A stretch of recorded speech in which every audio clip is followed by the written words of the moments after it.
It's a beautiful morning, y'all. Let's do that again.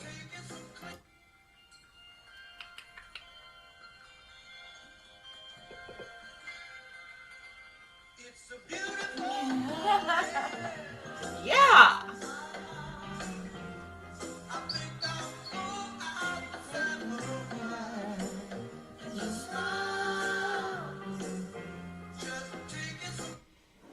Yep, it is a beautiful morning, and we're gonna make the best of it.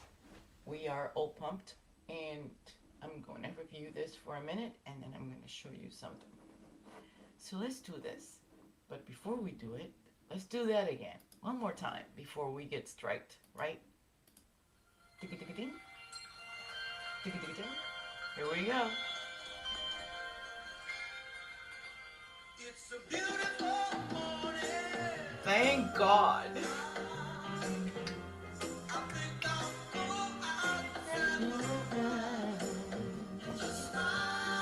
I gotta stop it because my dogs like it and they think I'm gonna start dancing and then they stop getting all rattled and wanting attention. So we're gonna stop it right there. We're gonna start with all of this commotion that is going on in regards to Jessica Hyde. So you all know that there have been, I don't know if you all know, but there's been a couple of emails that have been shared, and these emails um, have sort of it created a commotion, right? Because what's happening is a lot of the people that knew that Jessica Hyde was hired back in the day didn't necessarily know the particulars of that hiring. There's regulations that are required before we hire anybody, right? Like people are supposed to follow procedures, if you will, before you hire anybody. So I'm gonna show you something because just like everybody else, right? Massachusetts has laws, state laws that govern what do they need to do to hire a particular individual, or not, right? Or what is the process? What is it that they have to do this? So when I look at, and I'm going to show you, before I show you that, I'm going to show you this. I think it's, yeah. When I look at the general rules, each state is different, right? Like each state has their own govern whatever, and anybody can check this out and look for themselves. But Chapter 30B is the one that comprises anything that has to do with the Massachusetts general law, the Uniform Procurement Act. Procurement is when, if it comes to a pencil, if it comes to reams of paper, if it comes to services, if it comes to individuals, experts, right? And then he breaks it down into pieces.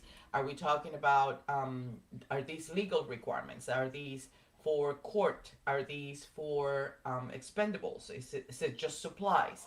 So every little thing brings you to a set of ruling. The rulings apply to whatever it is that you are going to procure or request to be purchased, right? Like a service contract in this case. So, you know, experts, let's put it this way. Every process depends on not only what are you going to be purchasing, but I'm gonna go this one first. I'm gonna see if I can. Procurement contracts. If we go to procurement contracts per se, I'm not sure if you guys are, yep, you guys are seeing it. When it comes to people, you have to actually figure out if it's more than 50,000, if it's more than 10,000, what is going to be the implication of the cost, right?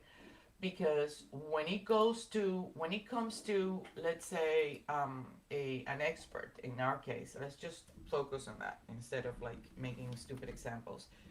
if I want to retain an expert to provide expertise, testimony during a trial, right? And I look services, and it's gonna take me to more general law, right? I had it. I had it to, hold on.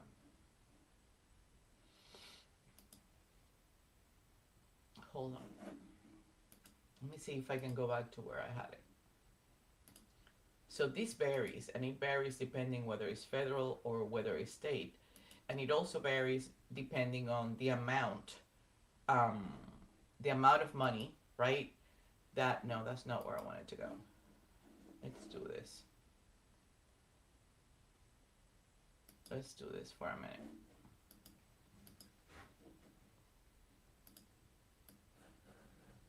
And I'm not sure whether you can see what I'm seeing, but we'll go back to it.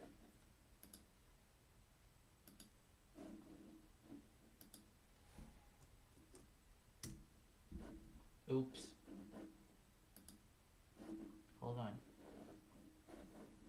My God. Give me my hand back.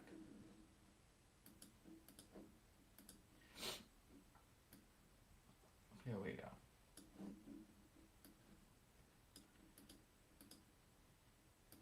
Okay, that should work. So let's see. I'm doing this with you guys, so we're gonna do it as we go. And that way, there we go. Here we go. So, let me see now if you can see it. Let me see if you can hear it. Hi. Hello. Good morning. Decided to do this early today and see if I can, what can I get accomplished. So there's a specific one, and I'm gonna bring it up. Where did I go? Here we go. That has to do specifically with what you need to do to hire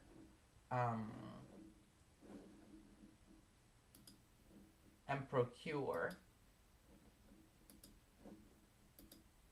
services of experts. And it tells you these are what government people call, this is the Bible, right? Because depending on what you're looking for, depending on what it is, this is what establishes the standard operating procedure that people should follow, right? To obtain that. This doesn't happen overnight, and that is one of the points that I'm going to make.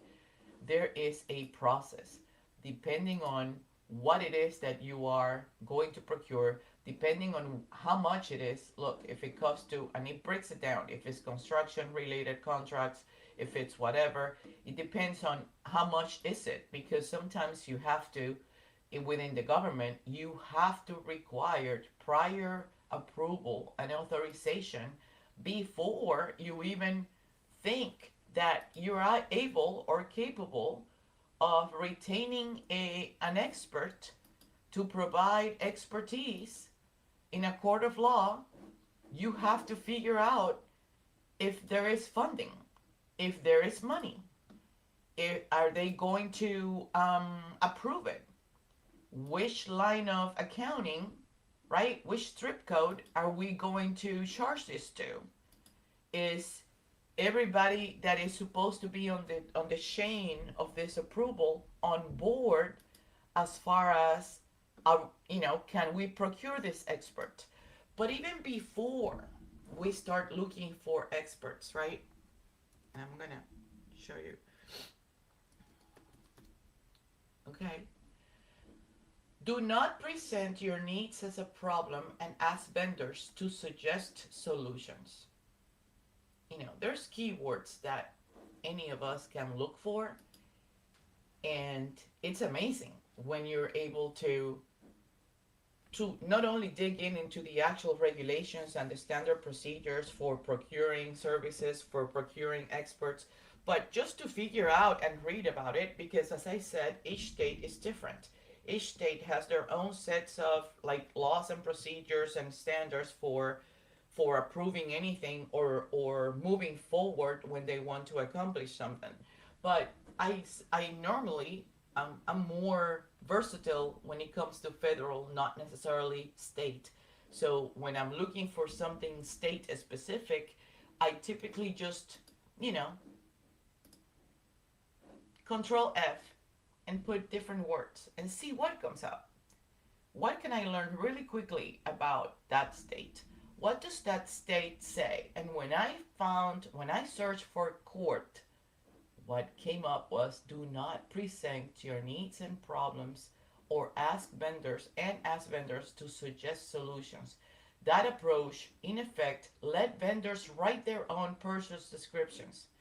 Massachusetts courts have ruled that problem oriented or open ended solicitations do not meet legal standards for open and fair competition. Actually, you know what I'm going to do? This gives me an idea. I'm just going to go ahead and do a little, and copy this and put it on. Yeah, yep, that's a pretty cool. And I'm gonna put the source there. I just thought it would be amazing to share it on X. I was watching Brent, by the way, and let people know. It's like, no, most people are not, they're not into this. It's not their thing. They're not curious about it. So it's like they don't care. So yeah. So recent. I'm gonna put that one there, right? And I'm gonna put this one there too, because the emails that I'm gonna show you that transpired between Brian Tully, Jessica Hyde, and Michael Morrissey prove that law was not complied with. It wasn't adhered to. It was skipped. And this is what is happening lately. That what we're finding, right? What we are finding pretty much confirms that the normal processes, procedures, rules, laws that should be followed are not being followed. When that fails, you would think that a judge would not allow this to come in a court of law, right? You would think that a judge, which is acting as the ultimate regulator for all digital forensic blah blah blah stuff, she is the ultimate. She's hit her own divert, right? Her own divert hearing. She's the one that pretty much vets it, confirms it, like accurate, legitimate, or not. She's it. There's not an entity, there's not a regulator that actually confirms the accuracy and legitimacy of any digital forensic analysis, expertise, report that comes into court. This is very huge. Why is this huge? Well, first of all, the judges are all obsolete. They're all old, right? They are all of age. They are not necessarily in tempo with the 21st century iOS system and the browser state DV and the SQL. They have no idea with any of this. So, and you say, well, Josie, what does that matter? What do you mean, what does that matter? If I don't know math, how am I going to teach calculus? It is impossible. Why is it that kids need to go to first grade before they go to second grade? It's the same thing. So there is a logic, a sequence and logic behind all of these things that makes it impossible. Almost like, this is ridiculous. Okay, wait, because Monty's telling me something. Jessica Hyde is, as Grant says, it seems odd that the feds would draw much attention to her contracts. Controversial testimony in high-profile trial. In that way, on the surface, suggests something is amiss. And I for the most part, I'm 98.9% on the same page as Grant. But there's also another possibility of this, right, Monty? Because you know, you know that, most of us, a lot of us, and I don't want to point fingers here, I don't want to call anybody out, but we know in regards to anything that has to do with Jessica Hyde and her contracts, we know that there's a lot more to this. So, and wouldn't Matt McCabe be curious? He should understand well procurement process. He is the procurement process. He is the guru when it comes to procurement. He coaches, he guides, he procures people for the government. He outsources expertise for the government. That is part of his repertoire of Elevate. Not only the Elevate software, whatever taka taka IT solutions that he first put together back in 2009 with his brother after he resigned for God knows where was it that he was working. But that's another thing. Do you think that these people that went to school and went through college had jobs, secure jobs?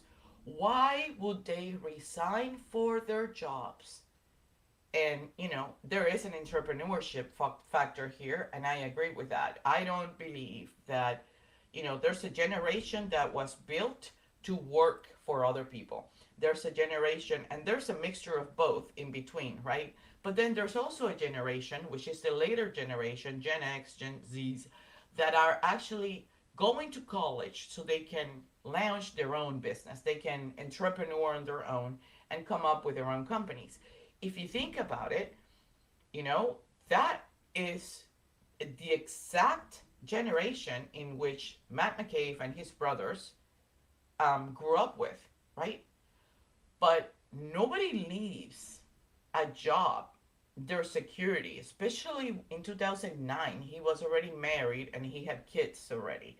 Nobody leaves the security of a job unless you have a great percent of probabilities and possibilities, almost like you have already projected out that in short term, medium term, and long term, your return of investment is almost secured, beyond secured. Why is that? Because the ROI is key. When you're about to launch something or go into something or decide to do something different, the first thing that you have to consider is what is going to be the return of investment. True, there will be a period of sacrifice that you're going to have to grind it, right? You're going to have to wake up. There is not one single millionaire that I'm aware of or that should have the aptitude of waking up at 2 o'clock in the afternoon. Most people who have made it, most people who have actually been successful and are known for being successful, there's no other way to put it. Those are the people that wake up at 4:30 in the morning and start grinding when everybody else is what? Sleeping with their lazy asses. And typically the ones that wake up late are the ones that have either a job late or they don't have to show up or they don't have a job anyways or their schedules is different.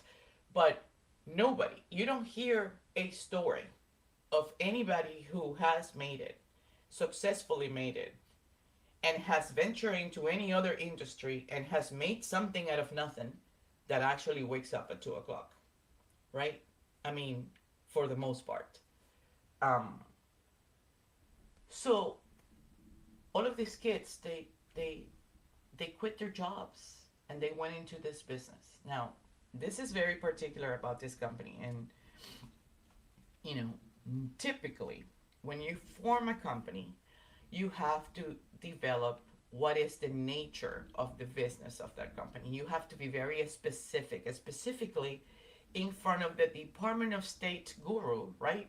Because in order for you to register this company, either as an LLC or as an S Corp or as whatever it is, an investment, a non-profit organization, anything, you have to have a concrete sort of like subject. What's the niche? What is the audience of this company? What is the purpose of this company? What is this company going to service? what is the specific area that this company is going to service, because that's how you register that company. And that's what decides what type of company it's going to be. Is it going to be, I don't know if you're all following me. I hope you are. So in the case of IT, Elevate IT Software Solutions, if you, the name has a lot to do with it too, right? So I'm trying to say is, if you start out as a information technology, IT software solutions, LLC, outsourcing, and whatever it is, because that is your background, right? You have a background in IT, iCloud, cybersecurity, or whatever. And that is where you're going to explore possibility of building something of your own. So you don't work for anybody else. So you work for yourself, right? At that point, that name is appropriate. The repertoire of services that is tied to that name at that point is appropriate. But then the company changes from 2009 to 2013, and it expanded their services. The umbrella got a little bit wider, and you're trying to be able to capture not only IT software solution clients, right? Now you're trying to capture outsourcing, subcontracting, investigations for federal government clearances and contractors, supplying contractors for the federal government, supplying and providing services to government and private sector. Now you're expanding what you do, what you are able to do and deliver as a company, from an IT Software Solutions LLC to Elevate LLC, and be known in the federal spectrum, right? That's a whole different monster. So you're not only in Massachusetts anymore. Now you're expanding to different states, right? And you're involved in the federal thing. The first thing that companies do, and those are people who are very clever, very business driven, you need to understand the mind and how engineers work. Not only are they black and white, they search, they look, they fish, they look for opportunities. Why? Because the whole concept of entrepreneurship and making something out of nothing is also that. It's identifying opportunities and quickly. Because an opportunity that is not identified quickly, you cannot seize it.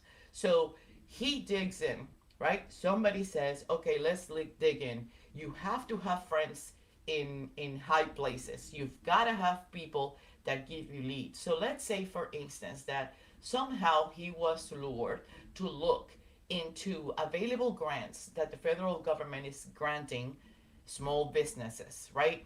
By the time that the company started in 2009, it was a small business. It was registered as an IT company solution, blah, blah, blah, right? And of course, Matt McCabe would be curious because he wants to understand what is the procurement process and why is that?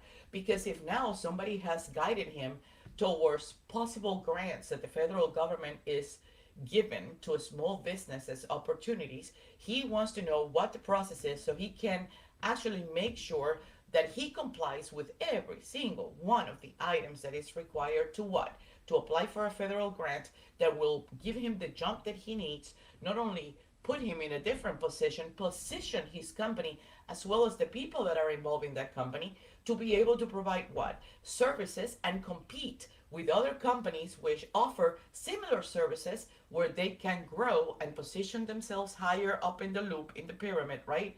And be what? The leading what? The leading solutions that takes over the umbrella of a huge amount, diverse, different types of services. They're almost like, they almost have the whole market if you look at the different services they offer.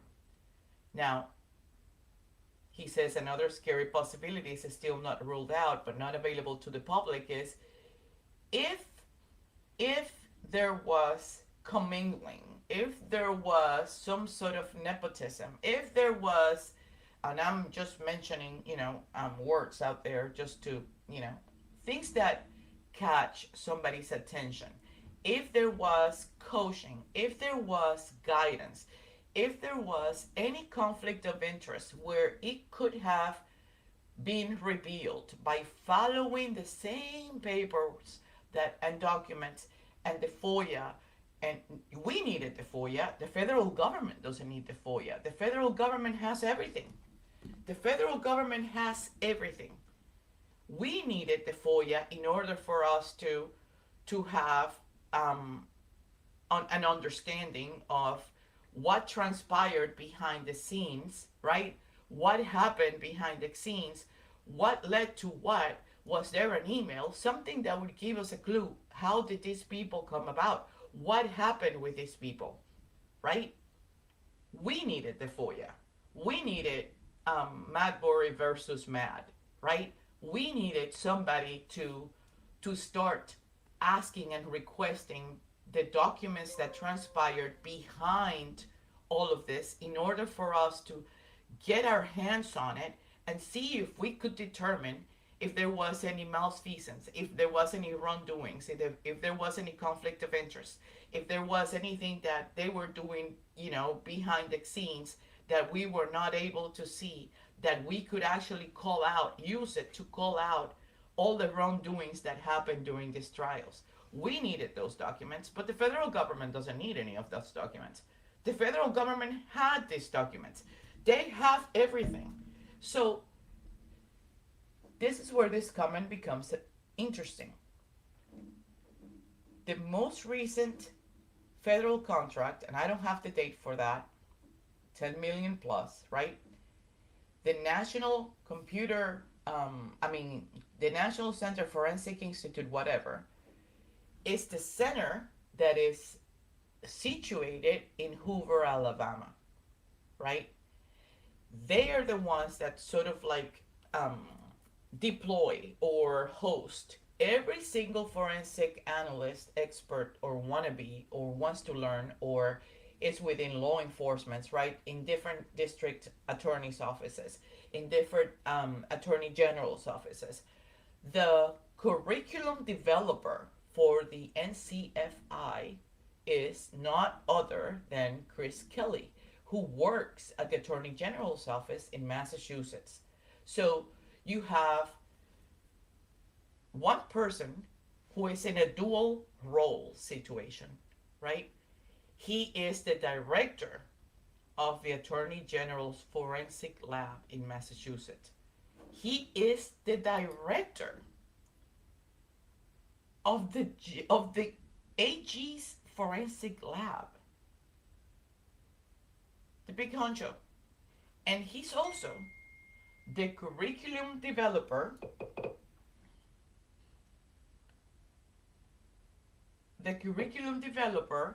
at the NCFI in Hoover, Alabama. Now,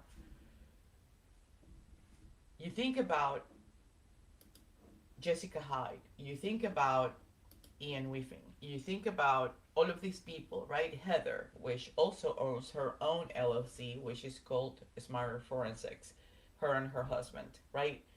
The Hexordia is the digital forensic company that is owned by Jessica Hyde. Then Ian Whiffin also has his own LLC, which he launched when he started working with his app, which you remember that he was even promoting it when he was at trial. So all of these people have their own LLCs that they operate under, right? And all of them are registered in different states. One is in Virginia, the other one is in Maryland, and whatever not. I don't know whether Whiffins is in Canada because that's normally where he's at, right?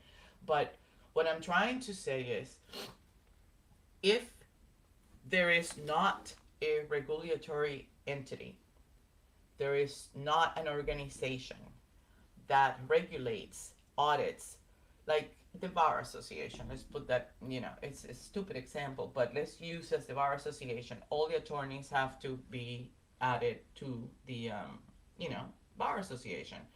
All, like, appraisers have their own association. Like YouTube. YouTube should have a YouTube association or regulatory entity where all the YouTubers belong to, right? And if there's a complaint, if there's an issue, it's sort of like so acts like an entity that puts everybody on point, calls everybody to the table, and if there is a dispute, it's resolved in that association. There should be a regulatory entity that vets, confirms, and sort of like provides the legitimacy stamp to any report that is going to be taken to a court of law. Why is that? Because the way that works right now is that the judges are the ones that are acting as if they are it. They are the ones who get to say yay or nay. And the judges are not in our 21st century. The judges are completely obsolete. All the judges have no competency on absolutely nothing. You can sell them lemons for limes and they wouldn't know the difference. As long as you sit there with a tie and an accent that comes from French, from speaking French, and je ne parle français, and you start sitting there and pretending that you're it, they're just going to go, ha ha, and they're going to say, yes, okay. Without a Dover hearing, who does that? Why wasn't there at any point, why wasn't ever a Dover hearing conducted on Jessica Hyde and Ian Whiffin? Have you wondered? I'm going to tell you why. The reason why that happens is because the these people that were hired, right? They were presented needs and a problem. They were asked to provide solutions. Everything that is against what is stated in the law. That's why. And the people that came about, right, and started saying hire her immediately on a Sunday morning at 9:01. You would think he would be at church, right? There is this one forwarding an email at 8:47 in the morning on Sunday, on May 7th, to Morrissey, after he got an email from Jessica Hyde stating that, oh yeah, well thanks, with an FFS extraction from Grey Key, we should be in great place to engage for work. That's what she says is, if I had that, I can start, right? At first glance, this may potentially be a time zone issue in which some data is UTC and some is EDT, meaning that the conversion was perhaps not done, which we all know that it had something to do with it, but that's not the root of the problem. However, we don't know until we take a look at the forensic image. So what that tells you is that the first statement, she jumped the gun at it. It's premature. She shouldn't even have mentioned that.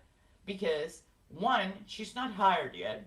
Two, she's trying to get hired, and that's what that statement indicates. So she's giving Tully hope that maybe it's just a glitch because the conversion due to the time zone is wrong. But Tully understands that as, wow, now we have another option that we can probably work with and convert the UTC and show that that's why it's wrong, right? Like, it goes both ways, and that's what I'm trying to sort of like let everybody know. We cannot just assume that, and that is where the greatest probability is, that Whiffin is not being retained to work for the federal hearing, legal court hearing regarding Matthew Farwell. Jessica Hyde is, right? And we can all assume that she could maybe be giving support to the federal government, and that she's going to blow this out of the park, and that she was planned from the beginning. That's not entirely accurate, because there's always other possibilities. And that's what I'm trying to pitch right now. It's the other possibilities that we fail to take into consideration that then later on time, it's like, surprise, it wasn't that she was planned, this is what happened. Or surprise, she wasn't working with the Commonwealth back in the trials, now she's working with the federal government. Or surprise, is it a possibility? Absolutely. It is a possibility, but it's also a possibility that she was just hired for because her report at least included most of the magnet axiom forensic, which was not manipulated, right? It was not tampered with. The magnet axiom report that came out based on Jennifer McCabe's extraction, it's raw. It poured, it revealed everything that had to do with that extraction without facing any physical analyzer upgrades, without facing any manual manipulation, without going through any tampering of a human being, any interaction of anybody's putting their hands on that report. That magnet axiom report was the result that came from the great key extraction of Jennifer McCabe's. That is the most accurate, valid, and legitimate information we're going to get off of Jennifer McCabe's phone. Now, there's two variables here because I'm going to go back to these emails. In one of these emails is being discussed that I'm going back to here, hold on. They're talking about, well, Tully says, let me see if I can find it now. Where is it? What did I do with it?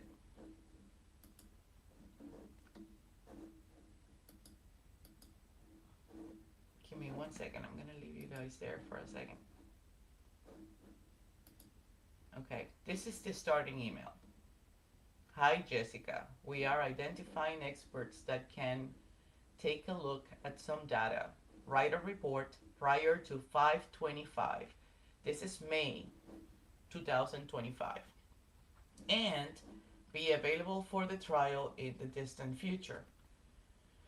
We have a murder case where the defense is alleging many things, including police cover-up and attributing parts to his conspiracy. Listen to this. And attributing parts to his conspiracy to cell phone data obtained from a witness. Did you catch that? Did all of you catch that? You know, we have the tendency of like, oh wait, I wasn't showing you the page that I wanted to show you. I'm sorry. Here we go. We are identifying experts that can take a look. Let me see if you can read it. Maybe. Let's see. I can make it bigger. Hold on a minute. There we go. That should be better, right? Let's see. Okay, Monty, hold on. Let me read this before I keep going.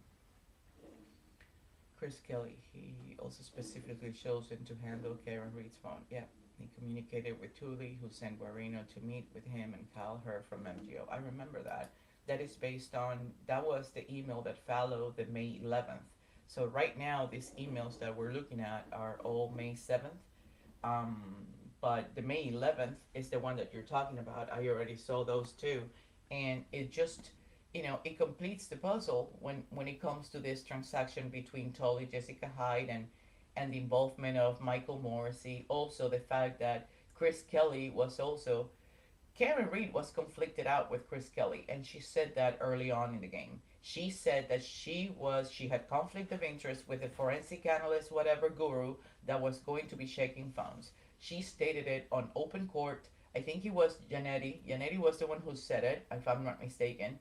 Was it Janetti or was it Alan Jackson? Now I can't remember. But it was on or about March, if I'm not mistaken. Hyde was recommended by Ed K.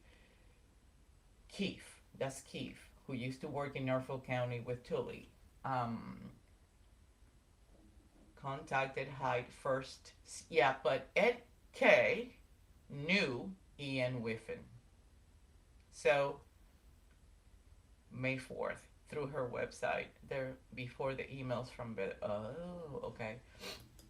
So, I know that whoever recommended Jessica Hyde to Tully also knew Ian Whiffen, because it's the only sort of It's the only thing that makes sense. Why do I say that? Because Jessica Hyde was peer reviewing Whiffing already. She was auditing his work. They all belong to this forensic digital whatever experts platform where they peer review each other and they upload their work and they write papers like they're in third grade, right? And then the other one comes in and you comment. It's like their own X. It's an exclusive X platform where all the digital, physical, whatever forensic experts, whatever, it doesn't matter, they all join. It's like a Discord of their own. And they jump and put all their work there, and all of between all of them, they peer review each other. And then they ask them in court, and have you had any work peer reviewed? Oh yeah, my work has been peer reviewed. Bullshit. You all are peer reviewing yourselves. That should be a conflict of interest of itself. Because I understand that to be able to, good morning, DMART, to be able to peer review somebody, you have to have similar competencies, right? But here is where we go back to the fact that there is not an entity that acts like a neutral regulator, like an actual judge of all this shit, right? And says, you guys are full of shit, or this is bananas, go tricks are for kids, go get. No, there is not an entity that regulates any of these people. There is not a government entity that regulates any of these people and attest whether their work is true and accurate, legitimate, and should be accepted, included, or did it pass the mark? Did it not pass the exam? Did it fail? It should or should not be included in a murder case in a court of law anywhere. Forget Massachusetts. Forget Massachusetts, because this is not about Massachusetts, you know? I'm tired of hearing it. Well, like the Juna Perkins just came out. Well, somebody doesn't have to come from out of state to tell us how to law. Yeah, apparently you do, Dejuna. And the fact that other people care and the fact that other people are more competent and do not stand still in front of corruption, that doesn't mean that geographical boundaries should be a contingency. This woman is such an idiot. Like, I am so happy she has been showing her colors from early on. Like, this was just the icing on the cake, making that comment about Alan Jackson. But this woman, she never gave me a good vibe. Like, I said, okay, well, she seems nice when I first saw her on the Young Yorks, right? She seems okay, because that's when she made her debut, right? But then little by little, like little things, and I don't know, man. You know, we gotta trust our guts. Like, when our gut tells us that something is not right, it's because it isn't. It's like, you know, we start dating. Back in the day, you start dating somebody, and something tells you like, but I love him, but I love him. And your brain tells you, it's like, get away from that guy. But I really like how he looks at me. Come on, man. The brain controls the heart. The heart follows what the brain says. You don't, oh, I can't leave him. Yes, you can. Yes, you can. Your brain tells your heart, your gut tells your brain what's wrong. You know, if there's anything that we teach our kids nowadays, it's got to be that. Our brains, our gut, tell us when something is wrong.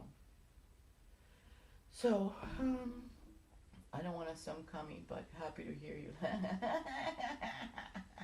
I've had a great girlfriend. Oh, we all did, man. I mean, you have no idea. Good morning to both of you.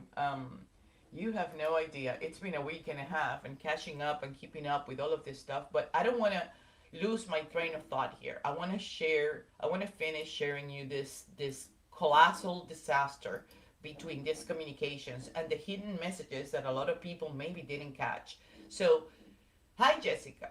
We're identifying experts that can take a look at some data, write a report prior to 525, and be available for the trial in the distant future. We have a murder case where the defense is alleging many things, including a police cover-up, and attributing parts of his conspiracy. Now that, I stopped. Like, I was frozen cold. His who? His conspiracy to cell phone data obtained from a witness. Him who? His conspiracy. Are we talking about Michael Morrissey? Have you thought about that? Did anybody catch that hiss? I want to ask. Wait, I want to ask. I know I probably have 4 or 5 of you here, and I want to, what I want to see. Okay. Hey, you guys, did anybody catch that hiss? His conspiracy? Are we talking about the, the district attorney of Massachusetts? Is that what you understand by that hiss? Because why would he say alleging many things, including a police cover up, and attributing parts of his conspiracy to cell phone data obtained from a witness? So, I don't read things lightly. I don't do things lightly. Like, I don't. I just don't. Like, I semantically dissect all of it. Everything needs to make sense. And when something doesn't, like in case of this hiss, it just intrigues the hell out of me. It's like I'm stuck there for the next 3 hours until I figure it out. But long story short, we downloaded the phone when we got consent over a year ago. Bullshit.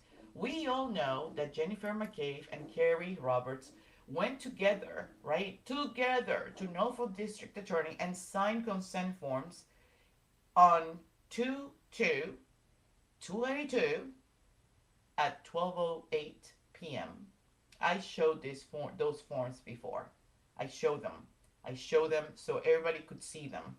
They both signed at the same time. It's almost like Jen went with Carrie to make sure that Carrie didn't mess up, right? Because she had to be controlling the entire situation. They signed those consent forms on the 2nd of February of 2022. And those phones were downloaded immediately. We have the grave key extraction forms on the Foia. That's part of the documents that came out. And I want to say it was on the March shared document Foia dump that we got those forms where the grave key extraction was done by Guarino in regards to Jennifer McCabe and by Trooper Keefe in regards to John O'Keefe. We know that. So he's already lying here through his teeth by saying that they did this about a year ago. That's the first lie. We ran it through Cellebrite and provided a copy of the report to the defense. Fast forward 1 year later, so he's saying a year ago, and this is 2025 when he writes this, so he's talking about 2024. And then fast forward 1 year later, the defense asked the raw data, which we provided.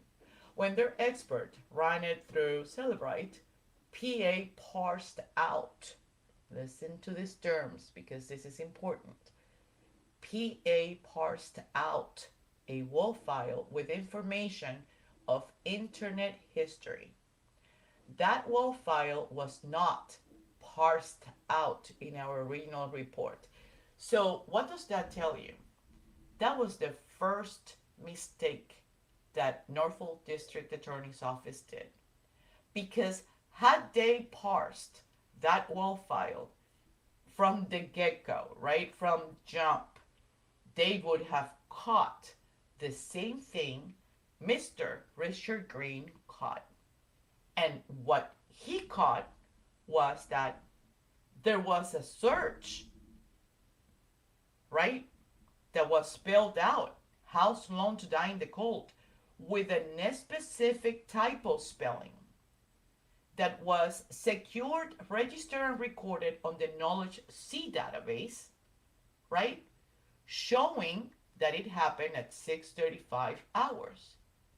But what Norfolk County failed to do was that because the WAV file was not parsed in their original report, they failed to understand and see that the actual action that was recorded and registered on the write-ahead log happened at 02:37 hours.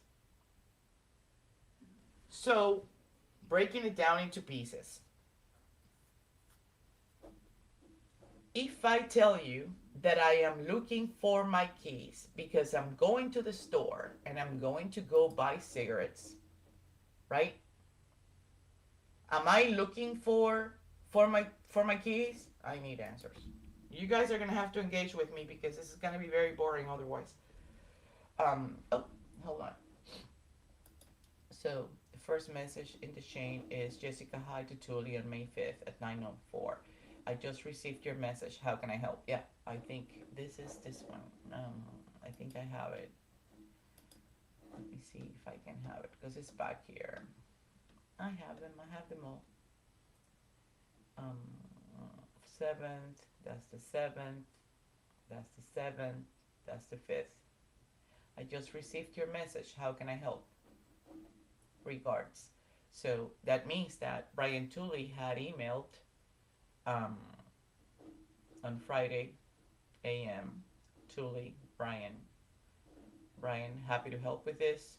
What kind of image do you have? Is it a full file system? Does your agency typically engage with outside experts? She's trying to test the waters to see how is she going to approach this. On the 6th, okay, this was on the 6th, right after. And then this is where it starts. But this one is the one that catches my attention for the errors and the little nuggets that we're going to find on this. So we already read up to here, right? When their expert ran it through Cellebrite PA, the physical analyzer parsed out a WAL file with information of internet history. That WAL file was not parsed in our original report, which means that not a big deal. Cellebrite had updated their physical analyzer in their interim and we can deal with the issue. But the WAL file was not parsed out on our original report. When their expert ran it through Cellebrite, physical analyzer parsed out a WAL file with information of internet history.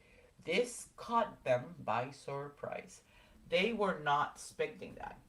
If they had known that, they would have not provided a copy of the report to the defense so quickly, right?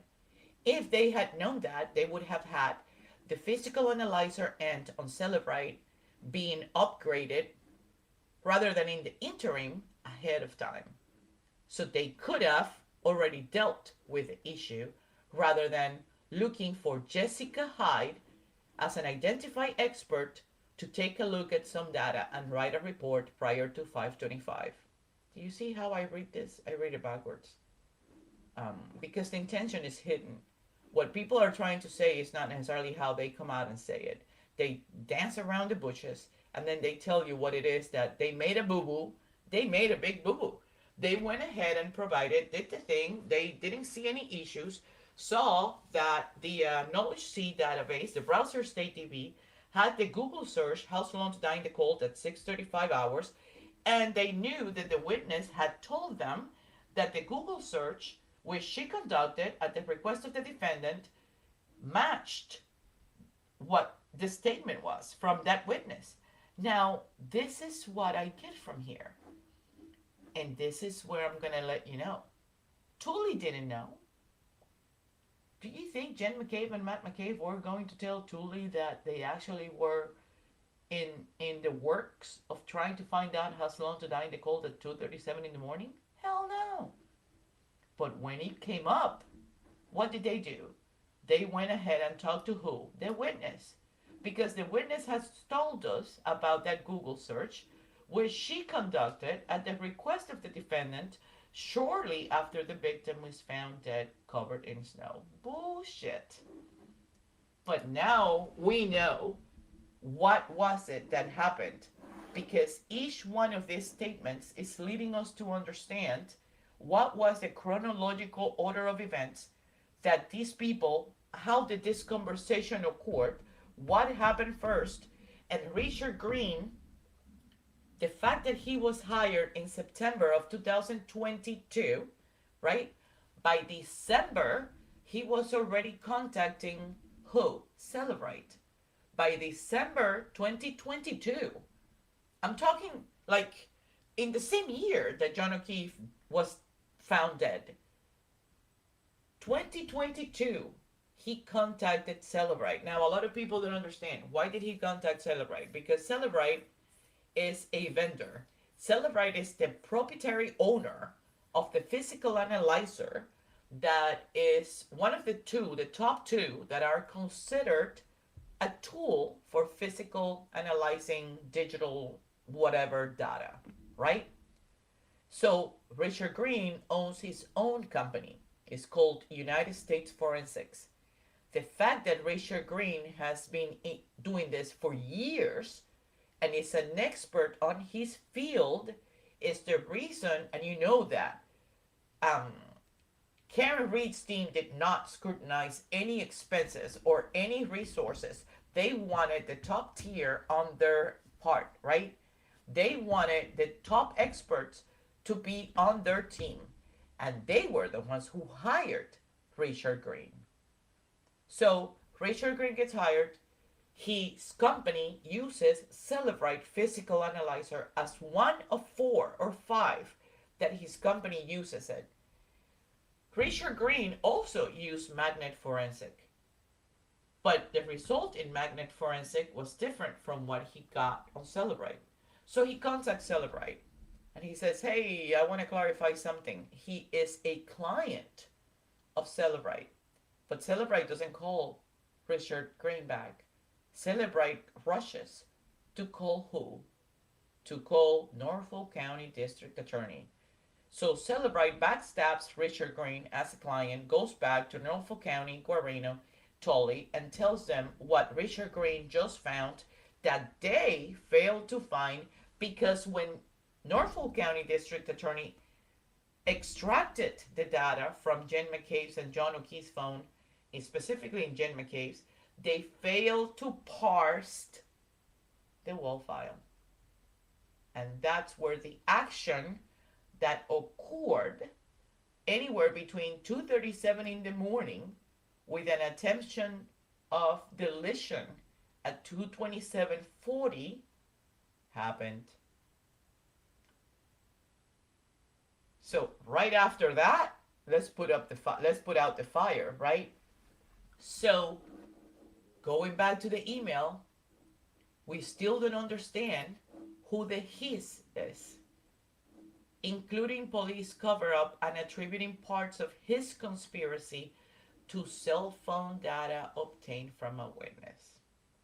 Now, let me ask you, I know for a fact that neither Matt McCabe or Jen McCabe or any of the McCalverts would be stupid enough to actually let any of the investigators know that there was an attempt and an action at 2:37 in the morning, a keystroke activity, human computer interaction related activity at 2:37 in the morning that phrased a misspelled house loan to die in the cold, making it a specific artifact 4028. That's its identifier number. They're not going to tell him, right? But who do you think they would tell? Would they tell Michael Morrissey? Would they tell Michael Morrissey that they made a boo-boo at 2:37 in the morning? Because if we look at this email from Brian Tully, we're talking about his conspiracy to cell phone data obtained from a witness. I don't know, right? She's responding to whatever Tully had sent through her website on May 4th. Yeah, I haven't seen this communication. I haven't either. But that's probably what happened. What I am trying to sort of like bring up to light is, don't discard the possibility that, I mean, we can't discard it because it's undebatable. Whiffen and Jessica Hyde know each other. All of these people know each other. Don't discard the possibility that because they had peer reviewed everybody, because they had audited everybody, because perhaps there was a prior relationship, like professional relationship between Jessica Hyde and Whiffen, which is very possible. And Jessica Hyde just recently nominated Whiffen for Digital Analyzer Guru of the Year, right? So yeah, so I'm gonna get to that too. And so what I'm trying to say is, what are the odds? Because the first person who was involved in anything that has to do with the house loan to die in the cold and knew about the wall file was who? I'm trying to put it into context for you guys. Like, if Richard Green in 2022 was hired by the defense team, if by December 2022 Richard Green is contacting Norfolk County District Attorney and letting them know, hey, there's a boo boo here, somebody just called and inquire about our physical analyzer because they found something on the freaking wall file that you failed to parse out. If Richard Green was the one who first called Cellebrite and Cellebrite then called Norfolk County, guess who knew before all of these emails transpired between Tully and Jessica Hyde and Morrissey? Who knew? Weefing knew. So how do we know that Weefing didn't know Ed Keefe? How do we know that it wasn't Weefing through somebody who actually suggested Jessica Hyde to Norfolk County District Attorney? How do we know that there wasn't a prior relationship there, right? So Tully goes into Jessica Hyde's website, which I can tell any of you, hey, go look into this website, follow this link, and go watch Grant Smith Ellis stream from a couple of days ago, and I can share the website with you. And what are you gonna do? You're gonna put the website on your YouTube browser or your Google, and you're gonna go and you're gonna watch everything that Grant is unfolding. I can assure you, most of the stuff that Grant is unfolding, for a long time, he's been talking bits and pieces and in specifically about this stuff. The motions that are coming from federal court are allowing that instead of people thinking that we're all conspiracy theorists and we're all crazies and we're all this and the FKR people are just cuckoo cuckoo, they're gone cuckoo. The motions are now sort of like enticing, encouraging other people. Oh my God, look, they know everything. They're telling us everything in these motions. But the problem is, all of that, Monty, and you can like kill me here if you want to, but we already knew most of this stuff. It's just that it's coming, it's now in black and white. It's coming to light, right? It's being revealed by the result of an investigation that had never ended. For those of you in the back who thought that the investigation ended, this investigation never ended. This has been ongoing. Because if people still up to now fail to understand that this is exactly what gave birth to the framing of Karen Reed, then we're gonna need to go back to school. We're gonna need to go back to the basics. We're gonna go back to logic, because if there is something that we as people cannot relinquish our rights to, is to be able to see beyond the bullshit. We need to go back to the logic, the sequence. What did Adam Deitch said? Focus. Why would he use that word? Because that's exactly what the majority are not doing. We're not focusing on his conspiracy. Right? Let's finish this up. So, the reason I'm reaching out, we already read this, right? The wall file was not parsed out in our original report. Not a big deal. Cellebrite had updated the PA in the interim. We can deal with that issue. The reason I'm reaching out is what was found in the wall file. Again, it was found in the wall file. Do you want to make this more obvious? The house loan to die in the cold was found on the wall file, and that is the right ahead log file. And we're gonna make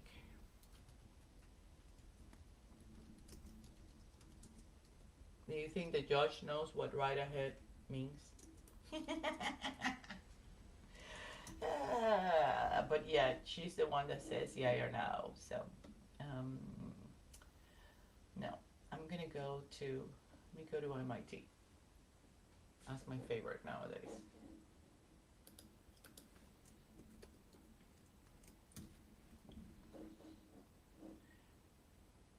Massachusetts Institute, and can you believe that this is actually at um, what is it?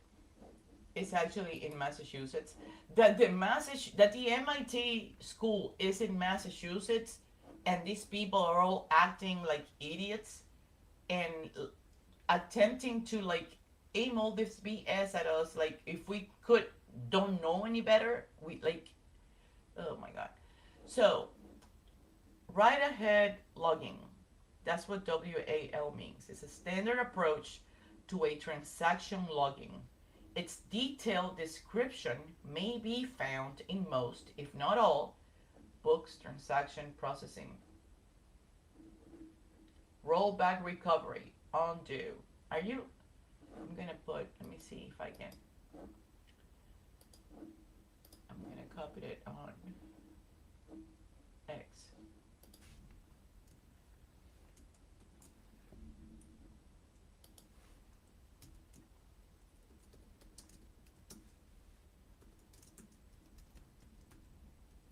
I'm gonna make a joke about it.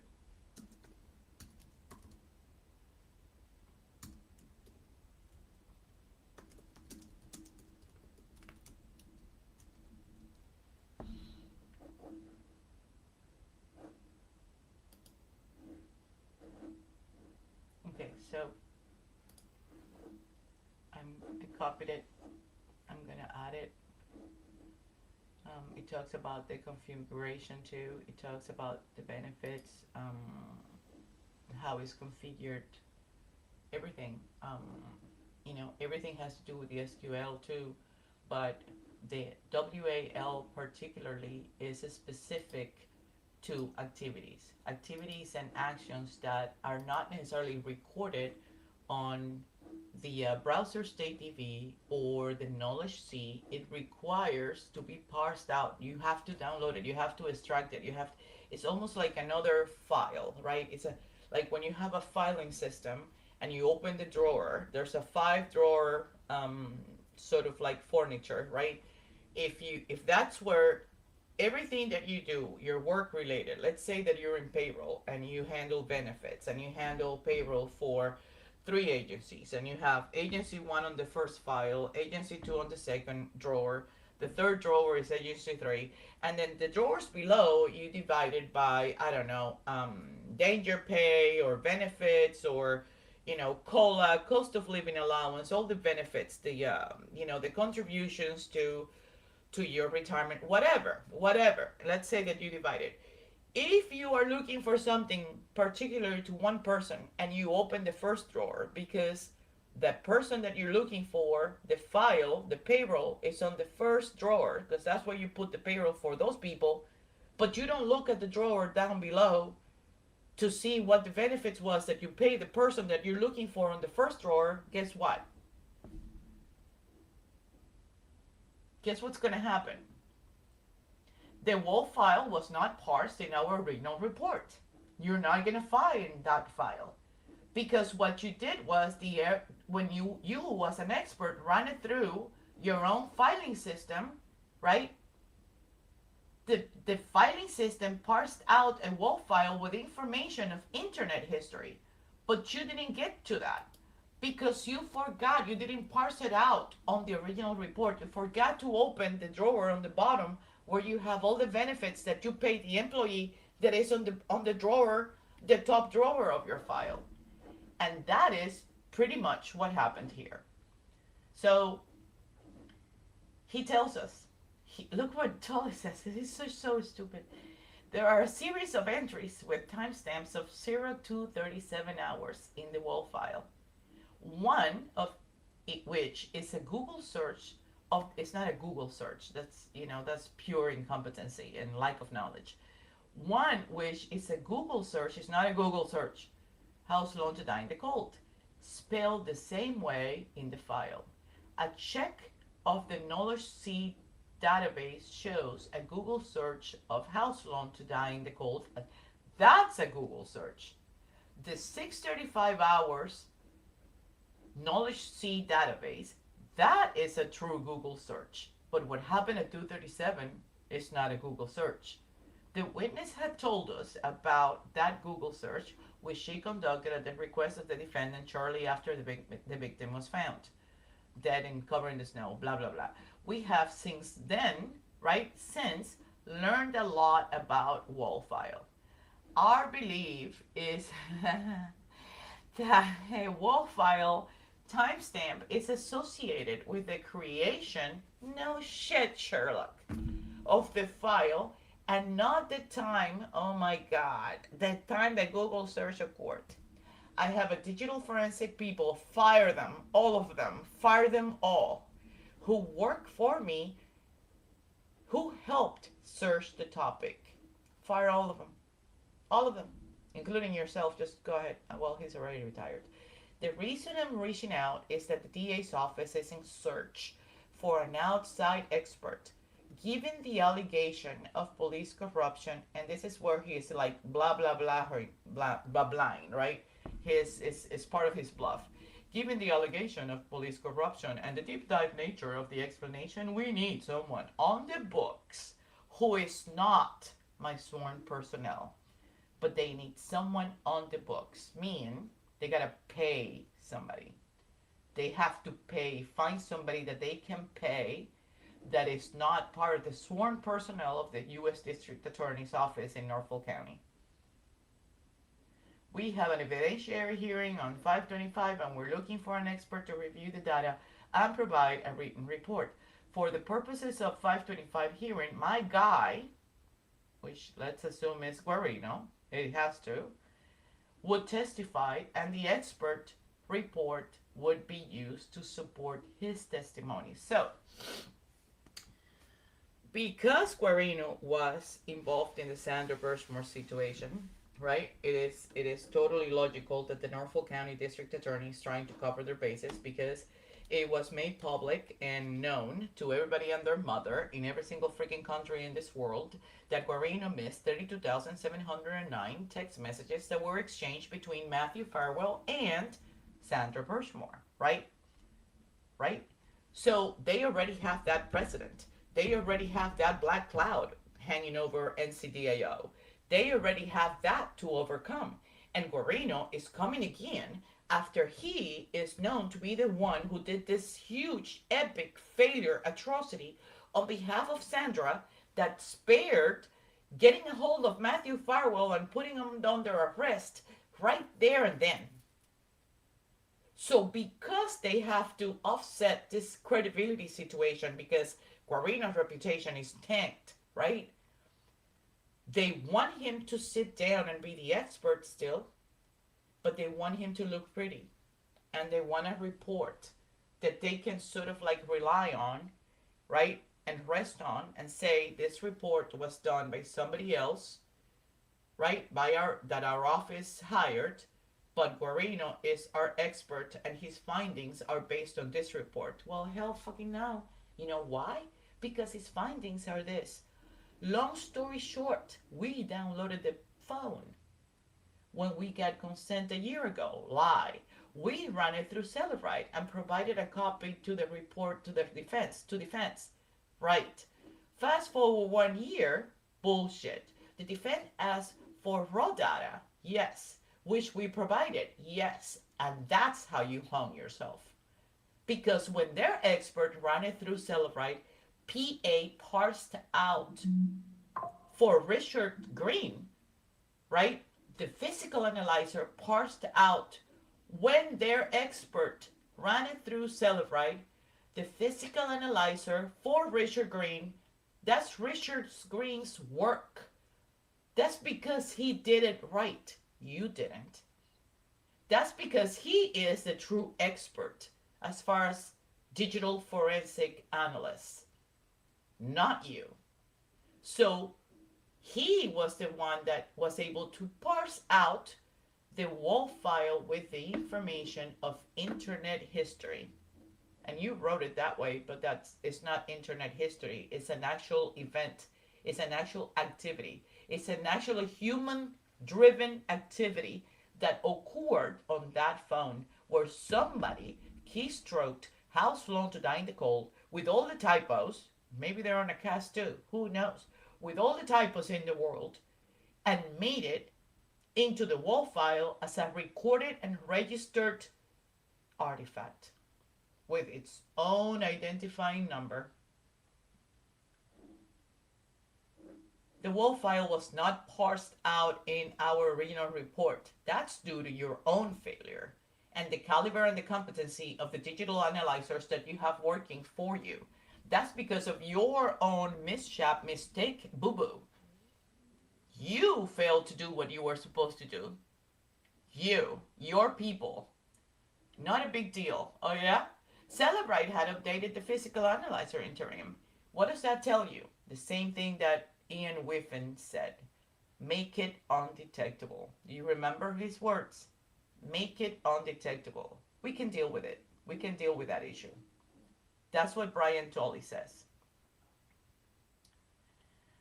So after he talks about, the need of seeking out an expert for hearing that, we would need the expert to testify. I would imagine come trial, we would need the expert to testify. So he's giving her a heads up that they're going to need a report. They're going to need her to figure out what this WAV file situation is. And is this something you're interested in? And then he provides his cell phone number. So after, and look what he says. Prior to, we do not use typically outside digital experts. That's interesting because you've been using Guarino until the big colossal catastrophe that he did with Sandra Birchmore. Now, you know why I paused? Because I just realized something. Jessica Hyde was working for Magnet Forensics. Oh my God, I haven't even seen what you guys have to say. Let me see. Are you guys telling me something? I was prepared at 11:30. Yeah. Jessica Hyde's company was constituted 3 years. 3 years by the time that the 2025 emails exchanged and trial started. So let's think about this for a chronological point of view. Sandra Birchmore died February of 2021. By May, Jessica Hyde had already created Hexordia. Hexordia became a company, an LLC, in May of 2021. The same year that that Sandra Birchmore was murdered. Let that sink in for a minute. Okay? Prior to, she had been working with Magnet Forensics. Let's do this.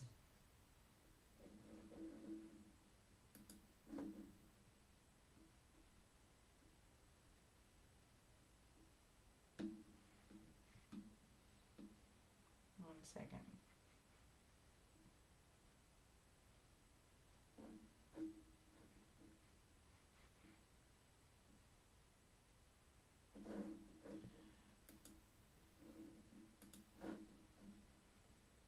And what do you do for work, ma'am? I'm a digital forensics examiner. I own a digital forensics firm that does training, services, and research. And the digital forensics firm that you own, what's it called? Hexordia, Hexordia. And how long have you had your own firm? 3 years. Now, Ms. Hyde, if I could ask you to talk a little bit about your educational background and your work history. Starting with undergraduate, where did you go and what, if any, degrees did you receive? My undergraduate degree is a Bachelor of Science in Electronics Engineering Technologies. I was on active duty in the Marine Corps at the time, so I went to several schools. My final graduation was from ECPI. I'm going to ask you to slow down your speech a little bit, if you can. Absolutely. So my final graduation was from ECPI, College of Technology. However, I attended ECPI. She was an active duty Marine. Did you guys know that? WMC. She was an active duty Marine. Hold on. Let me do this. And this was conducted by Zoom. So,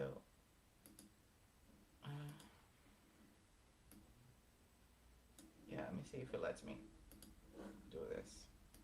Starting with undergraduate, where did you go and what, if any, degree did you receive? My undergraduate degree is a Bachelor of Science in Electronics Engineering Technologies. I was on active duty in the Marine.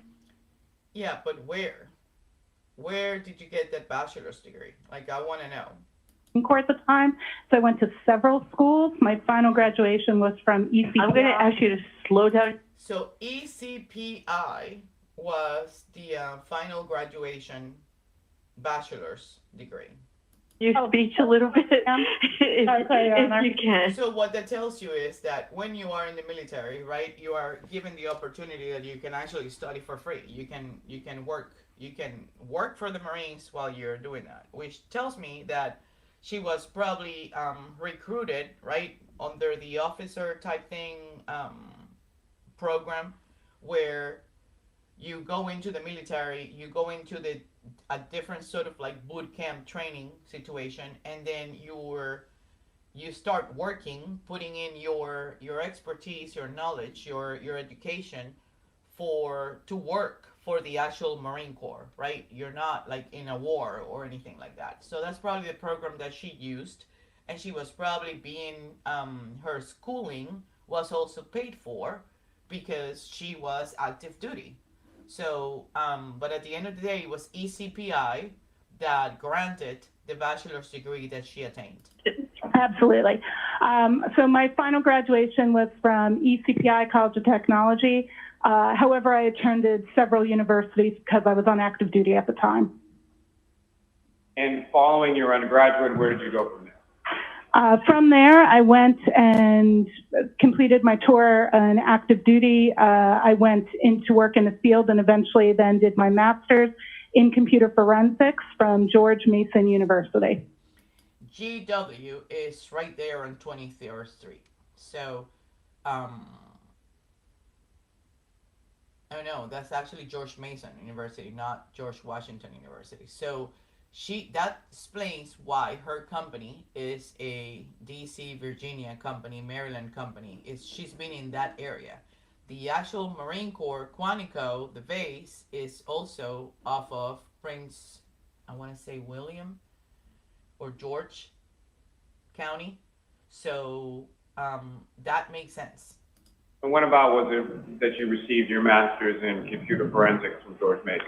I received my master's, I believe, 2014. And as far as, you mentioned that you had started working a little bit post-military, but before going to grad school, is that right? Correct. I started working in digital forensics in 2010.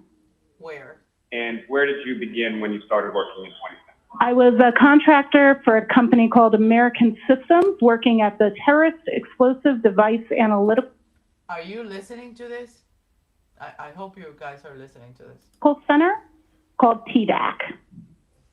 And following sort of going forward to when you received your graduate degree, if you could speak a little bit about your work history since then. Sure. So I continued to work at TDAC while I had completed my degree. That was doing digital forensic analysis on phones that were connected to improvised explosive devices. So most of the phones I received was post-blast, and I would recover data from that and analyze that.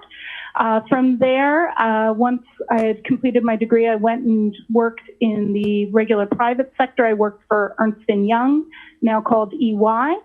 There I was one of their mobile forensics experts, working a variety of cases, everything from insider threat and insider trading. Then I really missed doing more public service work. So I left to go to the National Media Exploitation Center, which is I worked there as a contractor under a company called Basis Technology. That organization supports 22 government agencies in the intelligence community, supporting the things that are either the highest priority or the things that other organizations can't support. So we were the center of excellence for the U.S. government in mobile exploitation, and So she's well not known government wise. That's what I'm trying to tell you. Like this kid is it's I don't and this is a very particular trade of people that are extremely bright, people that are extremely intelligent. It goes beyond the smartest, it's not clever. It's they're they're a whole different breed. I mean, their brains function at a different speed, at a different level than the majority of the people, and it makes them stand out. So, this is a very, if you think about it, look at the common denominators between Jessica Hyde and Richard Green, which are not visible nor tangible on Ian Whiffing. I want you to like stop for a minute and think about these two individuals, Jessica Hyde and Richard Green, how their behavior, the way that they interact, right? The way that they are um, providing background and explaining things, the speed in how they speak, right? Everything is because their brains are going a lot quicker than what they're able to articulate at a given time. They're processing information and moving information in their brains a lot quicker than they are. You know who is also like this? Grant Smith Ellis. So what I'm trying to say is there's a level of intelligence embedded in these people that in many ways I think has helped her and Green position themselves as gurus in this industry. Believe it or not, because Mr. Richard Green is a guru in this industry. And Jessica Hyde is very well known in this industry. And if she has been in the Marine Corps and going to school and working on all of this stuff, and she's talking about 2010, 2014, you don't think that Elevate or Ian Whiffin would have known who Jessica Hyde was in this industry? That's part of the point that I'm trying to make. Ran that team there. Yeah. And then From there, I can go from there. From there, I went and became the director of forensics for Magnet Forensics, which is a company. Here we go. So let's go back to the year. The things that are either the highest priority or the things that other organizations can't support. So we were the center of excellence for the U.S. government in mobile exploitation, and I ran that The Center of Excellence for the U.S. government in mobile exploitation. team Wow. there. yeah. And then From there, I can go from there. From Yeah, there, but I need the experts year. working a variety of cases, everything from insider threat and That was insider Ernest & Young. trading. Then I really missed doing more public service work. So I left to go to the National Media Exploitation Center, which is I worked there as a contractor under a company called Basis Technology. That organization supports 22 government agencies in the intelligence community, supporting the things that are either the highest priority or the things that other organizations can't support. So we were the center of excellence for the U.S. government in mobile exploitation, and I ran that team there. yeah. And then From there, I can go from there. From there, I Going went back. and became the director of forensics for Magnet Forensics, which is a company that develops tools for digital forensics. So there I was in a position where I did a large amount of research into new artifacts, unsupported access to devices, etc. Did you guys hear that? Did you guys hear that? into new artifacts, unsupported access to devices, etc. I was there for 5 years before starting my own firm. 5 years, which means that if she was there 5 years and she started in May 2021, right? She was working for Magnet Forensic until what? Until 2017, at least. Math on the fly, right? 2021 May. Yep, 2017. Isn't that amazing?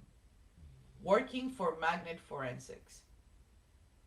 So, I know the federal government knows who Jessica Hyde is. I know the federal government knows what the experience that Jessica Hyde brings to the table. I know that by working in an organization as the exploitation whatever that is supported by 22 federal government agencies, I know that they know who she is. They may not know her face per se. They know the name, because that's how names in the hat are thrown in a different way. Like, it's like in government is different from in public and private sector. Like you're looking for a resource that has the right experience, the right background, the right this, the right that to do X or Y. And there are names that are thrown in a hat for you to pick. And that's how political positions come about most of the times, right? That's how political appointees happen. That's how career appointees happen. Sometimes you're looking for that background, that political background on somebody. Sometimes you're looking for the competency of somebody. Sometimes you're looking for a combination of both. Somebody who not only has served, but has been embedded in sort of like that military government sort of a spectrum of things, but it also has the competency, the background, and the education that paired together makes the person almost like, unique, for lack of words. Let's just say not only unique, but strategic, especially when she says Director of Forensics for Magnet Forensics, which is a company that develops tools for digital forensics. So there I was in a position where I did a large amount of research into new artifacts, unsupported access to devices. Unsupported access. So let me ask you a question, Jessica Hyde. Why didn't you state that after 12/24/38, the unsupported access on John O'Keefe, the human-computer interaction, every pattern, every benchmark, everything that happened on that phone, everything that was logged on that phone was totally different from the user that the phone, the activity and the data capture by the user of that phone up to 12/24/38. Why didn't you say that? Etc. I was there for 5 years before starting my own firm. And then what did you, no, I'm sorry, let me start again.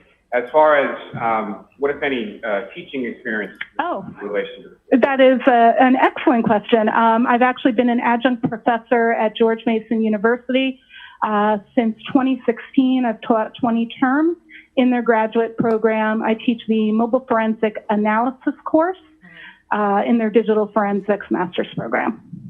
In addition to your work and your teaching and all your training, are there any professional organizations related to your field that you're a member of? Actually, several. I am a member of the Organizational Scientific Area Committee on Digital Evidence, which is a part of NIST, the National Institute of Science Technology. I am a member of the Scientific Working Group on Digital Evidence, also called SWIG-DE. I am the chair of a project called DFIR Review that does peer review of academic work that's done by practitioners. See, that's where probably Within also comes into play. In the form of blogs. They're blogs. They have their own digital platform, like their own Facebook, and they all jump in, and it's like exclusive to them, right? And everybody blogs on their own things, on their own topics, their own findings, or whatever it is that they, like a challenge, like something that they found that they need help with, and they start helping and collaborating with each other, which is what we should be doing anyways, helping and collaborating with each other in a way that they they all work together in solving whatever that glitches that either of them may have. And they also peer review each other. That's how they support each other. Been chairing that project since 2018, or when it started, with our first publications in 2019. I am the first VP at the International Executive Committee level of the High Tech Crime Investigation Association, also called HTCIA, which I've been a member of since 2012. And I will ascend to, I've been elected, I'll ascend to president next September. So, and this is elected by all of her peers. So everybody who is a digital forensic whatever, and there's like thousands, if not 100,000 of these people worldwide that are in that platform, elected her as president since September. And we're talking, this is 2024. So I am also, I do a lot of volunteer work. I also am an associate member of the American Academy of Forensic Sciences, AAF. Oh, American Academy of Forensic Science. That's... And I just recently finished my term as an associate editor for Forensic Science International Digital Investigations, which is a peer-reviewed journal in the academic space of digital forensics.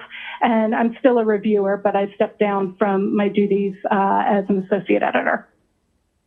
Bringing me to my next question, what, if any, sort of articles or publications have you published in relation? Great question. I've published a paper on the standardization of data recovery. I worked on that with Dr. Owen Casey and Dr. Nelson. That was published in Forensic Science International Digital Investigations Journal. I also was the second author on a paper related to the use of AI in digital forensics, artificial intelligence, and I've published numerous articles, blogs, white papers. I've probably published about 20 of those, but just speaking to the peer review work, there's 2. When you say peer review, can you explain to the jury a little bit about what that means or what that process entails? Absolutely. So a peer-reviewed work is when you have a novel piece of research that you then submit that novel, never been presented work to a journal. It then gets reviewed by numerous academic peers. It goes through cycles of revision where they ask more questions. On the standardization of file recovery paper, that process took about 14 months for it to be peer reviewed by experts in the field, and then it is published in a journal. And so you've had both articles that you've authored that have been peer reviewed and published, as well as you've performed the role of reviewer of other people's work? Correct. I've performed in addition to the publications I've done, I reviewed at least 20 to 30 articles, both in a combination of support for Forensic Science International Digital Investigations Journal and DFIR review. Now, Ms. Hyde, if you could explain to the jury, when you say the term as far as digital forensics, what do you understand that term to mean with relation to what you do? I would describe digital forensics as the analysis of data from any storage medium that can control data, be that a mobile phone, computer, or cloud, for the intention of that data intentionally being used for court. And with reference to your firm, Hexordia, where is that located? What state? We are headquartered in New York State, in Bridgeport, New York, which is outside of Syracuse. We also have an office location in the DC metro area in Tyson's Corner, but we have employees in 6 states. And with respect to your duties and responsibilities in regard to your firm, what is it that you do? Great question. So I do perform digital forensic analysis on cases. I currently work on 2 U.S. government contracts supporting 1 digital forensic analysis and 2 novel. So by the time that she started in 2024 and she is being asked all these questions, right? This is in the beginning of 2024, the trial. She was already involved with two government agencies. And this is why it's important to sort of like break down this into pieces and go back to the basics and put stuff together. Sometimes, um, and I'm not saying what we have concluded so far is wrong. What I am saying is there is a lot more to this. And in order to understand what else, oh my God, I almost sounded like Grant. In order to understand, um, we need to go back and sort of like refresh our recollection, our memories, and be able to be fair, right? Like fair as far as she was already involved with two other government agencies at the time that she sat, the first time that she sat in the courtroom on behalf of Karen Reed or on behalf of the Commonwealth. In regard to your firm, what is it that you do? Great question. So I do perform digital forensic analysis on cases. I currently work on 2 U.S. government contracts supporting. And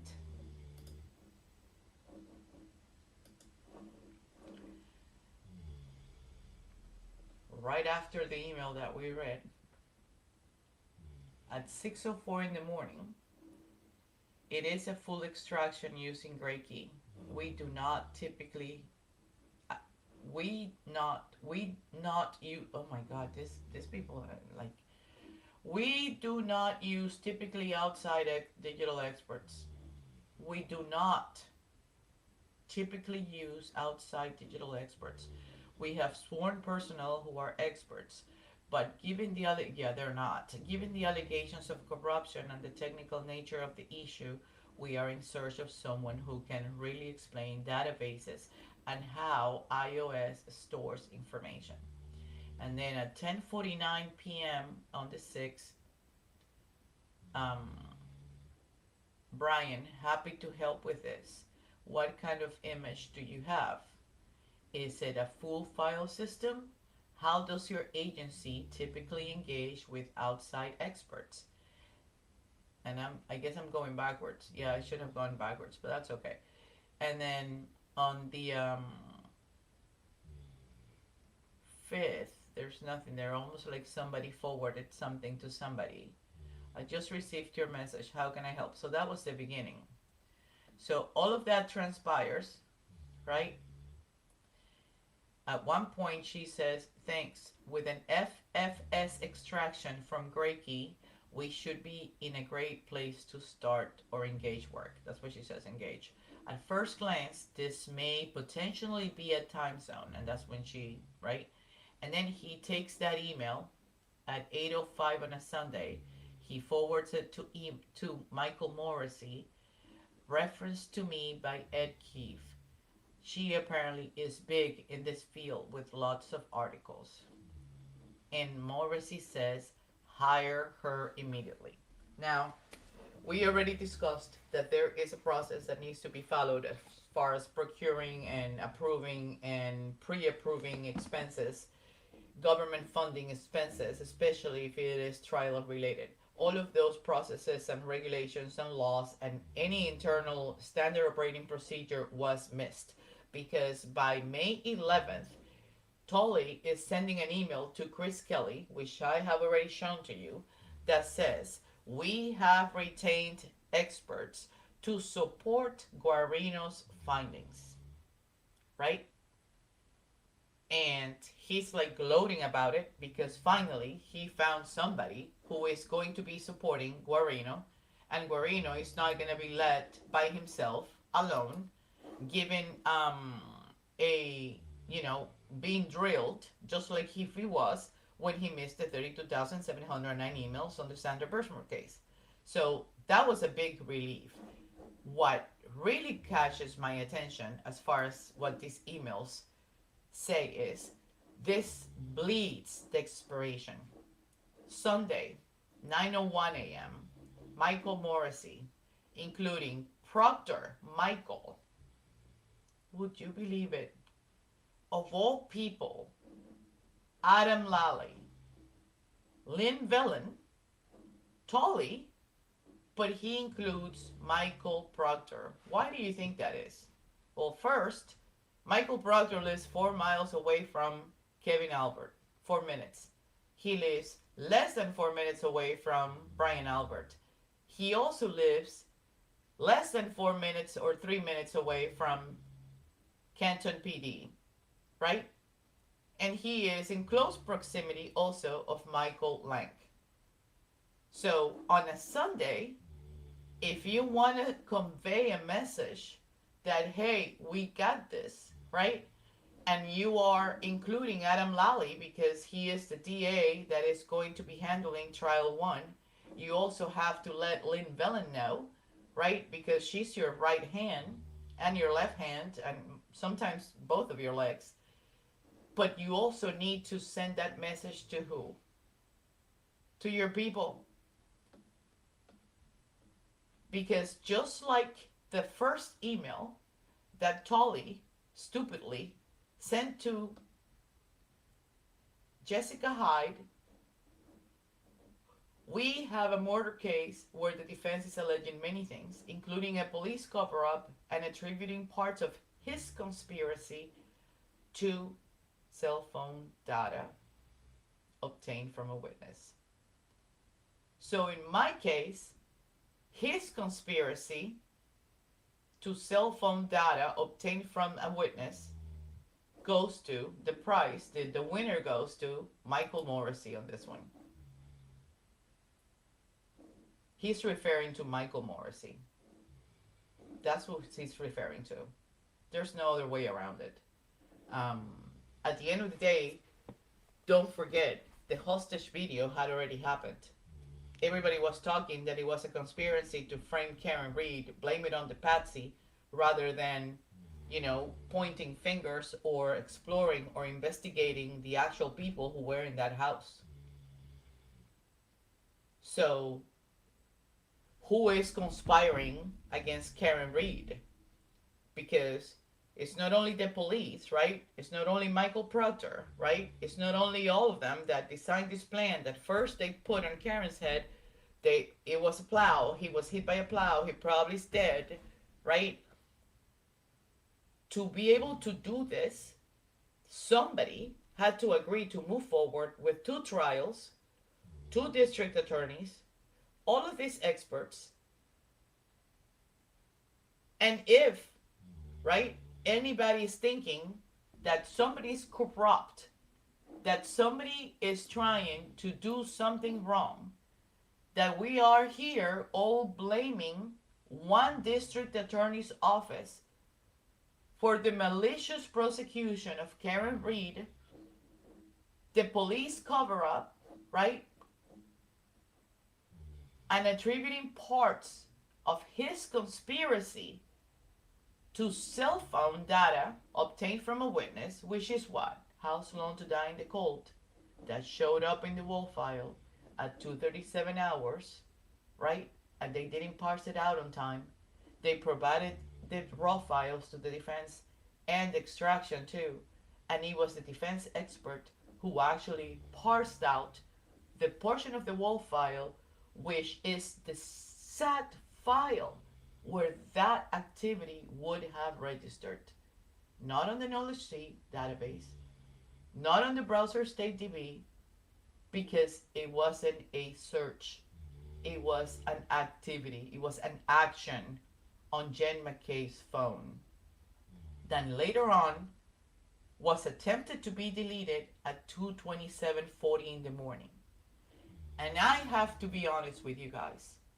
Jen McCabe is not the brightest. She's the most mischievous. She's the most manipulator, control freak, and liar that I have ever in my life seen. Like, I have never seen these characteristics embedded in one person.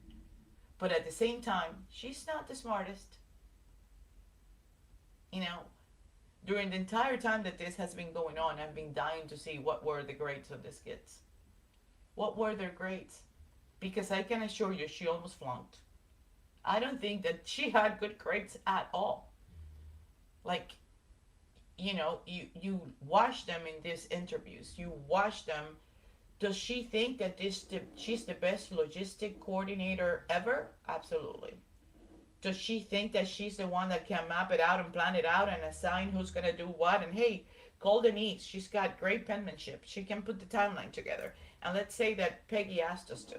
Right, she's good for that. But she's not very smart. One, digital forensic analysis, and two, novel research and exploitation of mobile devices. So I'm named personnel on 2 contracts, and then I manage another 3. I also develop training for mobile forensics. My courses have been taken by people all over the country, and Hexordia also delivers that training. I also do research and presentations for journals, conferences, etc. So a combination of casework, education, and research. Now, Ms. Hyde, if I could turn your attention to May of 2023. At some point during that month, were you contacted by the Norfolk District Attorney's Office in relation to this case? Yes, on May 4th, I was contacted by Detective Tully via our website about this case. And eventually, was there a contract that was executed and you agreed to do some work in relation to one specific area of this case? Yes, contract was executed on May 9th and work began on May 10th of 2023. And as far as the specific information in relation to this case, what was it that you looked at? Let me start by saying, what was it that you were asked to look at? I was asked to look at 2 specific Google search terms that took place on January 29th. And with regards to the information that was provided, and we'll get to that in a moment, but with respect to the question that was asked, was it a question that was posed, or were you asked to find some sort of specific response?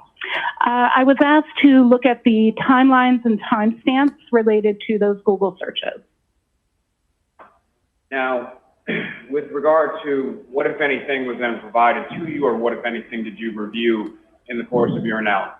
I received 2 reports. I received the affidavit from Richard Green, and I received the report from Trooper, I don't want to butcher his name, but something along the lines of Nicholas Guarino. Oh, good. And is it your understanding that Mr. Green was a person that was retained by the defense in this case? Yes, I was aware of that. So you essentially received reports from the state police and a witness for the defense, correct? That is correct. In addition to those 2 reports, what, if anything else, did you receive in relation to your analysis? On May 10th, I received via U.S. Postal Mail a copy of the drive with data from a phone that was identified to me as belonging to Jennifer McCabe. It was a full file system extraction from a gray key.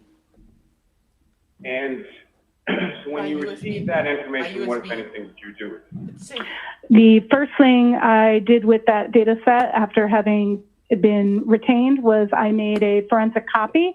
I used an ArcPoint Atrio to copy the data from that original disk, which was then placed in our safe, to our working copy drive. And that ArcPoint Atrio, what is that? It's a forensics tool that does extraction and duplication. And then once that process was completed, what did you do? I immediately verified the hash values of my new image to make sure that it matched the hash value of the original image. Did it match? And what is the hash value? A hash value is an algorithmic numerical representation of the data. So when you have a hash value, that value is unique to a certain set of data. So when you have that same hash value matching, you're ensuring that your copy that you made was correct and not in any way damaged or corrupt. And as far as matching those hash values, were you able to do so? Yes, the hash values of both the copy I made to work from and the original matched. They also matched the document that came along with the drive stating the original hash value. So I guess they didn't attempt to trick Jessica. I guess what they sent to Jessica, wait a minute, included the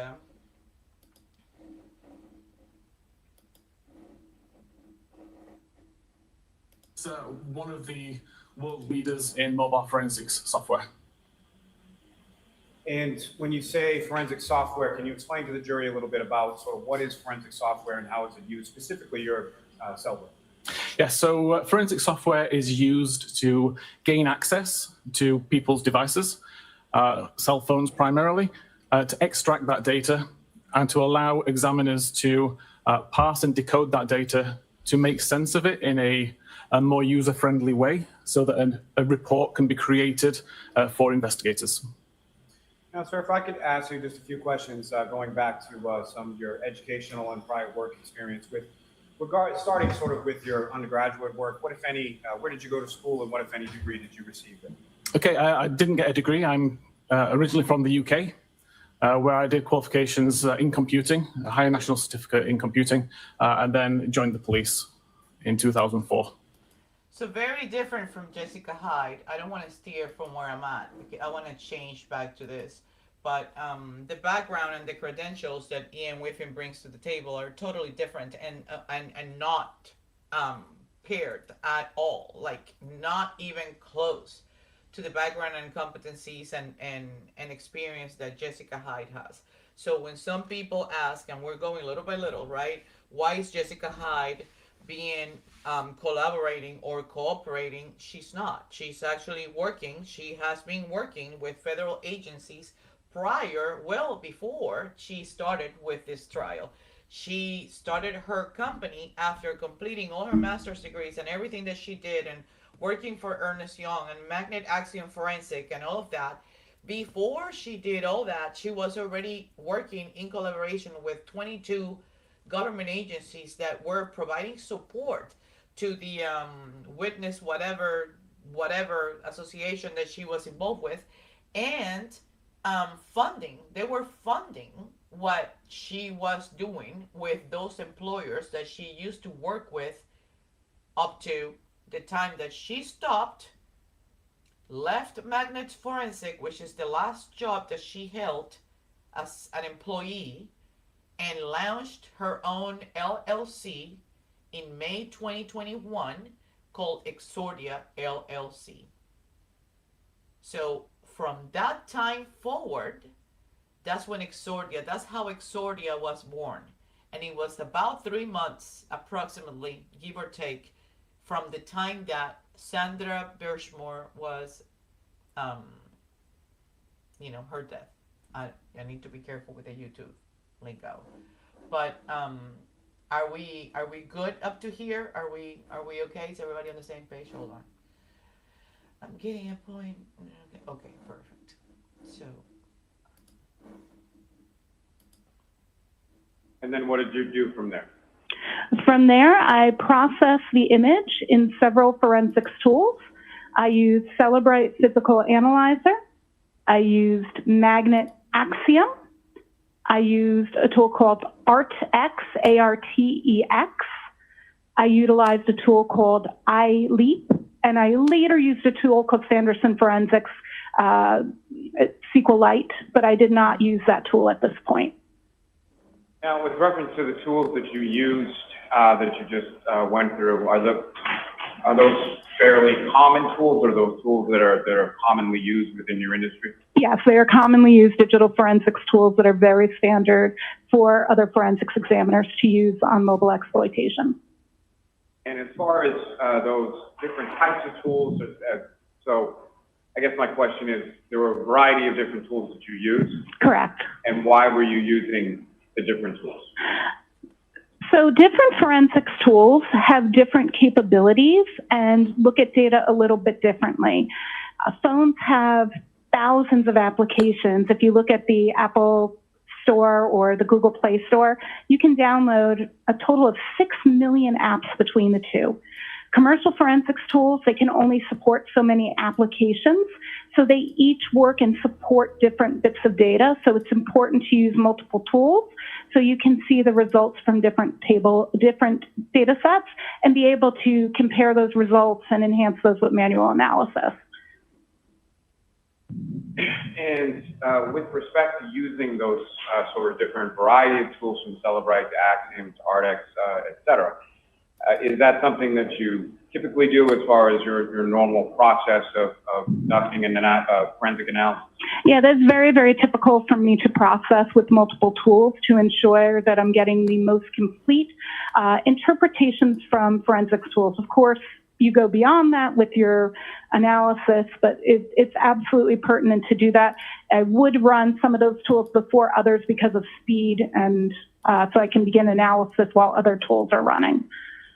If I could ask you just about the last one that you mentioned, just briefly, as far as the Sanderson tool. Yes. Can you explain to the jury sort of what that is and how that interplays with the other tools and analysis? The Sanderson tool is meant to look at a specific type of data structure called a SQLite database. SQLite databases are very nuanced, and this particular tool allows you to take that database and explore it at a deeper level than the other forensics tools allow. And just for the record, when you use that term as far as the SQLite database, how is that spelled? It is capital SQL, lowercase ITE, and SQLite is also commonly pronounced as SQLite, so both pronunciations are acceptable. Now, once you received the extraction, made the copy, and then ran it through of those variety of tools, what is it that you specifically were looking at, and what is it that you were trying to ascertain, or the question that you were trying to answer? So in looking at that analysis, I was focused specifically on the data that took place on January 29th. So the first thing I did was I limited my search within those tools to that period, and I looked at the artifacts that they were parsing pertaining to Safari history, as Safari was the browser that had been in use at that time. Now, in addition to looking at those search, what, if any, information were you looking at in relation to deletion? I'm sorry, I could not hear you. In addition to looking at those materials as far as those searches were concerned, what, if anything else, were you looking at regarding that data with respect to deletion? I didn't hear the last word. With respect to? Deletion. Deletion. I apologize. Thank you. Yeah, so one of the things that was asked, one of the things that was actually in the affidavit from Richard Green was that it was stated that there was belief that one of the search terms had been deleted.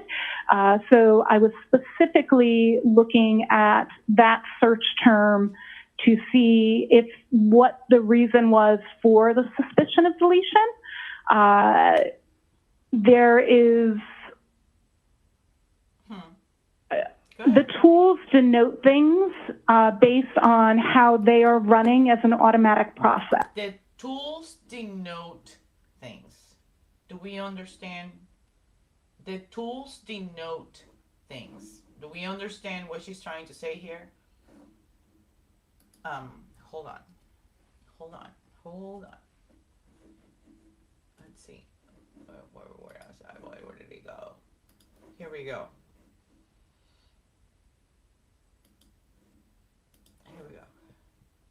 The tools denote things based on how they are running as an automatic process. The tools are designed to parse through large amounts of data to make it easier. So the tools will often flag certain data as recovered, and sometimes there is confusion between what recovery and deletion means. That actually was the subject of the paper I referenced earlier that I co-authored. And but you see, this is where, for me, she needed to land the plane, right?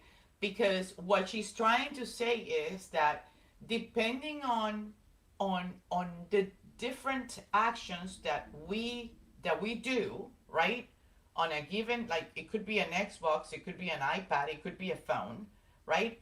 There are different tools based on what is it that we do that log or record the actions taken by us. So when processes like run automatically behind the phone, like we don't grab our phones and say, okay, well, I'm going to search on my Safari now and I want the SQL to actually no.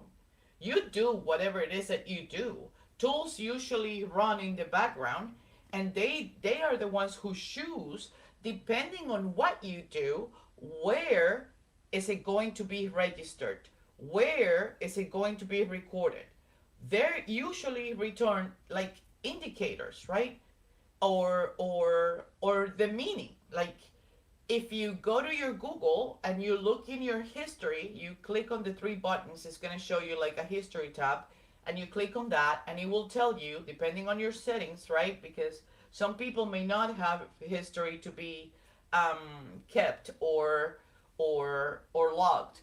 But if you do have it, then you're going to be able to see all the different websites that you have visited in the last, I don't know, week, 2 weeks, 3 days, depending on your settings. But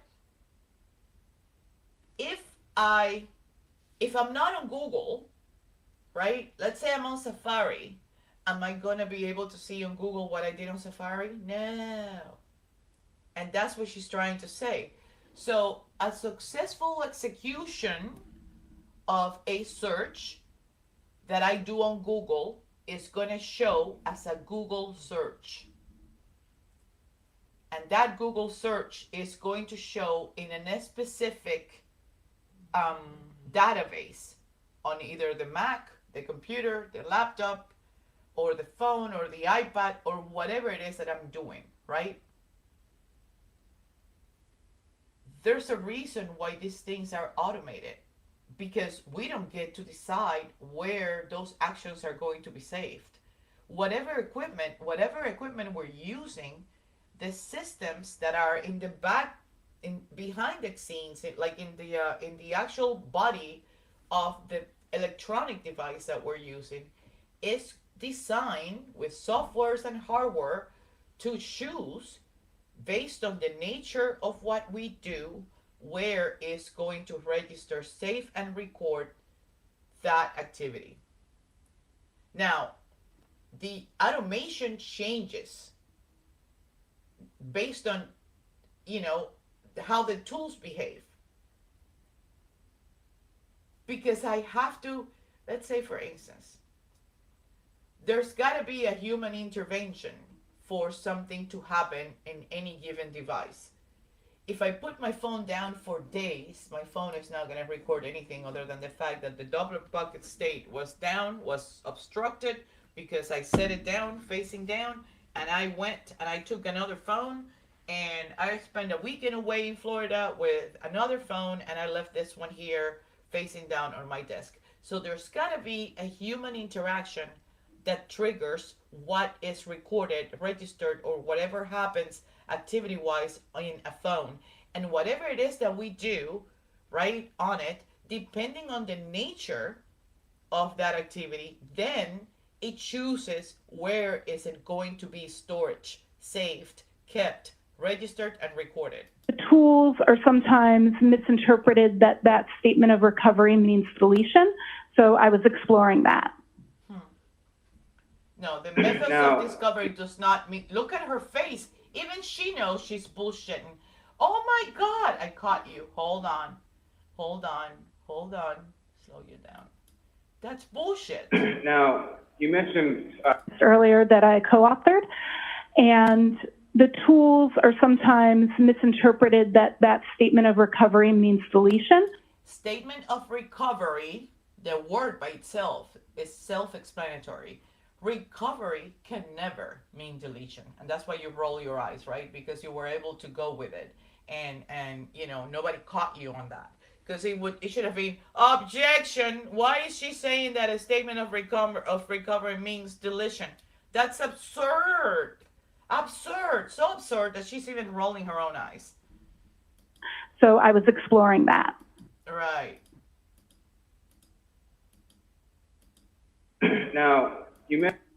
I I will never catch her again. She already did it and I missed it. You mentioned specifically there were 2 searches of interest that you were exploring, is that correct?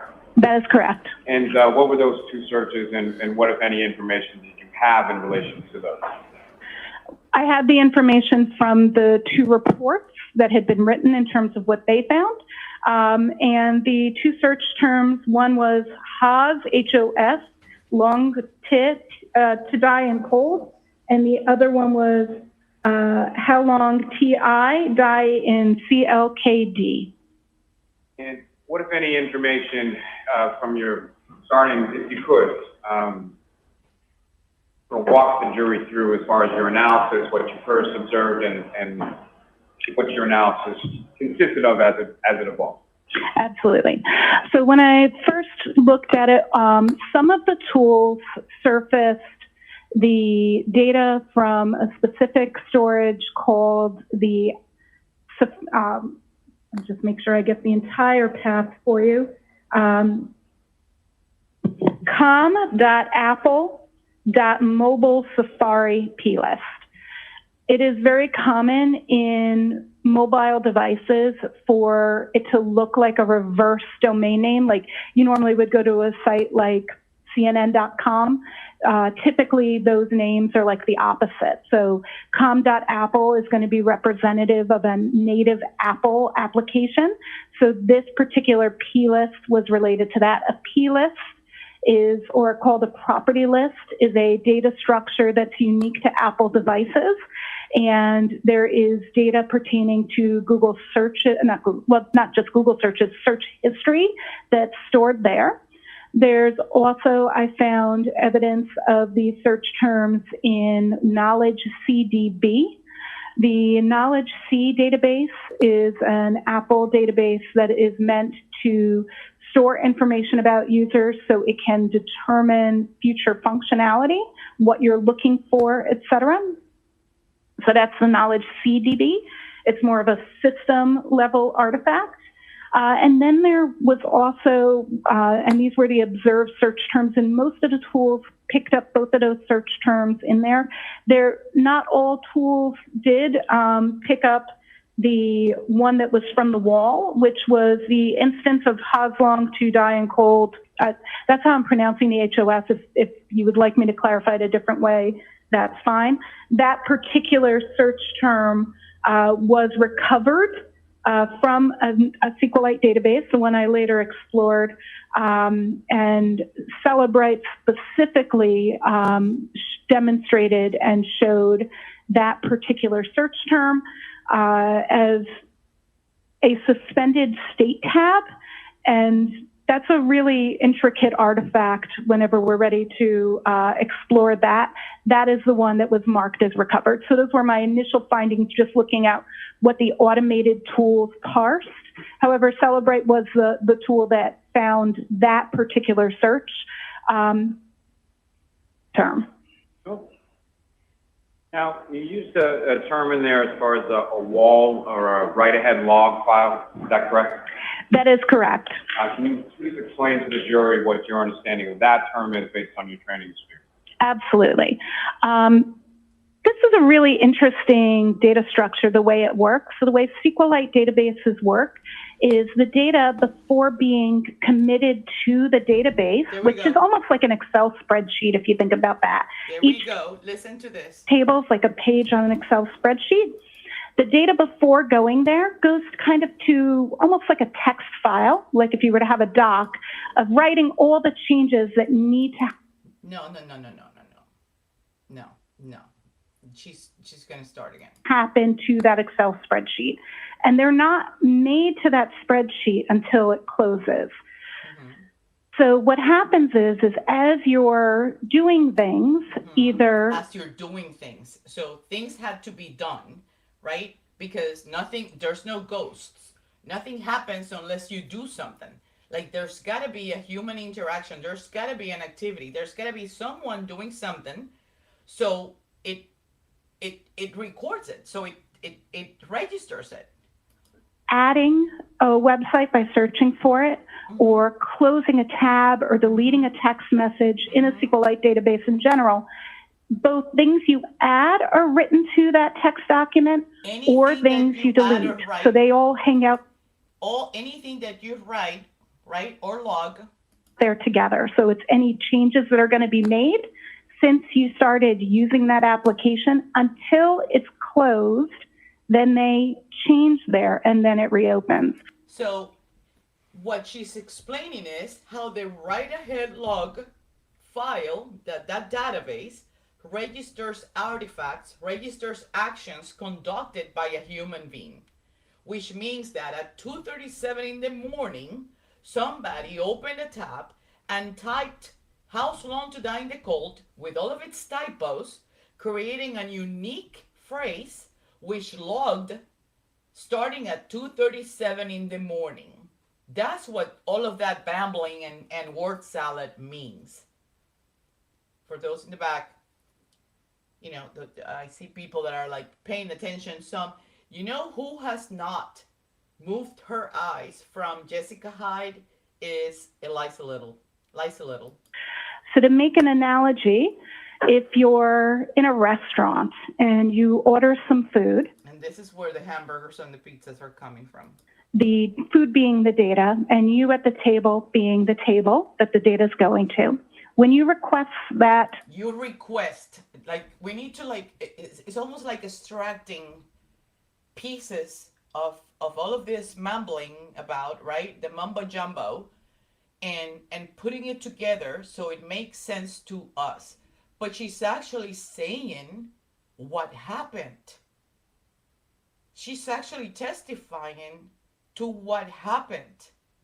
The fact that 88 Lally distracted everybody or focused on what he wanted to focus and discard the actual credibility of what she was saying because it wasn't convenient to him, her, or the judge or the witnesses, the disguised witnesses, right? That's a different story.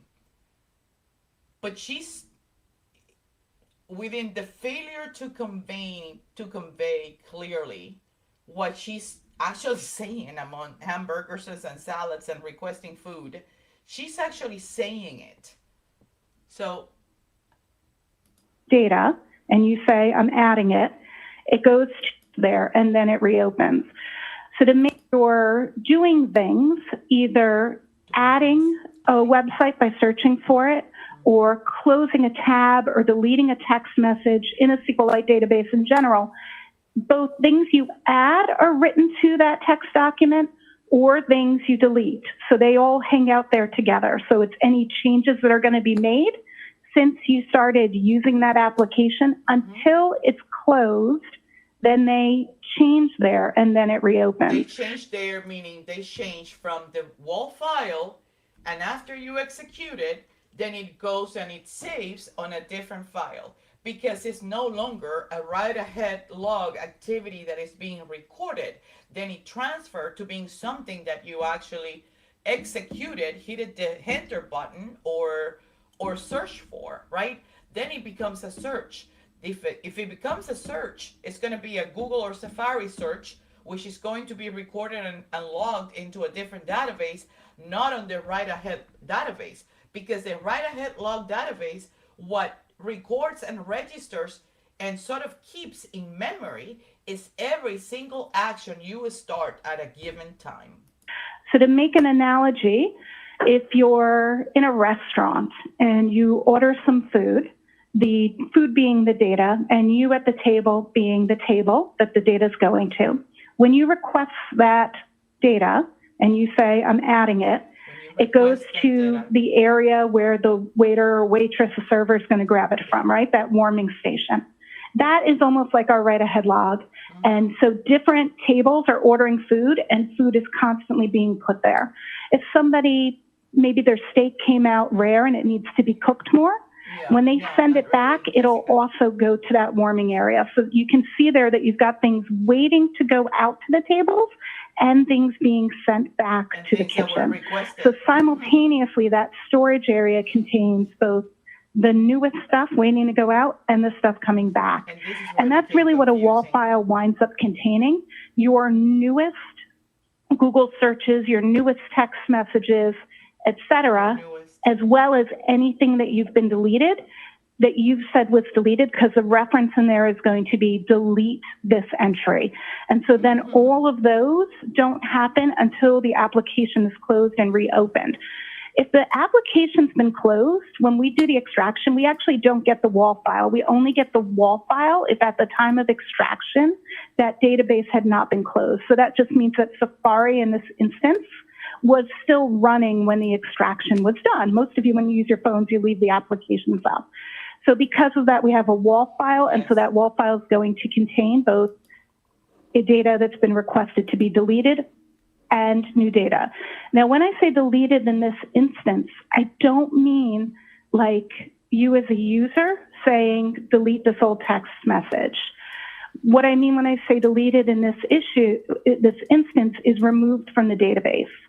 So when we're talking about something like a Safari tab, deletion from the database can occur because you close the tab. We all open tabs when we use our browsers on our phone, and we all close them. And so closing in that instance would be a deletion in the database, but what that's doing is not a user requesting deletion. So I just want to be clear on that term. And to that point, as far as, so when you say something has been deleted, specifically with reference to the write-ahead log or the WAL file, that's not something that's necessarily initiated by the user themselves, correct? Correct. And I think that's a common misconception, yes. Your Honor, just in regard to a side issue, may we approach this briefly? Sure.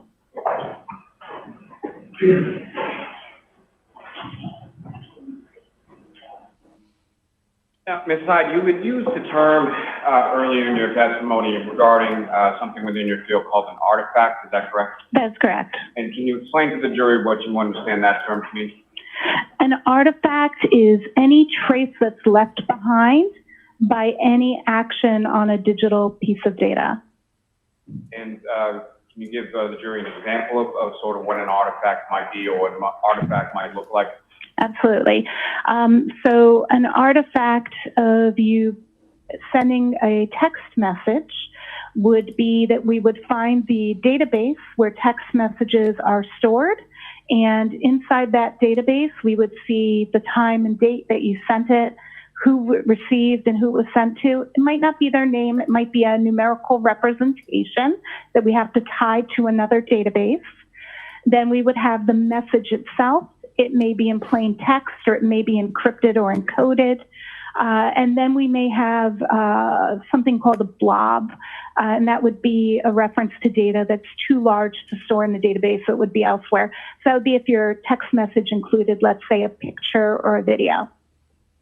Now, in regard to your analysis and your ultimate conclusions, in this case, you wrote a report, is that correct? That is correct. And within that report, there are a couple of tables and a specific figure, is that correct? That is correct.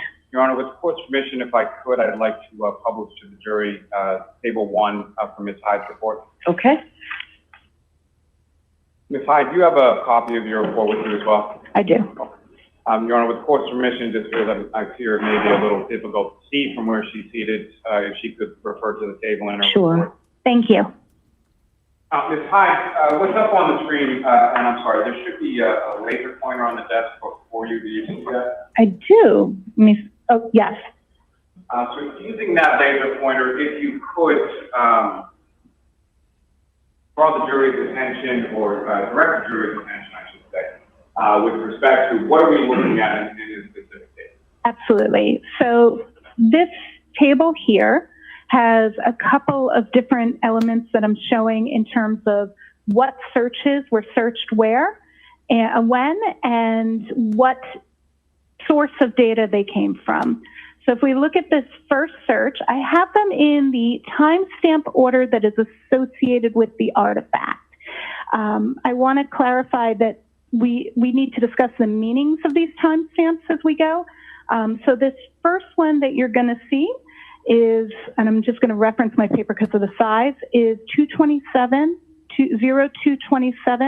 and 40 a.m. So that's 2 o'clock in the morning, 27 minutes and 40 seconds.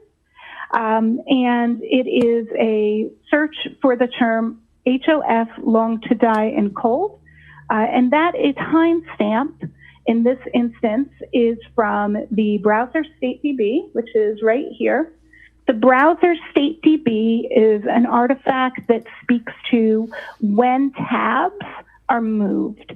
So when you're using your browser and you open different tabs, you may have a search that this time pertains to the time that that tab moved. It could be lots of things. It could be you switch tabs. It could be you close the tab. It could be you minimize the application.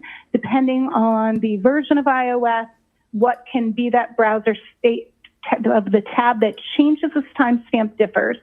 But what's very special to know about this timestamp is that that is not the time necessarily of the search. If a browser is opened and a single search is made, those will match. However, as long as that browser hasn't been closed, moved to the background, etc.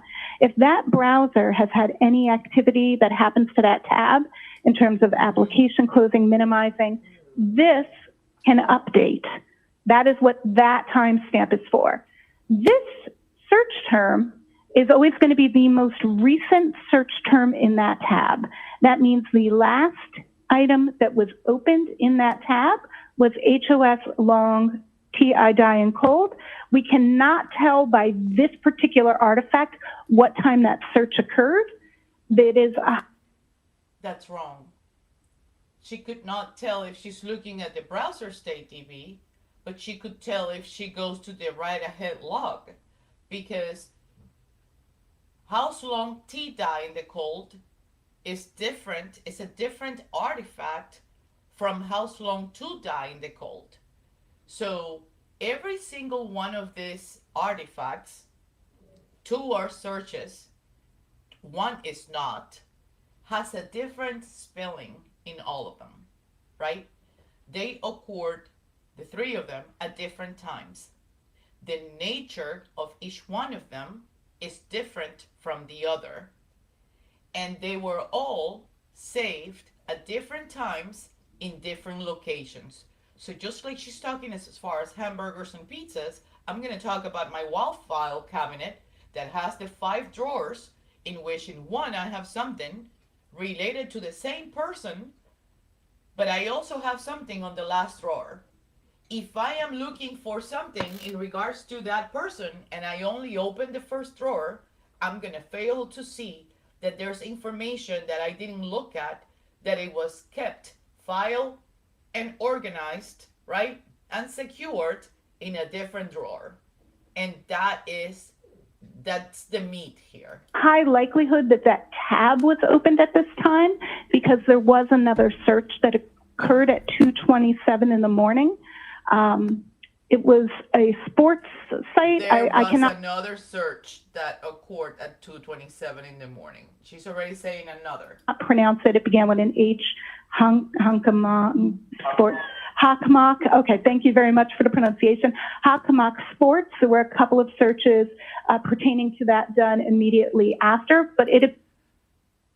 So I'm going to pause it for a second so I can talk to you guys. Now that there's only 3 of us, I feel more comfortable. Sometimes I get a little leery when I have 10 or 15 people because I never know whether I'm entertaining the enemy or, all of us are here for the same reason. But I wanted to tell you something now that there's only us. Somebody is searching for Hakamat Sports downstairs in Jen's phone. But we all know that Jen is upstairs with her watch, right? Jen's watch, the information on her watch shows her that when she arrives to the house at 2:12 in the morning, she goes upstairs, right? Her phone is not where Jen is because her phone is downstairs. Her phone never took 2-3 flights of stairs to go upstairs along with Jen.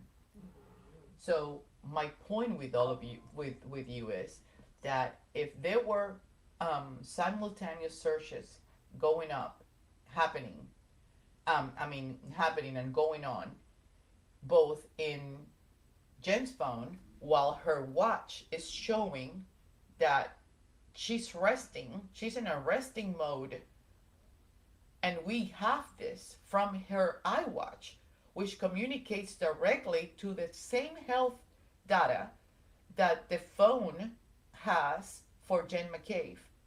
The difference here is that Jen can be upstairs and downstairs at the same time, which hangs you up. Let me see. This hangs me up. So many details can be reasoned, but now there is a comment that the time may not be accurate. Am I hearing that correctly? Yes. So what she's trying to tell you is,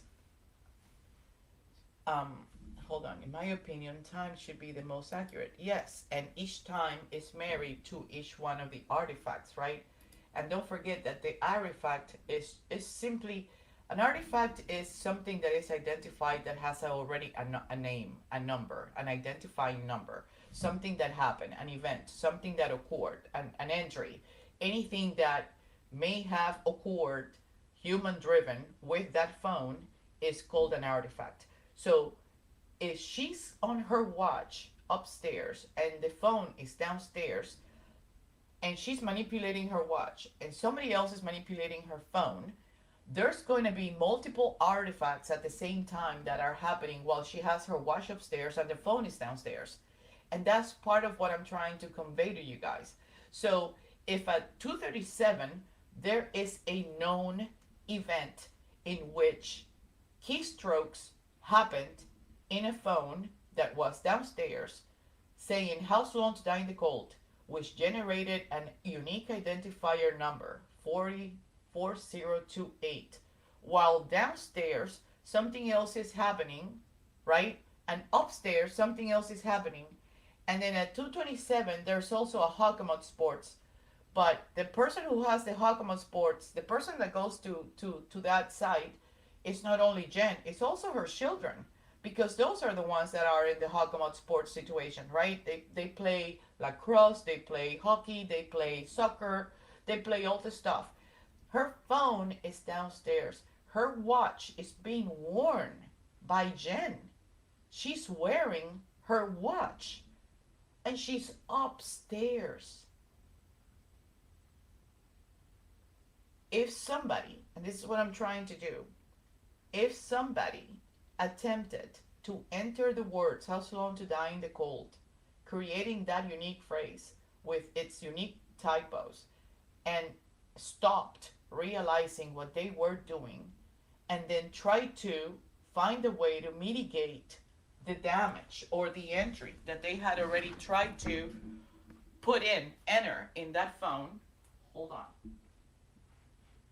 The most logical explanation is that you try to find either a tab or something that you had searched prior or in the past and try to offset whatever it is that you attempted to do at 2:37 with a different entry that overlaps, overwrites, and deletes the entry that you're trying to prevent from being seen, right?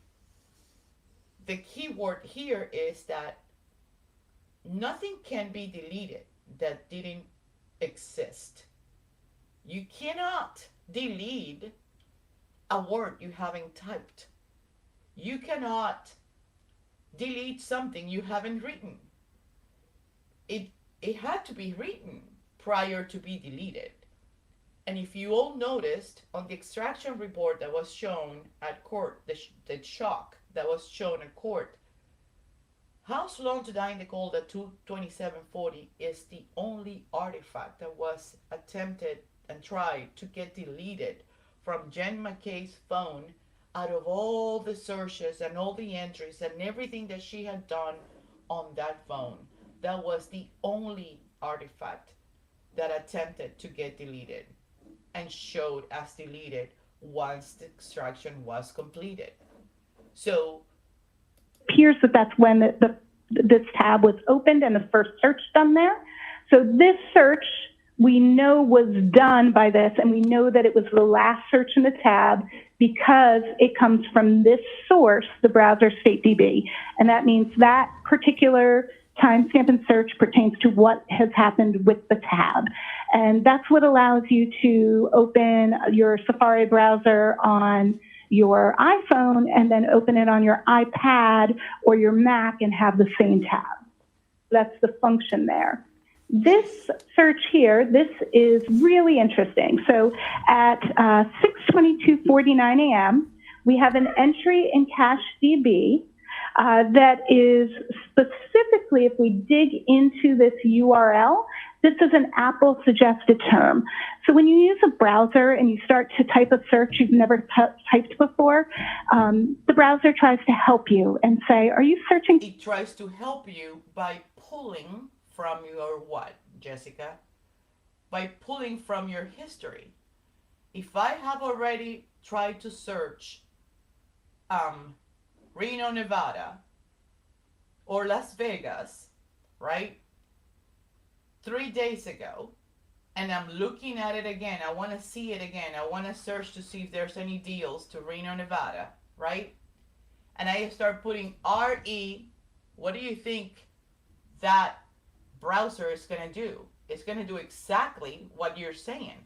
It's going to try to help me, right? And populate something that I already searched. For this, so as the user began to type the phrase in the immediate search after, which is how long TI to die in CKL. That's the second time that she tried to do how long T to die. And then what did it do? It brought, at 6:22 in the morning, it brought words that were previously entered. This particular suggestion came up. A suggestion came up because it had already been keystroked into a tab. At 6:22:49 in the morning, when the person tried to overwrite, right, put something else in the system to offset what they had done, it had already been done. Those words, similar words, were already entered at 2:37 in the morning. Indicating, in all likeliness, that the search term being typed had not previously been searched because... And then she says that the search term being typed had not previously been searched. Well, maybe because of the typos, but the initial suggestion tells you, actually confirms, it's undebatable, that something along the lines of the same phrase had been keystroked into a browser state, into an open tab at 2:37 in the morning. Apple suggested, instead of a previous search, it suggested how long does it take to digest food? And then, and then it changed it because it's like she used a different set of wording, right, which resulted in the specific phrase at 2:37 in the morning. And then at 6:22:49, she changed the house long to, she put T, die in the CIKD. So then he suggested, well, are you trying to search for this instead? But that doesn't mean that the reason why the browser was suggesting a phrase to begin with is exactly the reason why it's doing it. It's because it originally existed at 2:37 in the morning with a unique identifier number of 4028. So this is how, oh my God. After how long to digest food had been suggested, the user then has a search at that time, 6:23:51, for how long TI die in cold. And that is coming from the mobile Safari plist, the com.apple.mobile Safari plist I mentioned earlier. And the search is also... And this is why I'm doing this, Standing Stones, because I think that it's important for us to understand, and I don't know how far out did you come in, but we already went through, her background, and we already talked about how she was already working with government agencies in the past, and there were 22 federal government agencies that were supporting and funding places where she used to work. So we talked about her background and how she's well known. She's very well known in the federal spectrum of things. and she was also a U.S. Marine. That's how she started. Her background, her education started because she joined the Marines, and the Marines were the ones who paid for her initial bachelor's in forensic whatever, in electronic, electromagnetic, whatever it was that she did. But the repertoire of education on this kid, and I'm gonna show it to you. I just took a couple of screenshots because her resume is about 6 pages long, between every single thing that she had gone to school for, all the certifications that she has attained so far, all the associations that she's been embedded with, and one of them when she started out as a chair and she was voted in as a president, it's 6 pages long. So my point is, she's very well known. And you know who knew of her? Ian Whiffen. And you know who probably suggested to Keith, who then suggested to Tully, who then suggested to Morrissey to hire her? It came from Ian Whiffen. And what started with the Ian Whiffen situation was Mr. Richard Green, which I have every intent to restore the reputation and the credibility, damaging, the damage that they have done on this guy, on this person, on this expert, because it was Richard Green from United States Forensics who actually discovered the entire thing by doing his job right, by parsing every single available filing cabinet in that phone. He parsed it out. He stripped it down to its core. And he was the one who discovered that the house belonged to Diane DeColt was not necessarily, was a search on the browser state TV, but was in the right ahead log. And what that meant for somebody that has 2 inches of a brain in the digital forensic spectrum area industry community is that when something shows on the right ahead log, it's because it happened. And then that's how he knew, crap, these people knew since 2:37 in the morning. They had prior knowledge. This proves it. Everything that has happened up to date with being in conjunction, right? In conjecture to this, to cover for this, because they had prior knowledge. They knew that John died. They were the ones who sort of like plotted around the whole thing, and they have pitched it as if they are the witnesses, and they should not be witnesses. That's what Richard Green understood. The failure to perhaps convey it, right, in a more 21st century in tempo hippie kind of mode, probably. But that doesn't take 1 inch of credibility away from Richard Green or his capacity of discerning and tying one thing to another. What are we all doing here? What do you think Grant Smith Ellis is doing? We're tying pieces. The pieces have to come together so everything comes full circle, right? We're putting the pieces together. We can't leave one piece over here and the other one over there. It doesn't work that way because we'll never put the puzzle together.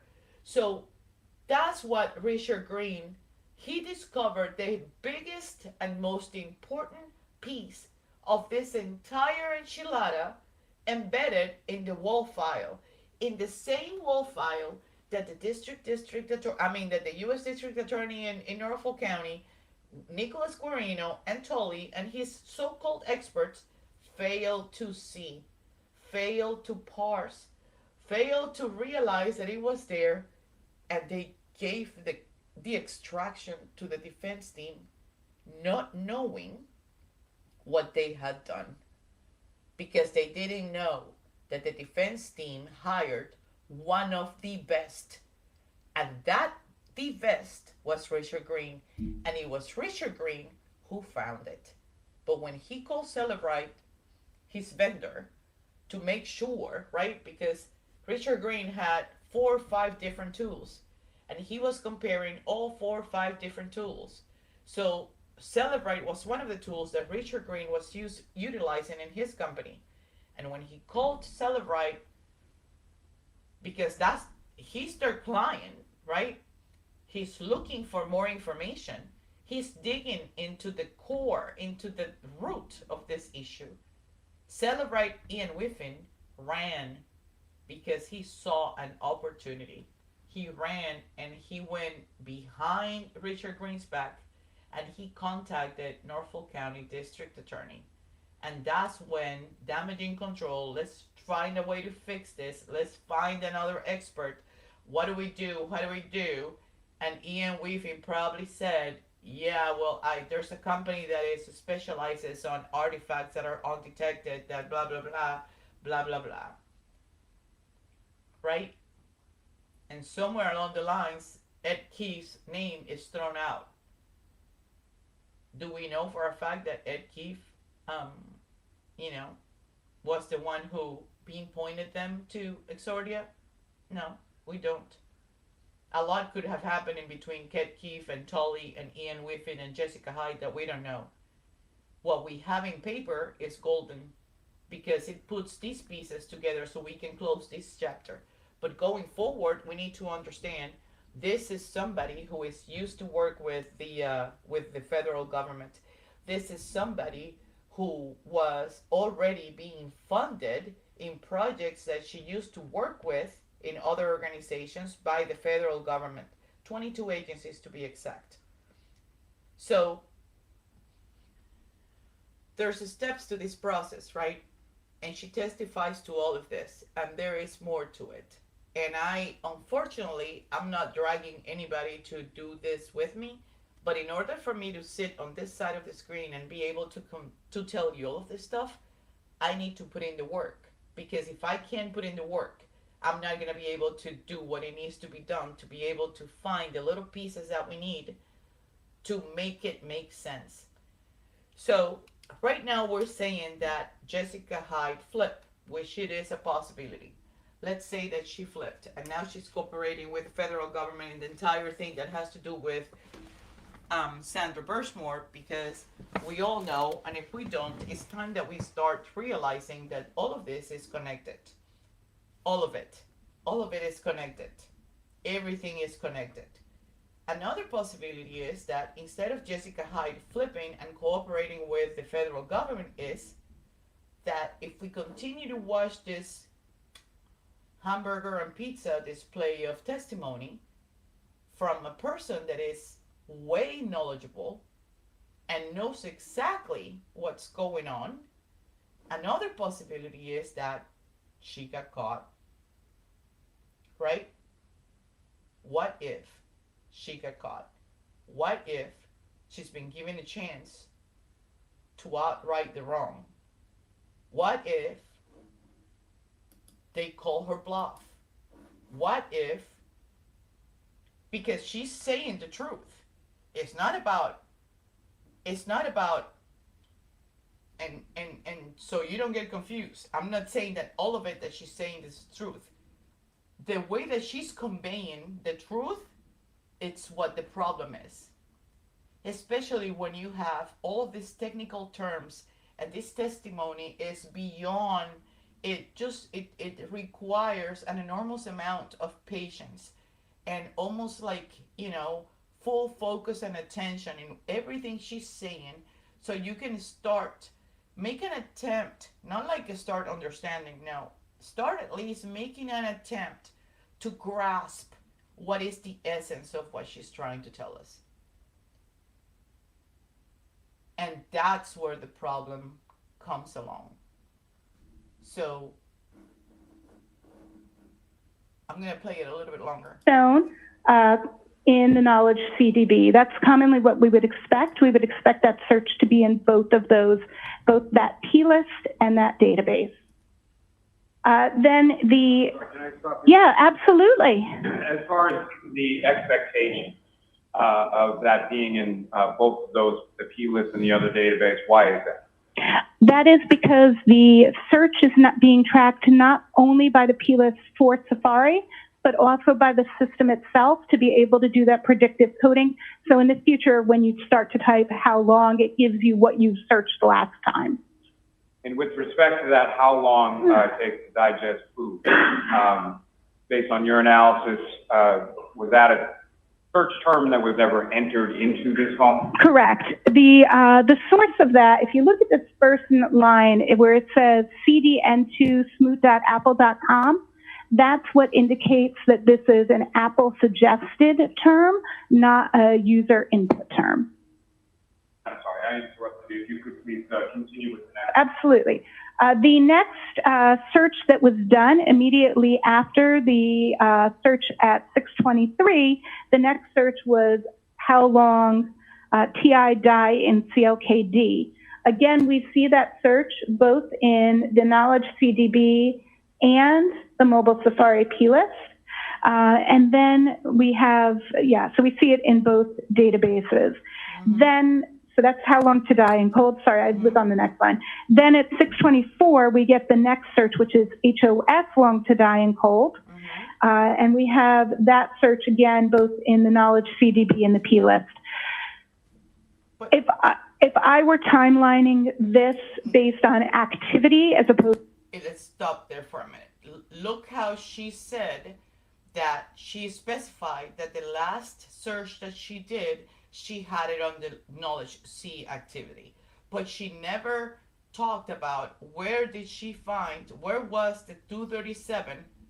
She never specified that. So we need to pay attention and try to catch as many things that she fails to say, or what she skips to say, or when she makes an effort to add more content, more information to what she's stating. To timestamps associated, what I see here is the beginning of a user typing a search, Apple making a suggestion of how. And she's talking about the 622.49 one and the 635 one. How long to digest food. The user does not take that suggestion and rather inputs how long TI die in CKLD. They then make a second search of HOS long to die in cold. That search winds up. All of them are different. Like, all of them are so different. Being the last search in the tab, and that is why we see it in the this particular browser state DB. It should be noted that this is in one of those WAL files and not the raw. Did you hear that? It is important to note that this is in one of the WAL files and not in the raw. Like, hello? It is important to note that this is in one of the WAL files and not in the raw.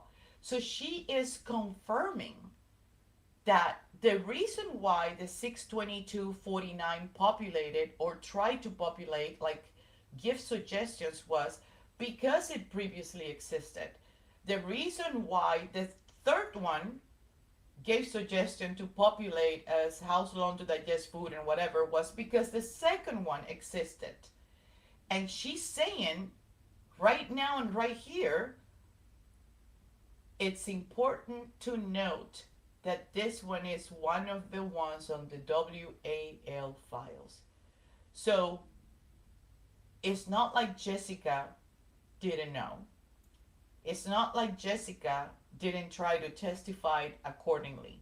It's not like Jessica Hyde tried to hide the truth behind this artifact number 4028 with a unique UAID number. No, it's the conveying methods and how Adam Lally was sort of like guiding her, right? Like imagine a horse steering you in a direction where you will talk about hamburgers and pizza, confuse the heck out of the people that are listening to you in such a way that even the person that was putting the most attention to you would be so tired, confused, frustrated within swimming among complexities and confusing terms that they already give up. And guess who was loving this? The judge. She was loving it. But can you tell me that nobody who actually watched this, even after the fact, didn't see that. Who was watching all of these trials? The federal government was. Federal government was watching every single one of these hearings and trials. I can assure you that. I can assure you that. And they know who Jessica Hyde is. File. And so as far as sort of toward the top there. And that is why we see it in the this particular browser state DB. It should be noted that this is in one of those WAW files and not the raw file. Yeah, we know that. And so as far as sort of toward the top there, and I know we'll get a little more to this in a moment, but as far as that reading of 227:40 in the morning, as far as the timestamp associated with the search, why would that timestamp be associated with it if it's searched later on in the morning? Because that table isn't showing the time of that search. It's showing the state of the... And don't forget what she said in the beginning. The table is comparable to what an Excel file would be, right? That's what the write-ahead log does. It's like it creates its own recording registration of what happened. That's what the WAL file does. And look what she says now. Database. So it's saying that the last time that tab was touched, moved to the background or foreground, was 2:27 a.m. Hello? It's like, it's saying that the last tab to touch was moved to the background or foreground was at 2:27 a.m. Hello? The website, as you search more websites in the tab, that gets updated. So the current state that this... It gets updated because it overwrites the original time. So if I'm doing something at 2 o'clock, if I'm eating a hamburger at 2 o'clock in the afternoon, and by 3 o'clock I'm eating a hot dog, right? The hot dog happened after the hamburger, Jessica. This is like, it replaces what I had already done before. It doesn't go backwards. It's not a retroactive thing. Of course it's going to overwrite it because it proceeded, not preceded. So this is my problem here. When we were talking about there isn't an entity that regulates any of these people, the delivery, the conveyance, the reports that these people submit to a court, right, regarding digital forensic stuff. This is one of the most important portions of any trials, criminal cases, because nowadays everything is based on digital forensics. Everybody has a phone, everybody has Bluetooth, everybody, people have iPads, people have different devices, and they become key when crimes happened, because that's how you try to track down what were the activities related to this person prior and during and after, right?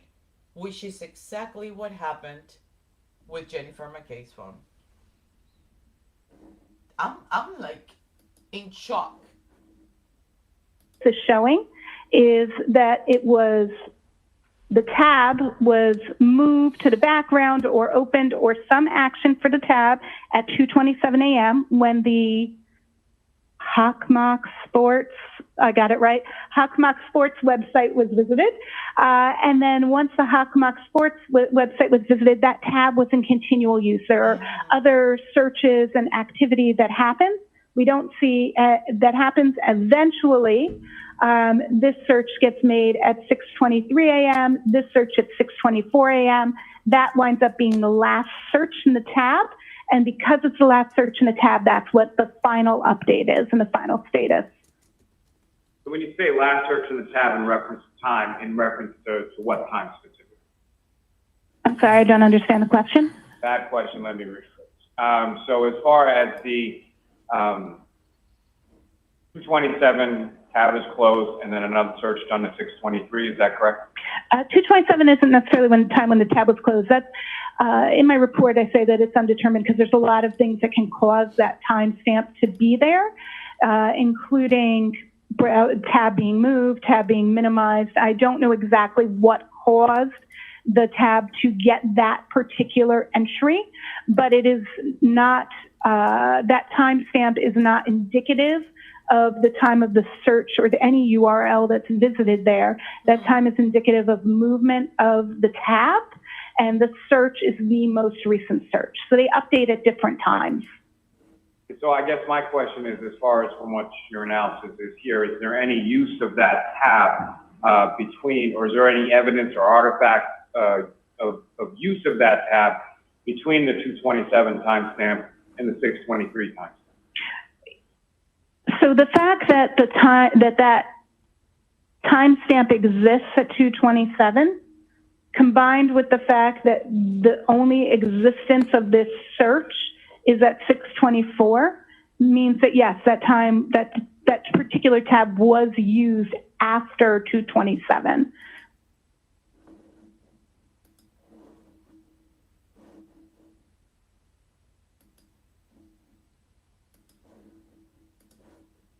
What sports? Soccer, hockey, and lacrosse. And so January, 4 years? Yes. And did you play any sports when you were at Anaheim? Yes. And what sports? Soccer, hockey, and lacrosse. When the Hawk Mock Sports was searched. I apologize for not being familiar with that name. Absolutely fine. Now, if I could ask you at this point, you had talked about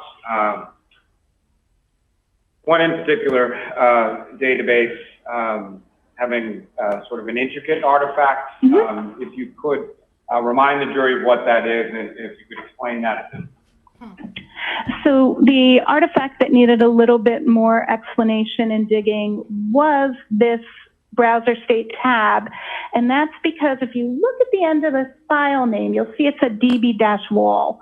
That means it wasn't in the regular database. It was in the write-ahead log. And to Cellebrite's credit, that tool actually parsed the write-ahead log and displayed it where the other tools did not. If you remember before, we talked about write-ahead logs, and we talked about the fact that they can contain data that is both removed from a database and data that's not yet to be committed. And this database, we do not know which that is, but what I did was I manually went through, and that's in the figure, I manually went through and reconstructed the wall files using the Sanderson SQLite tool. And in reconstructing the wall files, I found many. I'll tell you exactly how many if I can refer to my notes. Sure. Refer to my notes. Approximately 16 instances of that existing in the wall file.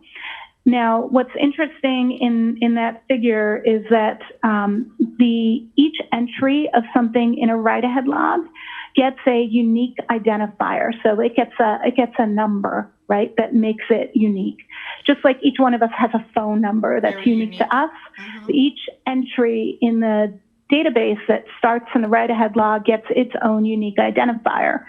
And that unique identifier in this instance in all 16 entries in the wall file is the same, which shows that it's truly only one search, not multiple searches. So the wall file doesn't register searches, Jessica.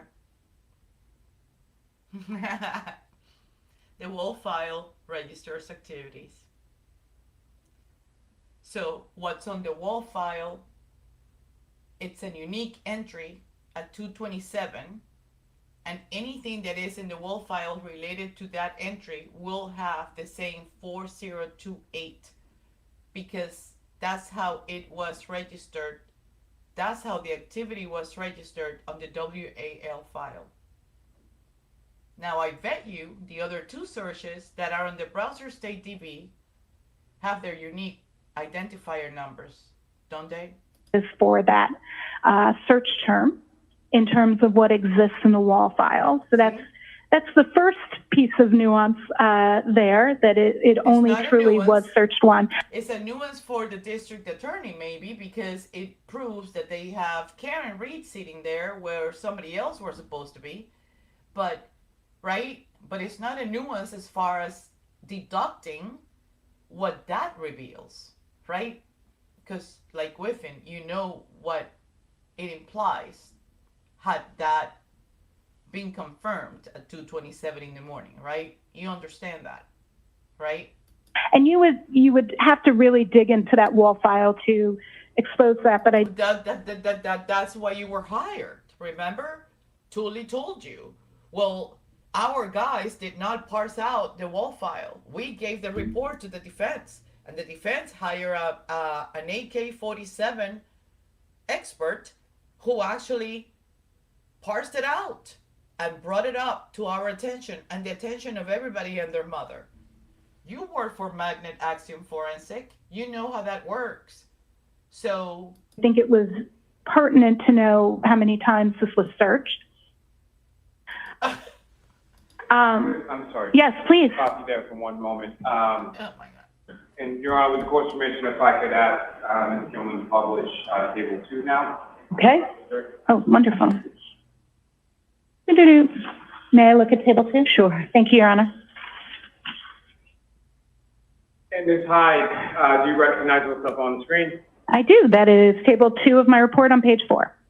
And if you could, again, using the latest form that you have before you, direct the jury's attention to what, if anything, is significant to in Table 2 up on the screen. So Table 2 here is designed to share with us what each of the locations that can potentially have Safari data, what kind of data they hold.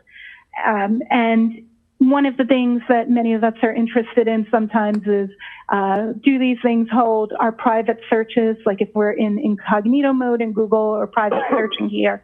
So this table denotes if we're seeing private or non-private searches, if it includes tabs that are open or closed, so that we know which artifacts are giving us what kind of information, as well as what some of the associated timestamps mean. So this was designed as a guide to really understand Table 1 more in depth. So this first one here, this refers to the history DB wall file. And that file has non-private searches. It includes closed tabs. And the visit time there is the time that a user reopened the tab. We don't always have the artifacts we want. And in this instance, we did not have that particular one. Then we have the Safari Tabs DB. This has private tabs and non-private tabs, and it shows only tabs that have not been closed. So this is an active tabs database. The next one we have is the Browser State DB and its wall file. And this is the one we were referencing where that we keep talking about where that 2:27 a.m. number is coming from. So this one is going to be non-private searches. It includes closed tabs, which is important, and the last viewed time. So when it's coming from, it shows only tabs that have not been closed. So this is an only tabs that have not been closed. Active tabs database. The next one we have is the Browser State DB and its wall file. And this is the one we were referencing where that we keep talking about where that 2:27 a.m. number is coming from. So this one is going to be non-private searches. It includes closed tabs, which is important, and the last viewed time. So when an item went to the background. So it's about the tab, not about the search. No, because that's probably the most important demarcation. And one of the issues here is when the tools parse the data, they call the columns what the columns are called raw in the data. Those don't necessarily tell us what they mean. We have to verify and validate what they actually mean. So when I'm saying last underscore view time, that's what the database name is, not necessarily the actual function. Right. Or not what we would presume it to mean. The next one, the last one here, is the mobile Safari plist. And this one actually tells us, the date here gives us the time that something was queried reliably. Now, if I could ask you, if you could just explain to the jury as far as these SQ or SQLite databases, how exactly do they work, and what, if any, relation do they have with regard to data and information with the right-ahead log or the wall plot? That's the judge coffee. So SQLite databases work and function as a storage for anything that the phone may need to reference later or that you're doing. They're stored for a variety of things. Most of your third-party apps use SQLite databases, and multiple applications do. So SQLite gets information in, and it allows for that information to be updated, added to, or removed from. So data that's in that situation, that it's sitting in the database, that is what we refer to as live data. Then data that is waiting to be put into the database, that is sitting in the wall, or has been requested to be removed, that is what's in the write-ahead log, and we call that non-live data because it's not in the active database. So when you're using an application and it's putting that data to that temporary storage area, that wall, that write-ahead log, what happens is then when you request data by going into your contacts, let's say, and looking at the people who are stored in your contacts, right? Your mom, your dad, your brother, your sister, all those people. When you're looking, your best friend, you're looking up their numbers, that data is all stored in that database. So when you add someone, it does that entry to the wall. Now, so if I just added Sally, how do I know that Sally's in there, right? Well, what happens is the interpretation of the SQLite database goes to the wall, checks and sees if it's in the wall, and uses the wall to incorporate it together to present you everything as if it's in there. Then when you close the application, you close contacts. You don't just put it away like go switch apps. You actually close it. When it closes, all of those changes get committed. So now the items that you've requested to be deleted, that contact you don't like anymore, that X, whatever, their data is no longer in there. The data that you've added is now in there, and now that's all live. Sometimes we can get more complex and recover some of those items that are left over because they are marked for deletion but still sit in the database, or they're sitting on a page that is no longer active in the database. So there's a lot of places that we can recover data from in addition to the wall that exists in the database after something has happened, but that isn't pertinent to this particular use case. No, because we're not focusing on searches. We're focusing on the 227 artifact, which was a keystroke of sets of words that became a phrase that imprinted a record at 227, 237, 227, deletion, 227:40 in the morning. That's what the case is about, because it denotes that there was prior knowledge. It confirms that people knew at 227 or prior that John O'Keefe had died.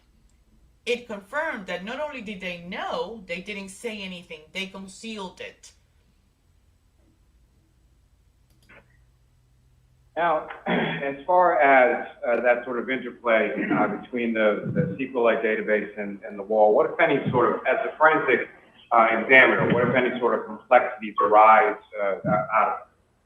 Oh, one of the biggest complexities is the assumption that because data exists in the write-ahead log, that a user took an action to delete it. Excuse me? No, that's not the worst complexity here.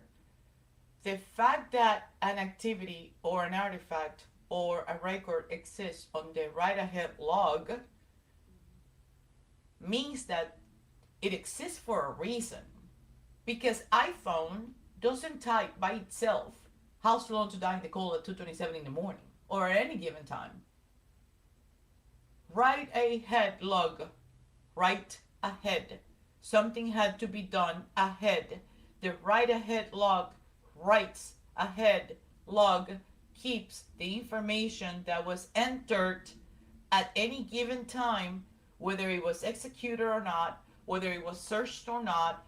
every single keystroke and activity and everything that you do on that phone or that specific electronic device is kept, recorded, and registered on the write-ahead log file before, if you decide to hit the enter button, then it becomes a search and then it goes to another file, right? But nothing happens nor gets registered or recorded on the write-ahead log file unless somebody does it. Somebody does something.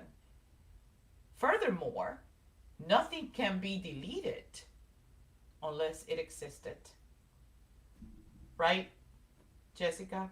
When I teach at the university, when I peer review my colleagues' reports, this is one of the most common mistakes I see. And it's really because some of the forensics tools to indicate that the file has been recovered, they put a big X on it. And that was actually a big subject of that standardization of file recovery paper I referenced earlier. And it speaks about all kinds of files, but actually has a special section on SQLite, specifically because that nuance is often missed by examiners. Now, in reference to that being marked as deleted or misinterpreted as deleted by user, deleted by a user. is there a specific... Deleted by a user.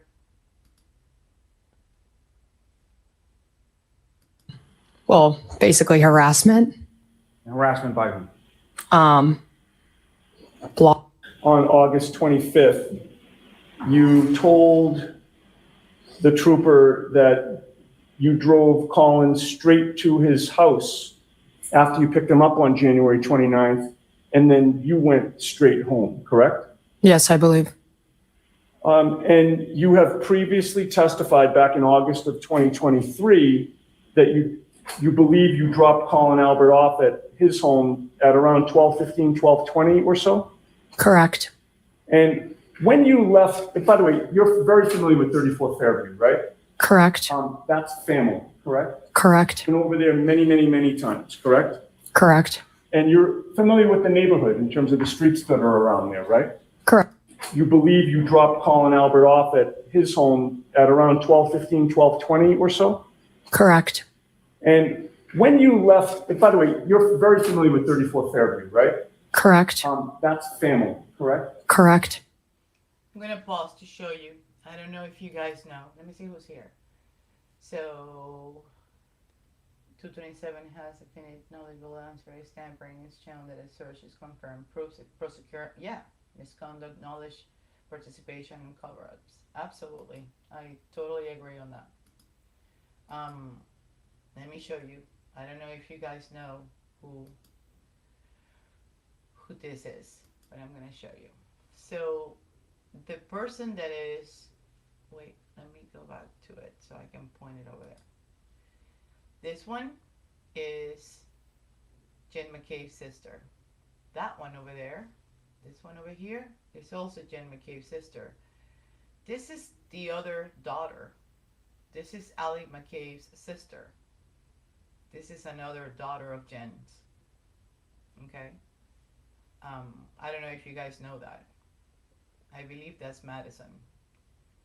And these two are sisters. Been over there many, many, many times, correct? Correct. And you're familiar with the neighborhood in terms of the streets that are around there, right? Correct. And you've lived in Canton your whole life? Yes. Yeah. When you were a baby, you were in Stoughton? Yes. Basically, you're a Canton girl, right? Yes. And can you tell the jury the route that you took home from 34 Fairview, or actually strike that, the route that you took to Colin Albert's house when you left 34 Fairview on January 29th? Look at her next. I don't remember specifically, but I would believe I drove up Fairview, then sorry, I don't know the streets. If I suggested to you that the street closest to 34 Fairview was Cedar Crest and the one on the other side is Chapman, does that refresh your memory? Yeah, so Chapman. Okay, so I you would have believe. gone up and gone to Chapman and taken a right or a left? I'm really bad with directions. This is where everything collapses. No further questions. Thank you, Ron. All right, Mr. Lally. Thank you. When she looks to that side, that's what she's looking at. Now, Ms. McCabe, with regard to, did you get rid of your prior iPhone or did you upgrade your iPhone? Upgrade. And that would have been in December of 2022, is that correct? Yes, I believe so. Was it sometime around Christmas? Yeah, probably. And that could have been a present as far as getting a new iPhone or upgrading your iPhone? Yes. Now, as far as any of the information that you were shown as far as a screenshot, did you in any way, shape, or form alter or delete any of the content within? So that's wrong, because December 2022, John died January 29th, 2022, right? So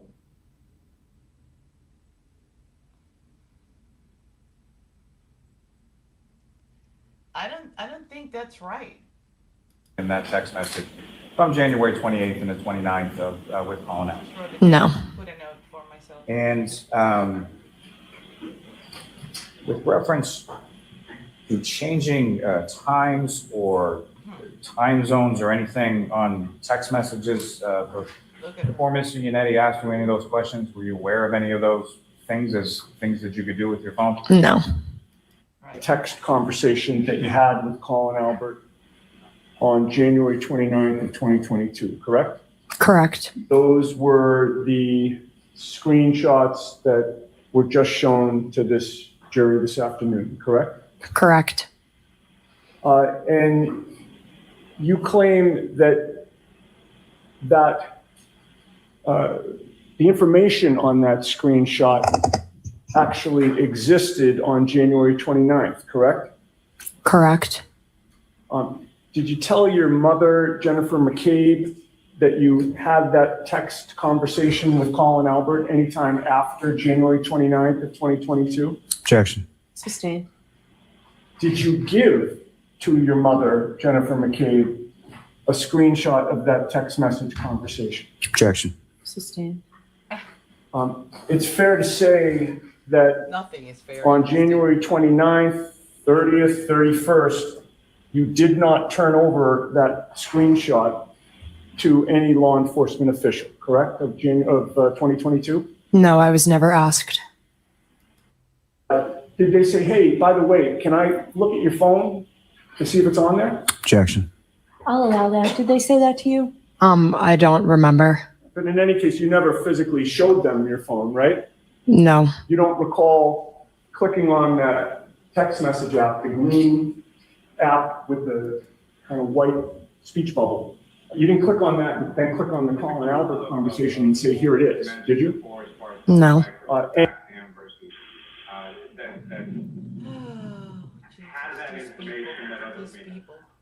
So Cellebrite and Magnet Axiom, both Cellebrite Physical Analyzer and Magnet Axiom, both have file system viewers that then have SQLite database viewers. I would say that those SQLite database viewers have more of a basic function in terms of looking at data in the live database. They don't allow for deep analysis of the write-ahead logs, which is why in my analysis I use the specialized Sanderson forensic browser for SQLite. And so when you see something like that in a Cellebrite extraction, is there, what if any further analysis can you do to sort of look behind? Absolutely. Anytime I see an entry marked as recovered, and I'll use the term recovered instead of deleted, by Cellebrite, and the source is a write-ahead log, I would go and begin reconstruction of the write-ahead logs using Sanderson's forensics tool to get to the meat of, is this something that it has been deleted, or is this something that has yet to be written to the database? You can often see remnants of that based on how many unique entries there are of it. What the other thing we do is, so I mentioned that when we have the WAL file, it hasn't been applied. So if I take the SQLite database and the WAL file out, and I make another copy of them, so I've got one copy I'm looking at Sanderson, and I take another copy and I actually open it, what's cool is it does the commits. So then I have a copy of the database that actually has all those changes. So I now know if the entry was deleted by just comparing the two. So I can do that analysis by basically making the database think it was reopened, by reopening it with a non-forensics tool in that instance, just to see what it would look like in real life. And then I can look at the difference between the two and determine if something was marked for deletion or addition. Now, are there different reasons from your training, your experience, and your knowledge of these systems? Is there different reasons for why it's your conclusion that that particular search or those search terms were not deleted by the user specifically? Yeah, well, there's a couple of reasons. First, the way tabs work from a functional perspective, you can close a tab, but there's not really a user deletion function for the tab. And there was no evidence of other deletion, if that makes sense. It doesn't make sense that the term was, I don't see evidence that the term was searched prior to that 624 time. So since the term wasn't searched prior to that 0624 time, the existence of the tab being closed would not mean that that search was deleted, because then it would be evident in the other databases pertaining to the actual search, not the databases pertaining to the state of the tab. Is there a possibility that the tab was closed? Absolutely, but that is not a deletion. Wow. Secondly, an existence in the wall file, as we mentioned, could be that it's something. Wow. Like, oh my God. Okay, so let's take a minute, right? Let's take a minute. So far, I don't know if you guys agree or not, and I'm gonna let you throw questions for a second as far as like what have we gone through right now. So far, there's a conveyance situation. There's a delivery of the information. But so far, within the hamburgers and the pizza, there's been nuggets here where the existence of the file, as we mentioned, have you caught every little thing that she has said? Pretty much confirming that the 227 wall file existed. I mean, the attempt deletion, wait, wonder if there is evidence multiple unique IDs entries showing attempts to tamper.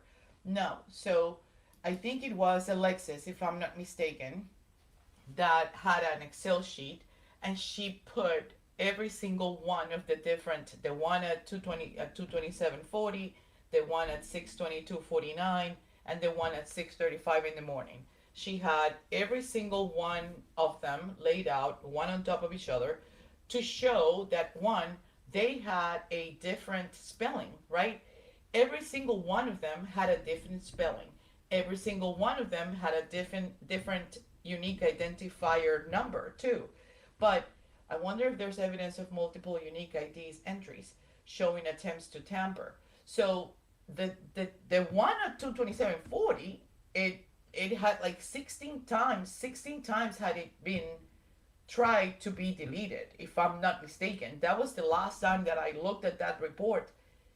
16 times they tried to delete or find a way to remove that entry from the wall file.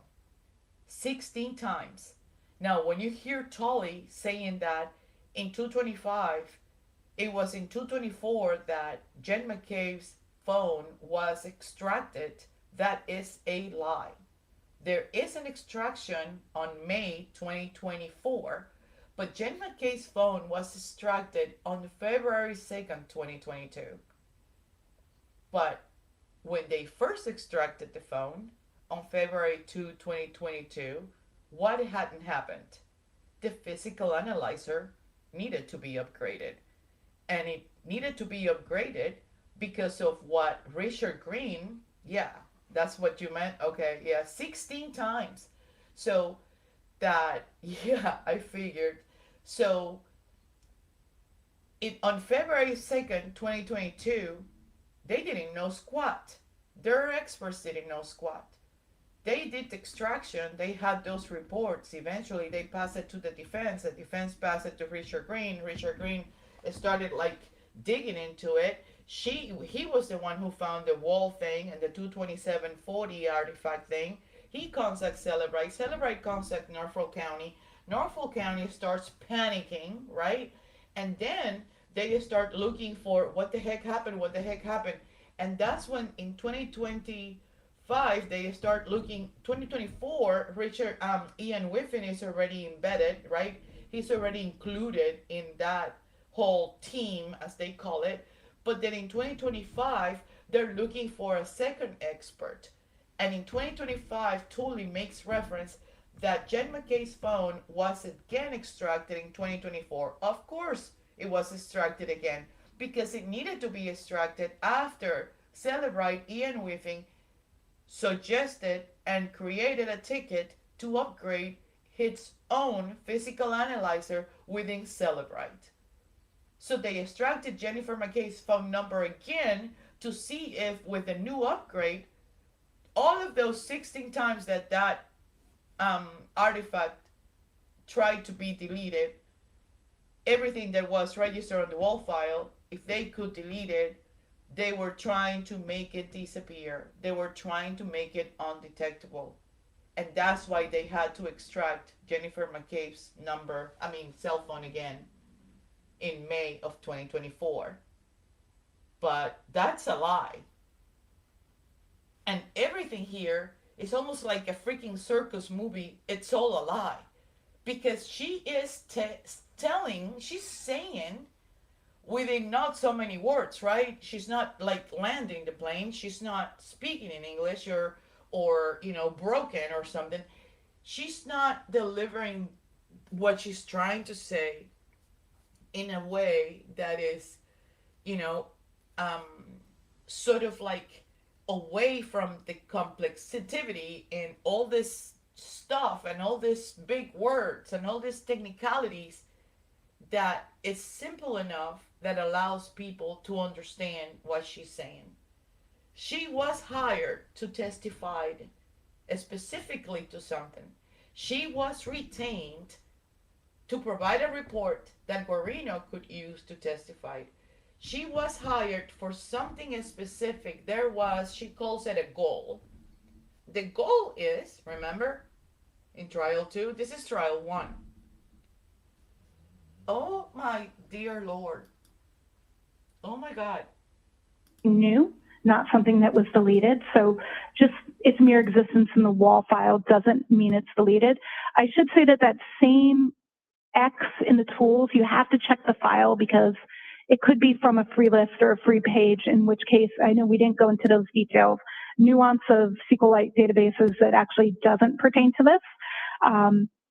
However, those would be truly deleted items. So there's other places where we would expect potential recovery, not necessary in this instance. And you can have something that's in a wall file and deleted without being in those other locations.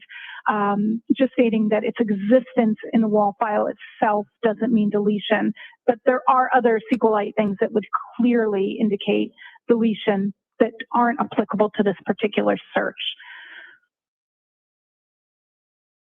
Now, Your Honor, with the court's permission, if I could ask Ms. Gilman to publish figure 1 from the sides report.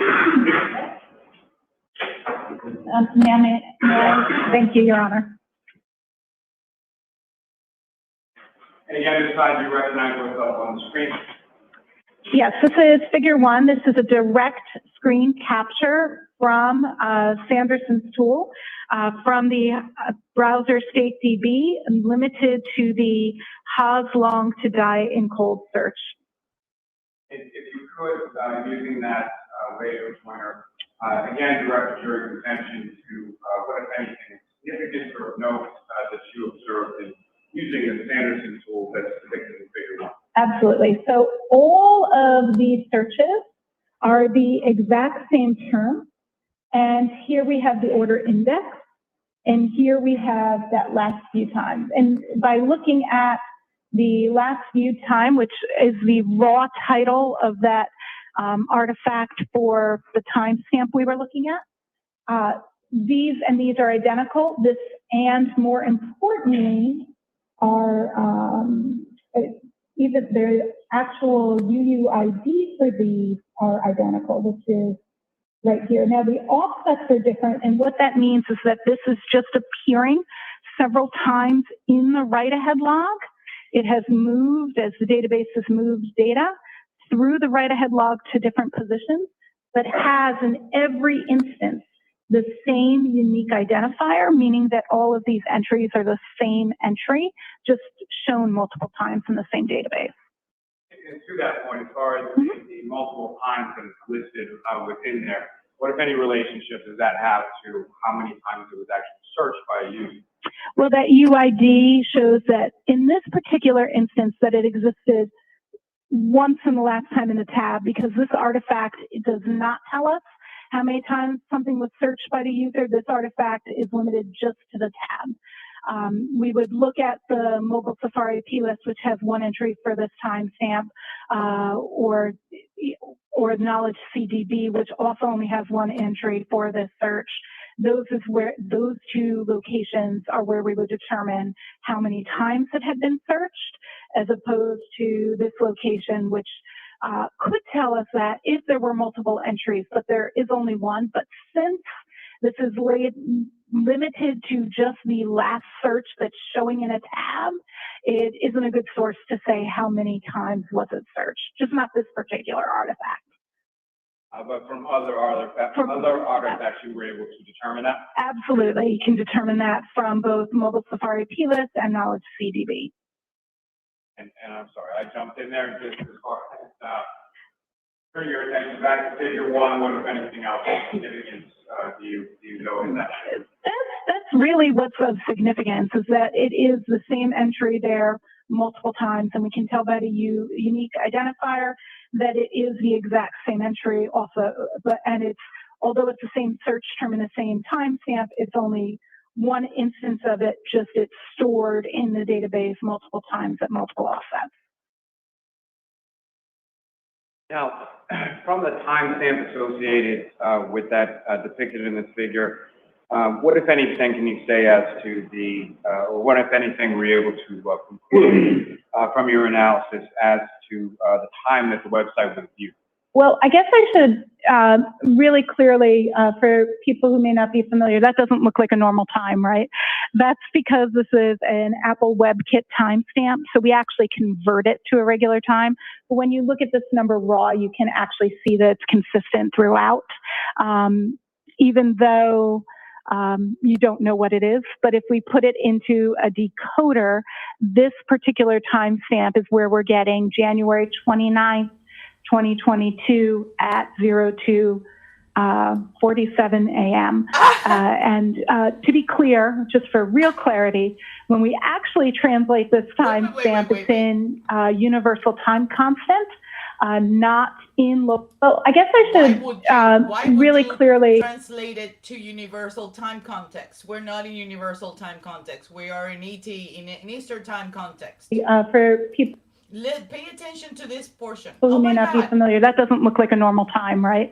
That's because this is an Apple WebKit timestamp, so we actually convert it to a regular time. But when you look at this number raw, you can actually see that it's consistent throughout, even though you don't know what it is. But if we put it into a decoder, this particular timestamp is where we're getting January 29th, 2022 at 02:47. There you have it. So here's the predicament that we have, right? Here's the predicament that we have.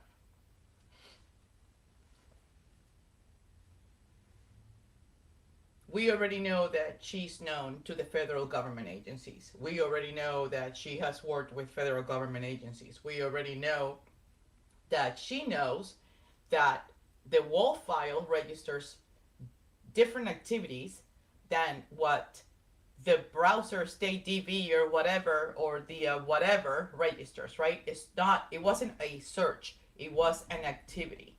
We know Jessica knows this.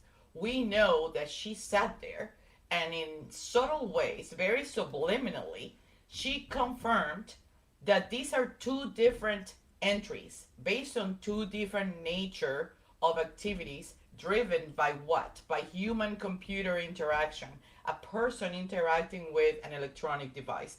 She has subliminally already, I caught 4 times. I have wrote it down. 4 times she tried to say that the WAL file registers things different than what the browser state DB registers. That the spelling on the two searches, differ from what the entry was at 2:27 in the morning, at 2:27:40 in the morning.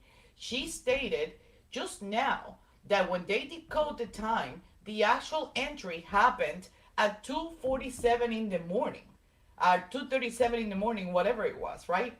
So how many more times does one expert have to be, or instead of saying what we all needed to hear, right? Surrounded by so many big words and crap that doesn't matter, instead of like plain English and saying what it needed to be said, how many times did we have to, I'm out of words. Like I'm out of words myself. Like I don't even know how to explain what I'm trying to explain. How many times did she had to come out and say the same thing, decorated by other words, right? Decorated by other words to avoid telling Lally what Lally didn't want her to say. Does it make any sense what I'm trying to say? I had to correct the typo on that Venmo.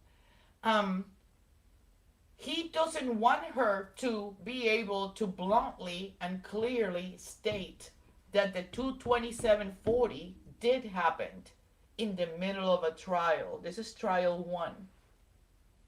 He made every single attempt and effort to avoid that she would come out and say that the 2:27 is a user interaction activity that actually occurred at 2:27:40, 2:37 in the morning.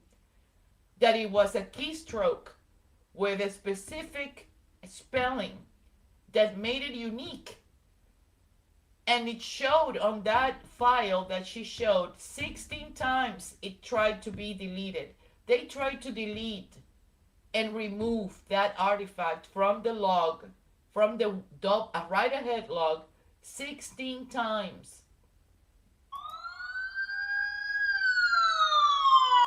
He didn't want her to confirm that. And that was the whole thing. So is she working for the federal government? Probably. She's worked for them before. Is she helping the federal government? Probably. Was she a plant for the federal government back then? I don't know. But I can tell you this. Based on this testimony, and we are halfway, we have a little bit more to go. We have less than nothing to go. And this is on the first trial only, and we haven't seen the redirect. And the juicy part comes when the redirect happens between her and Alessi. Because Alessi shocked the heck out of her by letting them know that he was up to par, in tempo, and very up to speed with everything that had to do with digital forensics. I don't think I can let this go. Because right now, this is I'm in a crossroads, right? I'm in a crossroads when I think that it is impossible.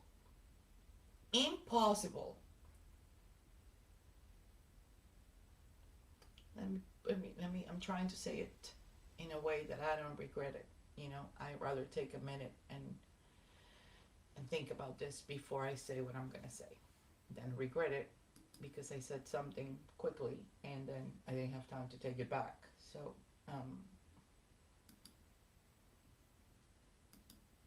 this is big. This is really big. So here's what I'm thinking, you know, in a situation like this, because if we think about it, let's think about it. like, Lally could have steered any expert into saying whatever it was that they wanted to say, right? At the end of the day, it's the expert's integrity that is at stake, right? I mean, if you think about it, she's trying to remain true to her knowledge, to what she knows, to the truth that she's told us 4 times, subtly and subliminally and in different ways. She's told us 4 times, and each one of those 4 times, Lally tries to steer her in a different direction. So 2 things can happen, and 2 things can be true. Either she has been hired by the federal government, and this means that they bluntly ignored stupid whiffing, right? And they picked her so she can testify on the Matthew Farwell situation based on the same extractions and work performed by Guarino, which was the exact person who also skipped the text messages with Sandra and also did the failure that he didn't identify the wall file, the parsing of the wall file. He didn't do that for Tully before they provided the reports to the defense team. Or she has been placed in a jackmate situation, right? This is a chess game. She's been placed on a jaque mate, like, it's either or. Because just like Karen said, we all know what you've done, right? So if we apply that in this situation, and we all know what has been done, somebody can be called in to the principal's office. You have 2 options. Just like, do you think all this fighting for justice and we're still at it, and we're still working, and we're still looking at testimonies, and we're still, drilling documents and auditing papers and research, and do you think all of this is, at this point, Karen has been acquitted. She cannot be tried for anything that she didn't do on a 3rd time. She can't. This is more of a reivindication. And this is what I'm thinking, that this could be reivindication time for Jessica Hyde, because she is now being given an opportunity, right, to testify at the federal level in a trial that has nothing, right, in the eyes of the majority, has nothing to do with the Karen Reed situation. It's the murder of Sandra Birchmore. And she has been given an opportunity to sit on that trial and be the expert in all related digital forensics.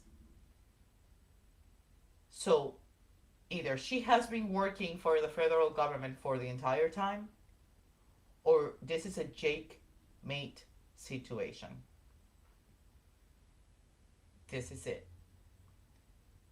This is it. But when I continue to hear her confirming what we all know, and yet it's being said in such a way that I understood it. I understood it back then. Why didn't the majority? Why was it so complicated? Why was the delivery of this message so structured in a complex matter, like so difficult, to make it almost impossible for people that were listening to understand that this expert is confirming that the 22740 whatever happened when it happened, and that it's an action that was registered on Jen McCabe's phone? Why? AM. To be clear, just for real clarity, when we actually translate this timestamp, it's in universal time constant, not in local time, but for the sake of conversationalists, I'm using the local time here as opposed to the time in the universal time constant, which is how this artifact is particularly stored. Now, with your analysis, is there some kind of testing that you conduct, or can you explain to the jury sort of what that is and how it relates to your analysis? Absolutely. So with this artifact and being able to determine what this timestamp really means, I actually did quite a bit of testing, which is fun, but that's okay. So we went ahead and took a jailbroken iPhone, and the purpose of a phone being jailbroken is we're bypassing the security protocol so we can monitor the data and its storage in real time and bring the data through. We did this manually in terms of pulling the data out, and we also did multiple forensic images at different stages. We manipulated tabs, we did some Google searches, and then we would close tabs, move tabs, and perform several different searches that we scripted out first, what we were testing, and then checked to see how that timestamp was moving. We even did some really interesting things where we tried. Yes. Okay. Ms. Hyde, I'm sorry. So you had, I think when you were talking about some of the testing that you had conducted, you used the term we.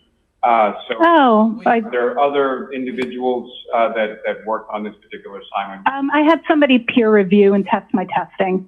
So they didn't work on the case, but as I was testing, one of my team members just validated that I was following my test plan. That's just normal practice that we use peer review. So the testing that you were testifying about is testing that you... I conducted, correct. But I had peer review by my team member on the script I had made to do my testing. So, and I use when I do testing, I'm following the NIST guidelines for data set generation and testing that's outlined by OSAC, which ironically, I should disclose I'm a co-author on. And then, if you could, I'm sorry, Ms. Hyde, just continue as far as your test. Absolutely. Your test. Yeah, so then populated the device and looked at all of the different data that came back from the different states while it was jailbroken and the changes that happened. What I was saying was interesting is then tied it to a Mac and saw how the browser state changed if we changed the browser and the tab on a Mac and how that would affect it. And because we could see the differences, and by we, I mean that I had my testing peer reviewed, because I could see the differences of what the data looked like when I was altering it both in the Mac and on the phone, I was getting differences in those timestamps and those different conditions. So in other words, I could get a timestamp that showed in the browser state DB that was earlier than the current search by a variety of means, including manipulating the tabs, closing them, opening them, switching which one was in proper view forward, as well as looking at that tab on an external device, including a Mac and an iPad on the same account. Now, throughout the course of your work, I think you alluded to it earlier in your testimony as far as your experience is concerned. You've had occasion to work both as a forensic forensic extractions, forensic investigator. Yes. As well as working also in research and development, is that correct? Correct. And so from the R&D side, what, if any, role does that play as far as your analysis in general terms and your analysis here when it came to some of the devices or some of the things, the tools that you were God, I believe that my experience manipulating this is what he did. When I was altering it both in the Mac and on the phone, I was getting differences in those timestamps and those different conditions. That's relevant. That is relevant, what she's saying right there and then. Why wouldn't he expand on that? Because it's not an interest to him, right? But that is very relevant. So in other words, I could get a timestamp that showed in the browser state DB that was earlier than the current search. You see? Oh my God! By a variety of means, including manipulating the tabs, closing them. by a variety of means, including manipulating the tabs, closing opening them, switching which one was in proper view forward, as well as looking at that tab on an external device, including a Mac and an iPad. And after that, this is what Adam Lally asks. I mean, he took her on a tour over the Caribbean islands. Listen to this crap. On the same account. Now, throughout the course of your work, I think you alluded to it earlier in your testimony as far as your experience is concerned. You've had occasion to work both as a forensic, forensic extractions, forensic investigator. Yes. As well as working also in research and development, is that correct? Correct. And so from the R&D side, what, if any, role does that play as far as your analysis in general terms and your analysis here when it came to some of the devices or some of the things, the tools that you were on? What's your question? I believe that my experience in research, development, and reverse engineering throughout my career pertaining to artifacts, of course, influences in my analysis processes in terms of wanting to ensure I understand how things work. I think it actually gives me a better understanding in many ways of how data moves through devices, as well as how understanding why the tools parse and represent data the way they do, in terms of the fact that they are presenting the data as they parse it using the proper algorithms to dissect that data and determine what it is based on testing and knowledge. So I think it actually influences in a positive way the depth that I go through in my analysis. You had mentioned earlier in your testimony that you had reviewed both Trooper Guarino's report as well as an affidavit from Mr. Green, is that correct? Correct. And with regard to the affidavit from Mr. Green, what, if any, issues of significance did you observe in his analysis? In Mr. Green's analysis, there is a conclusion that is drawn that a search occurred at 02:47 a.m. on January 29th, based on the artifact recovered from browser state DB, the Cellebrite parses. And there are two errors with that. The assumption that that is the time of the search is a misunderstanding of the browser state DB artifact, because that artifact is not the time of search, it's the time of movement of the tab. Hello? Number 5. We know that. It wasn't a search. It was an activity. But even if it wasn't a search, it is an activity on Jen McCabe's phone, which indicates that they were looking to try to find out how Sloan to die in the cold, which means at 2:27 in the morning, a few minutes, like 11 minutes after they showed up, 13, 14 minutes after they showed up at their house, after they arrived from 34 Fairview, they were already looking, meaning they already knew, meaning they had left 34 Fairview knowing that John O'Keefe had died. Hello? It's the time of the search, it's the time of the movement of the tab. And they moved that tab because they keystroked those words into that tab. Hold on, you guys. Hey, behave. They were looking for information. As well as the statement that that it was deleted. Premeditation, prior knowledge, trying to cover up, trying to figure out a way. They knew that they didn't die at 2:27 in the morning from hypothermia, so they were looking into blaming hypothermia for John O'Keefe's death. But they knew what he had died from because they were just there. And that's the only reason why there would be a need to keystroke how long to die in the cold if you know that somebody's died and you want to cover it and make people believe that it died from frostbite, hypothermia, exposed to the elements. And you don't think you couldn't find a way to deliver this?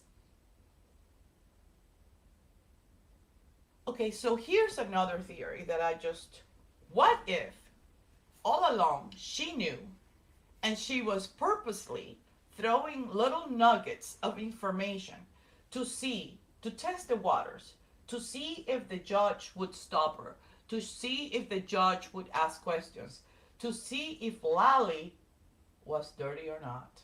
What if this entire thing, where's BC? Because she's the one that says this, we're all watching a movie, right? We're all watching a movie. What if she was intentionally throwing these nuggets and see if Adam Lally would actually do the right thing? What if Karen Reed was not the only one in trial here, or being looked at, or served, except by the jurors, but what if the integrity and the honesty of most of these people that were involved in this was also at stake during these hearings, these trials, and these testimonies? What if that's the reason why Jessica Hyde is throwing nuggets in our faces, pizzas and hamburgers, and nobody seems to dig in a little further? Nobody seems to stop and say, would you clarify that? Can you say that in a simpler manner? So did that artifact really record on the wall file? Did that artifact happen, the entry at 227:40 or 220 or 237? Was the deletion attempt around 227:40? Would you consider that artifact a search, or would you simply call it an entry, a human-computer entry interaction, an activity driven by an action that was performed by a human being on an electronic device? Would you redefine, would you bring it down to plain English of what your expert information opinion is when it comes to the WAL file system, write-ahead log file system, recording something at 227:40 in the morning or 2:37 in the morning? What's your opinion? Did the phone do that by itself? Did somebody had to be operating that phone at that time for that to occur? Or are you saying that retroactively, what happened at 6:35 went retroactively on the system and created a file at 227:40? Because that's impossible. So what if Karen Reed is not the only one facing scrutiny during this trial? She may be facing murder charges on this trial, but what if there are other people's integrity, which is also being tested here? This is absurd, totally absurd. Due to the demarcation of Cellebrite as recovered. And based on the totality of your analysis, your testing, and everything that you looked at in this case, what, if any, conclusions did you come to? My conclusion is that there was a search at 02:47 a.m. for Hawk Mock Sports. That browser was in use, and there were continual searches due through the night. The phone was, I do agree with Mr. Green's findings that the phone was in use at that time at 02:27. Later,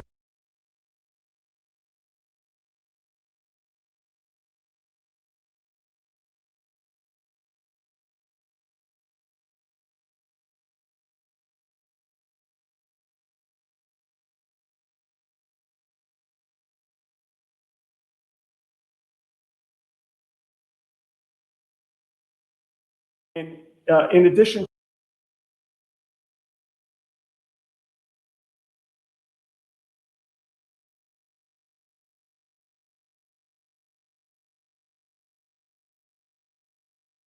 to not asking you to see your new phone, they also did not ask you to do an extraction of your new phone, correct? Correct. And Yes. What sports? Soccer, hockey, and lacrosse. And so January, that would have been which sports season? Hockey season. Now, with respect to the hockey, as far as that evening of the 28th, how did your evening start out, or what, if anything, were you doing first that evening? It started with a team dinner at my house. The hockey team came over. We had dinner. Then I went to my sister's basketball game at the Canton High School. Then I was hanging out with two of my friends. We were driving around. Then the night ended with me driving Colin Albert home. And so let me start sort of back at the beginning before we go all the way through. So as far as the team dinner, is that something that was like a weekly thing? Yeah, it was usually like the night before a game. And sort of rotated between different players' houses? Correct. So where was it on that particular? That night, it was at my house. And about what time did the team dinner get done, or what time did that wind down and you went to the basketball? I'm not exactly sure. The basketball games typically start around 6:30, so I assume around then. Any sports when you were at Canton High School? Yes. What sports did you?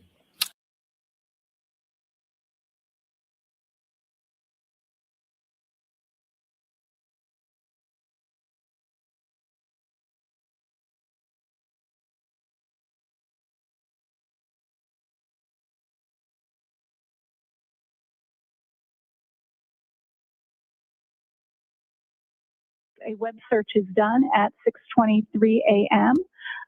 For how long, at that moment, Apple produces a suggestion for how long to digest food. Findings. And based on the totality of your analysis, your testing, and everything that you looked at in this case, what, if any, conclusions did you come to? My conclusion is that there was a search at 02:47 a.m. for Mock Sports. That browser was in use, and there were continual searches due through the night. The phone was, I do agree with Mr. Green's findings that the phone was in use at that time at 02:27. Later, the phone is, a web search is done at 6:23 a.m. For how long, at that moment, Apple produces a suggestion for how long to digest food. The search is instead completed with how long TI, die, and CKLD at 6:23. A new search is conducted at 6:24 of HOS, long to die in cold, HOS, long to die in cold. That search is then the last search that is made in that particular tab. And that's my conclusion.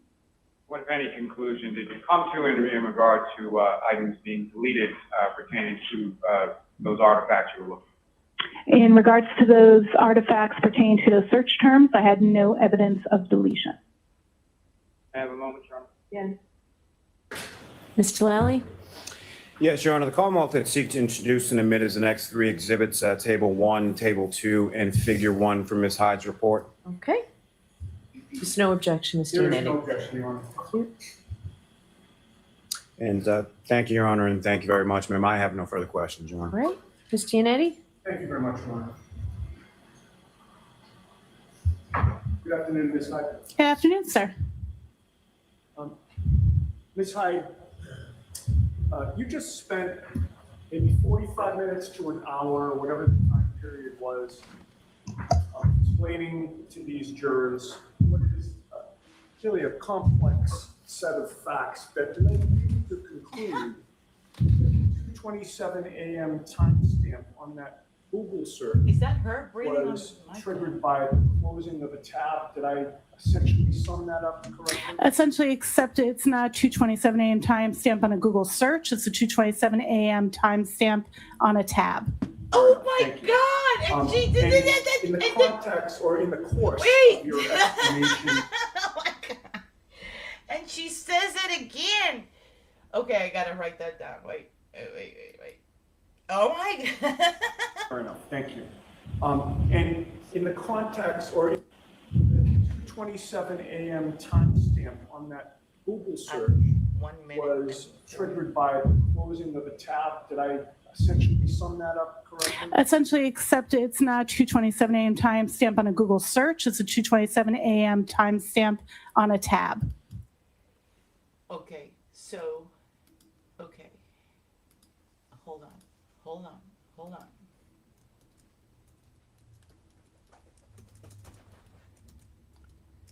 Oh my God.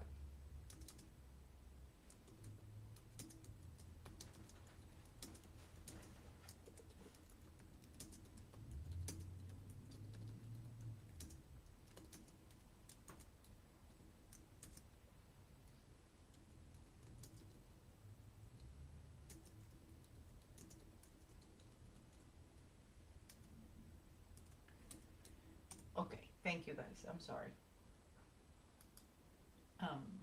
This is how I remember things, so every time that I find a new nugget, I found the timestamp, not the new nugget. I knew it was coming. Fair enough, thank you.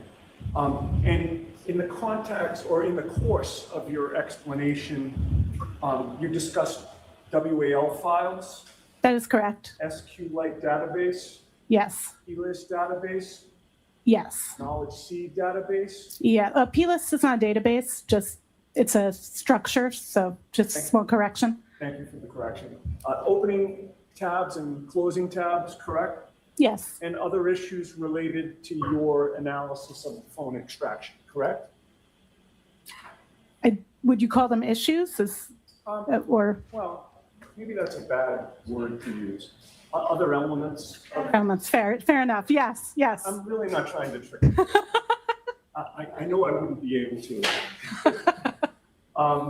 Would you agree with me that another simple explanation for that 2:27 a.m. timestamp was that the user of that iPhone conducted that search at or before 2:27 a.m.? Can you rephrase, please? I'm going to phrase it the same way and hope I Or repeat it. Repeat it, please. Thank you.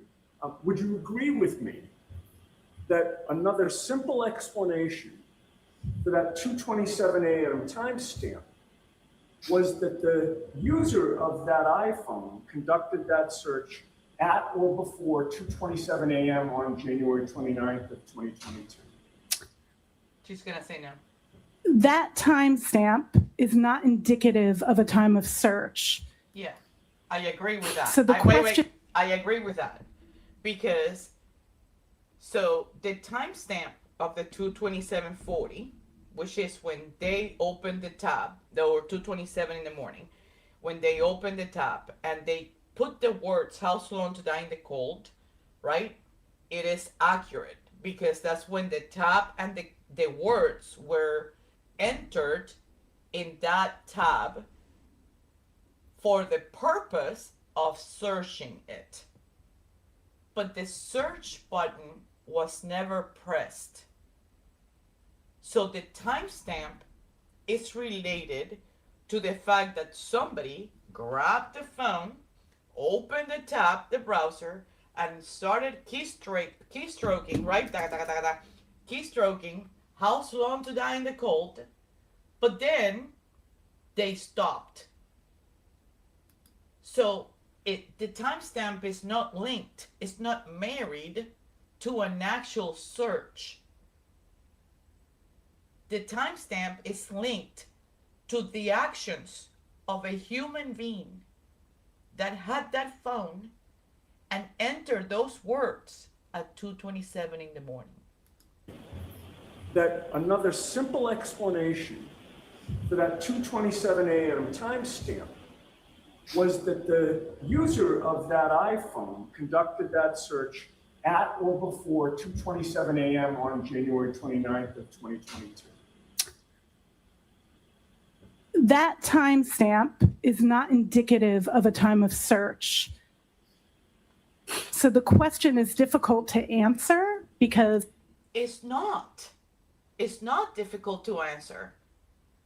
There was an action by the owner of the phone or by a user on that phone that belongs to Jen McCabe. where the phone was grabbed in possession of somebody who opened the phone, opened the tab, and started to open a browser and entered, like typed in with the little two thumbs, like tiki tiki tiki tiki tiki, tiki tiki tiki tiki da, how's long to die on the cold? And they stopped. It's not difficult to answer. The action is recorded. It exists and is married to that timestamp, indicating that there was an attempt to do that. But prior to the search button being entered, prior to the search being executed, the actions that started on or about 227 were abruptly interrupted, causing the search not to commit. But that doesn't mean the actions preceding it didn't happen. Jen McCabe, you're toasted. Matt McCabe, you're toasted. You're all toasted. I can't say that that timestamp tells me anything about the time of search. Okay. Yeah, it tells you something about the time of search, because when you talked about the 622:49 search, that another person or somebody else or another user tried to put how long to die in the cold, and it started populating, almost like bringing information that was already in existence in the browser, in the memory. You said it yourself. That was the first time that the search button was entered. And Google itself started suggesting or bringing information from the background, right? From the backdrop, from behind the scenes, because it recognized that something similar existed with a different spelling. That's what you said. So it should, if it tells you anything, it should tell you at least that something had to previously exist, had to be written ahead, written like present perfect. I have written, right? Right? Swim, swam, swum. I have swum. Something had to be previously written to then be able to be suggested at a later time. Because if it hadn't, then why would it? So as I take your answer, you're not denying that the timestamp and whatever you get from that timestamp doesn't rule out that the Google search was done at or before 2:27 a.m. So that's where the problem is. And I think that's where we lost it. And it was a technicality based on words, right? We still after Richard Green did what he did, still after reviewing all of this and going through hearings and going through this things with Jessica Hyde and Whiffen, we were the defense, right? The people on the side of Karen Reed, we were still calling it a Google search. And that was an epic catastrophe, because it was never a Google search. Of course, we're not experts in that field. So why would we refer to something like that? We wouldn't call it an artifact. We started calling it an artifact when we started getting like up to par and up to speed and taking courses and getting certifications that we didn't even need to figure out what the heck it is that human interaction activities happen on a phone, and they're only registered on the damn write-ahead log. I mean, we know that now, and most of us know now, because there's a lot of people who have been sharing information, sharing their competence because of their background or whatever. They learned something different. I don't know, but that's why we're calling it an artifact nowadays. Back then, for the majority of us, somebody searched how's long to die in the cold at 227:40, and that was enough for me, right? But technically, right, it wasn't an actual search. That's just how we refer to it. And that killed us. correct? What would have happened if he would have called it an artifact? If I'm understanding your question, there was a double negative, so I just want to clarify. The question is if the timestamp could exist because of a search happening at that time? No. No. Or, no, I okay. guess what I'm saying is your analysis of the phone does not rule out that the user of that phone performed that Google search at or before 2:27 No, a.m. because it wasn't a search. She's gonna say no. There is no indication of a Google search at or before 2:20. And let me tell you something. She's not lying, because what she's been asked is about a search. She's not being asked about an artifact, right?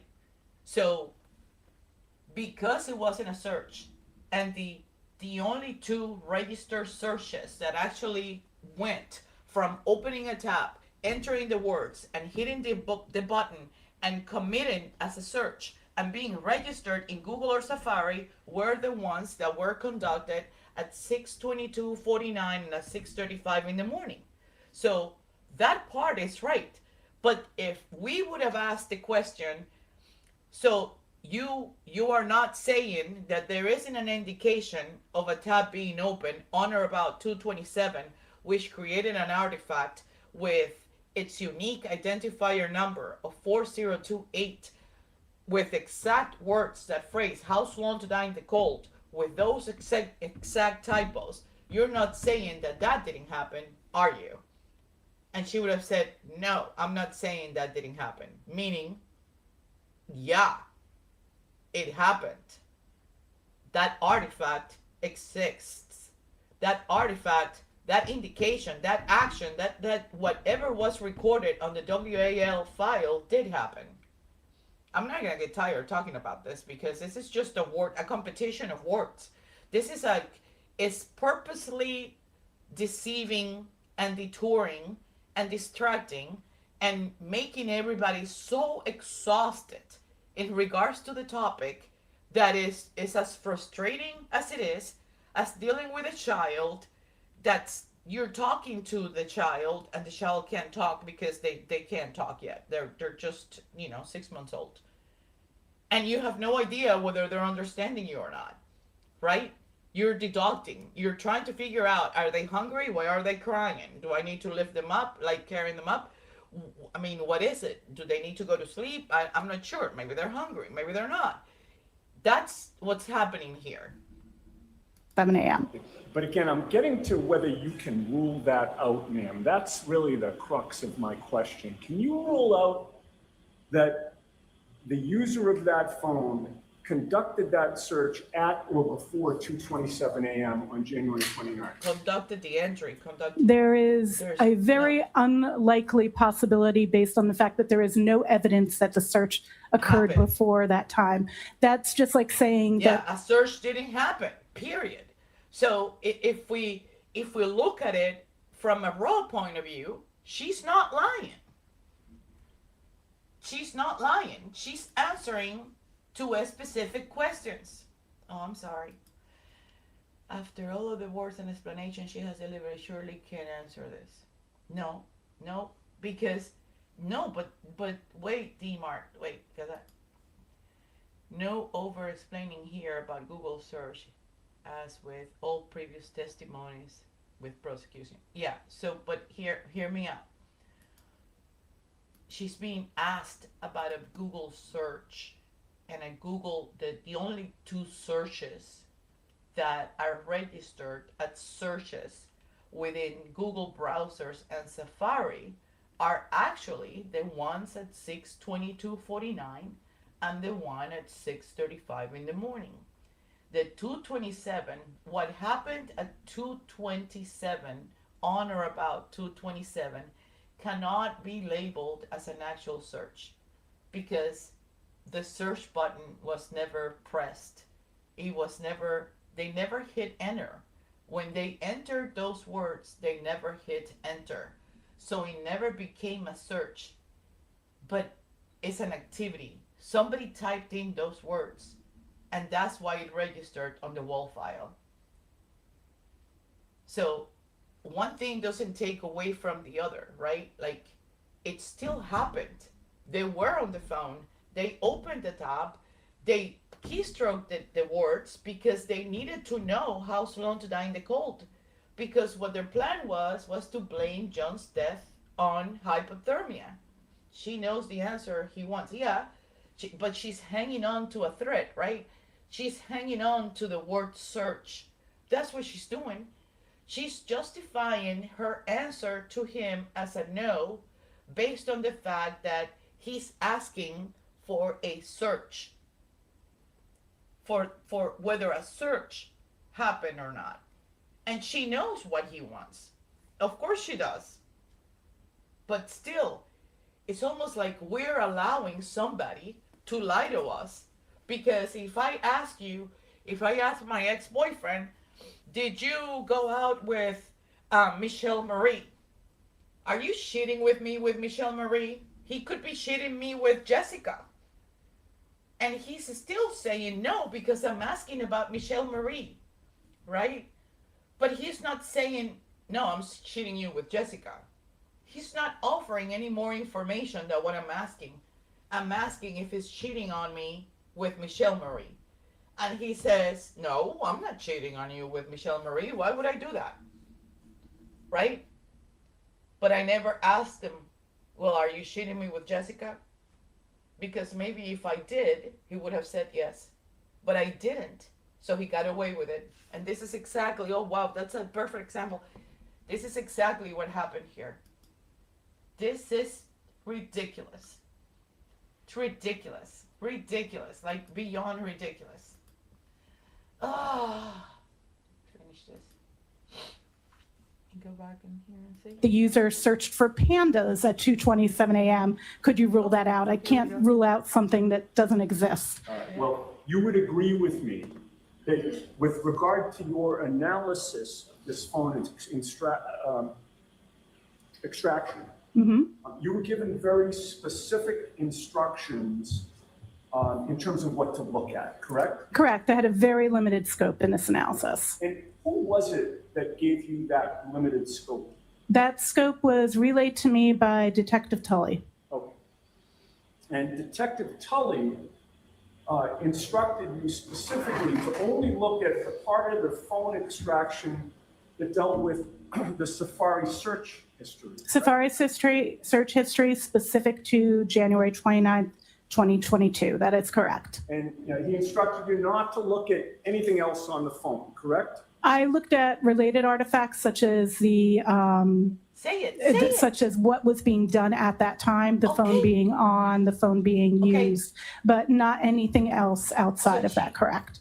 And you were not instructed, for instance, to look at other user activity on the phone, including examining call logs. Limited scope in this analysis. And who was it that gave you that limited scope?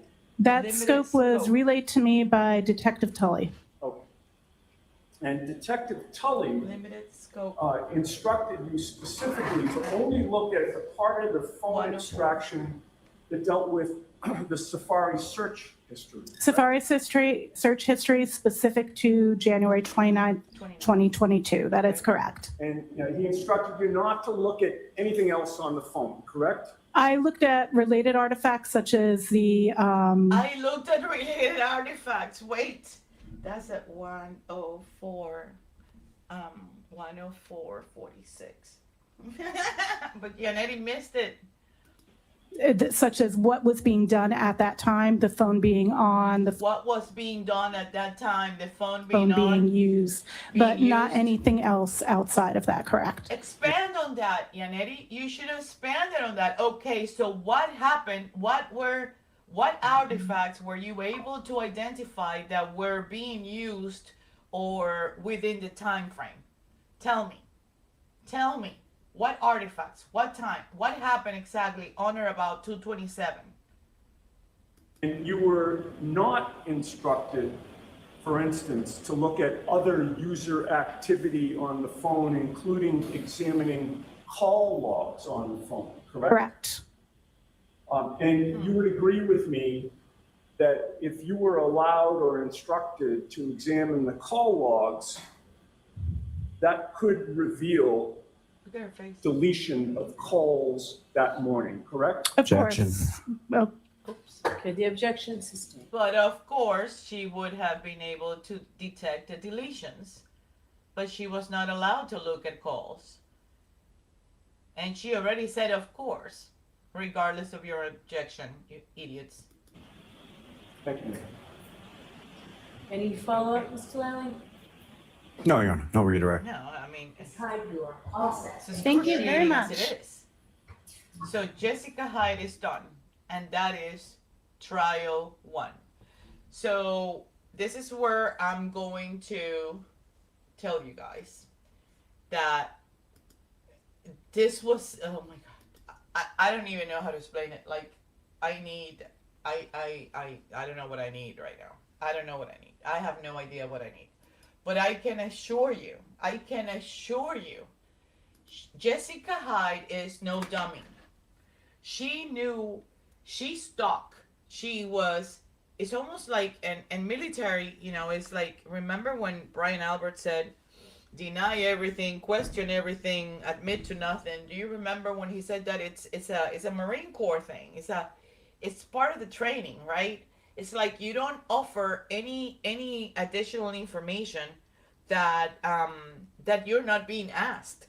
You don't give anything else that you're not being asked.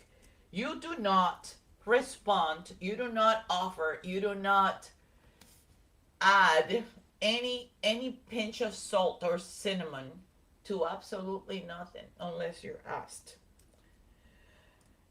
And that's exactly what she did. You know, back in the day, like I'm talking like 30 something years ago, I remember there was, I can't remember if it was, we had a crisis in I can't remember which country, and we had to get American citizens out of that country, and there was a shortage of people that were reviewing documentation and whatnot. People had lost, there was a catastrophe, people had lost their passports in the whole midst of it, and there were a bunch of people that were reviewing, you know, the documents to make sure of accuracy, that it was true, valid, honest, legitimate, before we issue documentation, so the citizens would be able to get, you know, some sort of like a passport to get out of that country and get out and go back to the States, or get to a place where there was another consulate that they could just continue to do their paperwork, but we needed to get them out. The thing is, a lot of us that were not involved and never did any of that were volunteered to help review these documents and issue these travel documentations, these letters of transit, right? So they could just get out of the country and go somewhere else, Germany, whatever. The thing is, within that thing, you know, it was very typical that you would ask somebody, okay, so where were you staying? What was the purpose of your visit in this country? You had to like vet all of this apparent American citizens that were claiming they were American citizens, and they wanted the government assistance in getting out of that country. And we had to ask a lot of questions. And sometimes you ask questions, and one of the things that let us know that somebody was not being truthful was because you asked them about, okay, so what is the color of your mother's eyes?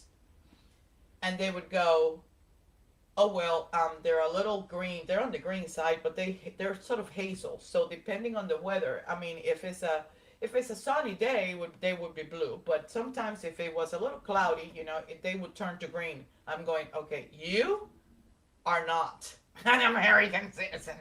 Like, there were like hints that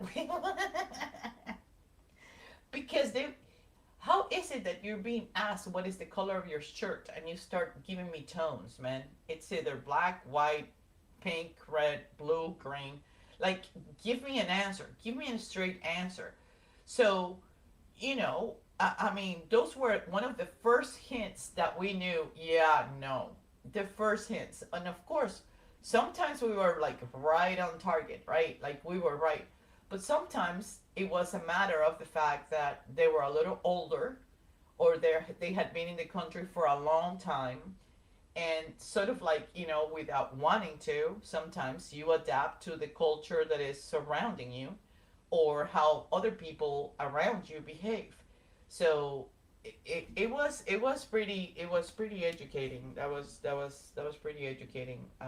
It only lasted, my involvement in that only lasted 12 hours, but let me tell you, it was an eye-opening experience. So I was going to show you this, which is, and I decided not long ago, because somebody told me that my plans have changed. And what I was doing in a couple of hours is not going to happen. So my plans have changed. So I'm going to wrap up Jessica Hyde today. That's going to be my plan. So maybe that was a blessing in disguise. And hold on. So I thought the trial channel had it. No? Didn't the trial channel had, let me go to trial channel and the playlist and go to Karen Reed 2.0, I think. 2.0. Where's 2.0? Where's Karen Reed 2.0?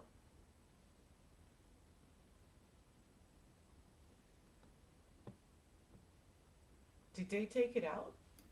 So it's now time for the opening statements. No. Mr. Brennan. No opening statements. I don't want to go to. I don't want to go to.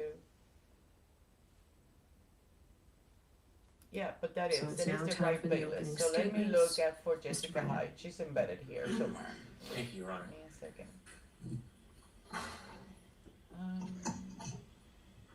Here we go. Jessica Hyde.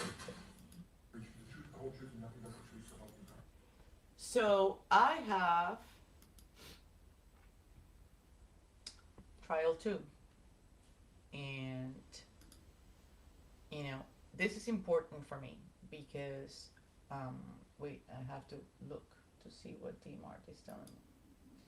She says she knows the answers he wants during the testimony for prosecution. She goes on and on without Lally asking the most precise questions. Yeah.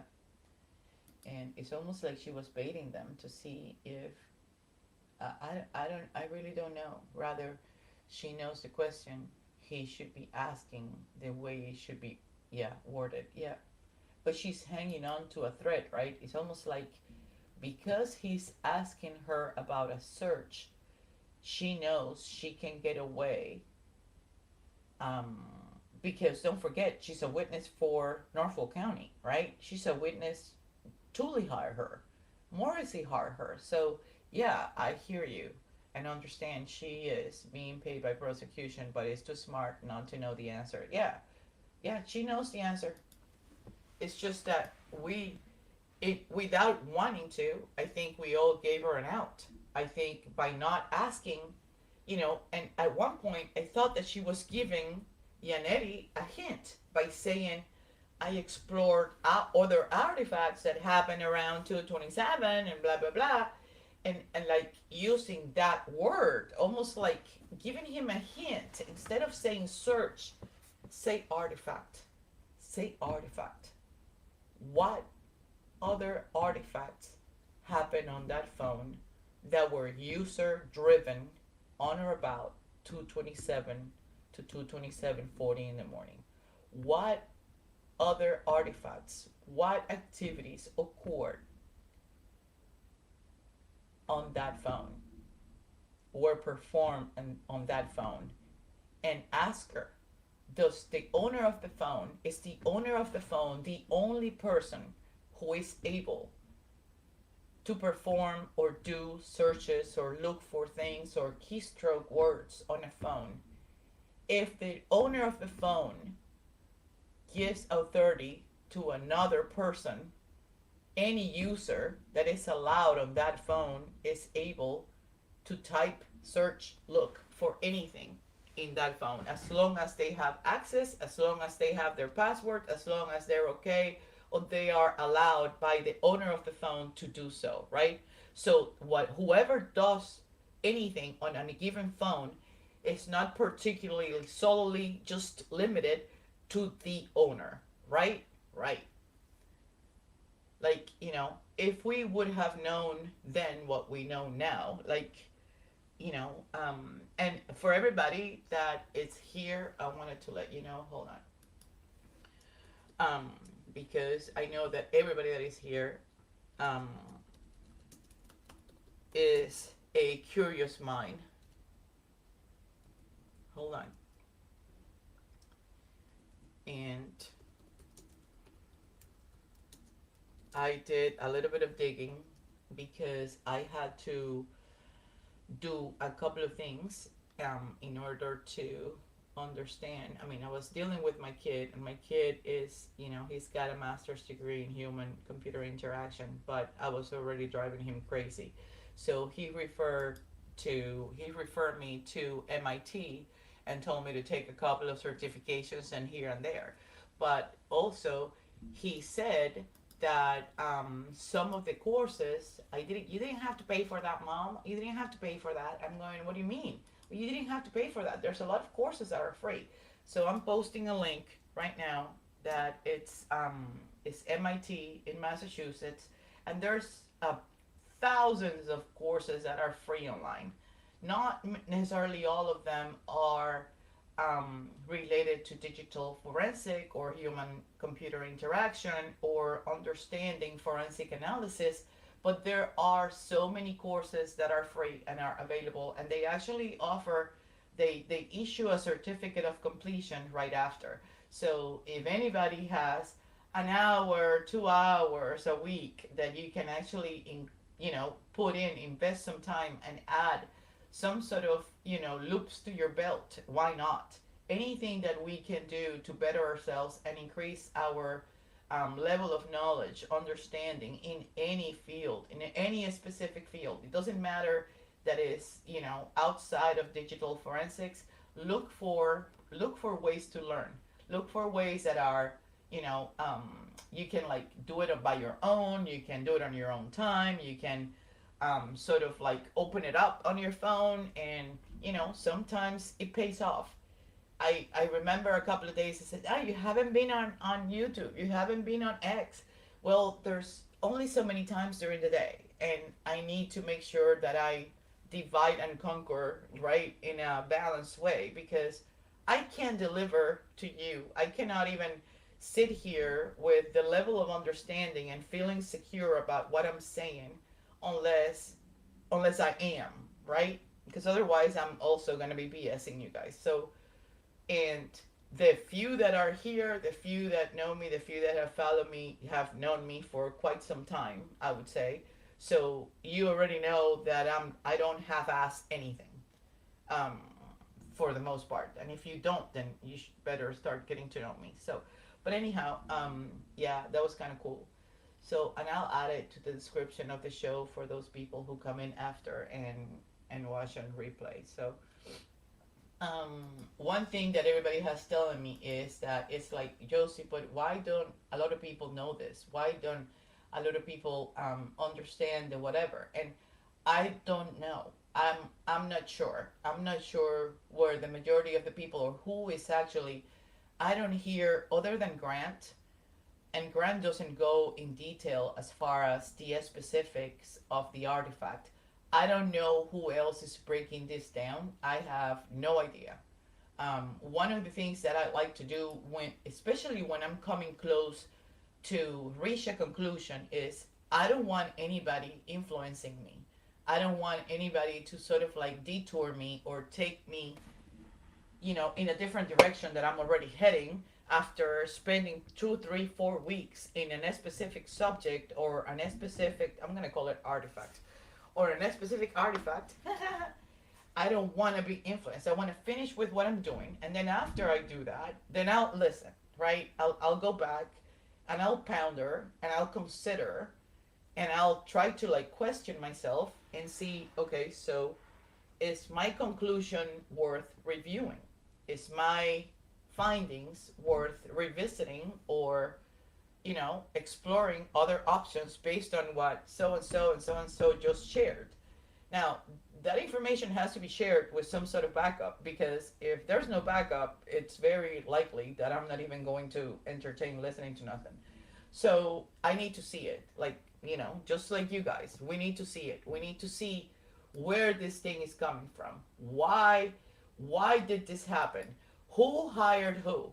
Who is his conspiracy? For all of you who weren't here, we have a murder case where the defense is alleging many things, including a police cover-up and attributing parts of his conspiracy to cell phone data obtained from a witness. His conspiracy? That has to be Michael Morrissey. There is no way that that is not Michael Morrissey. Because why would Tully say his conspiracy?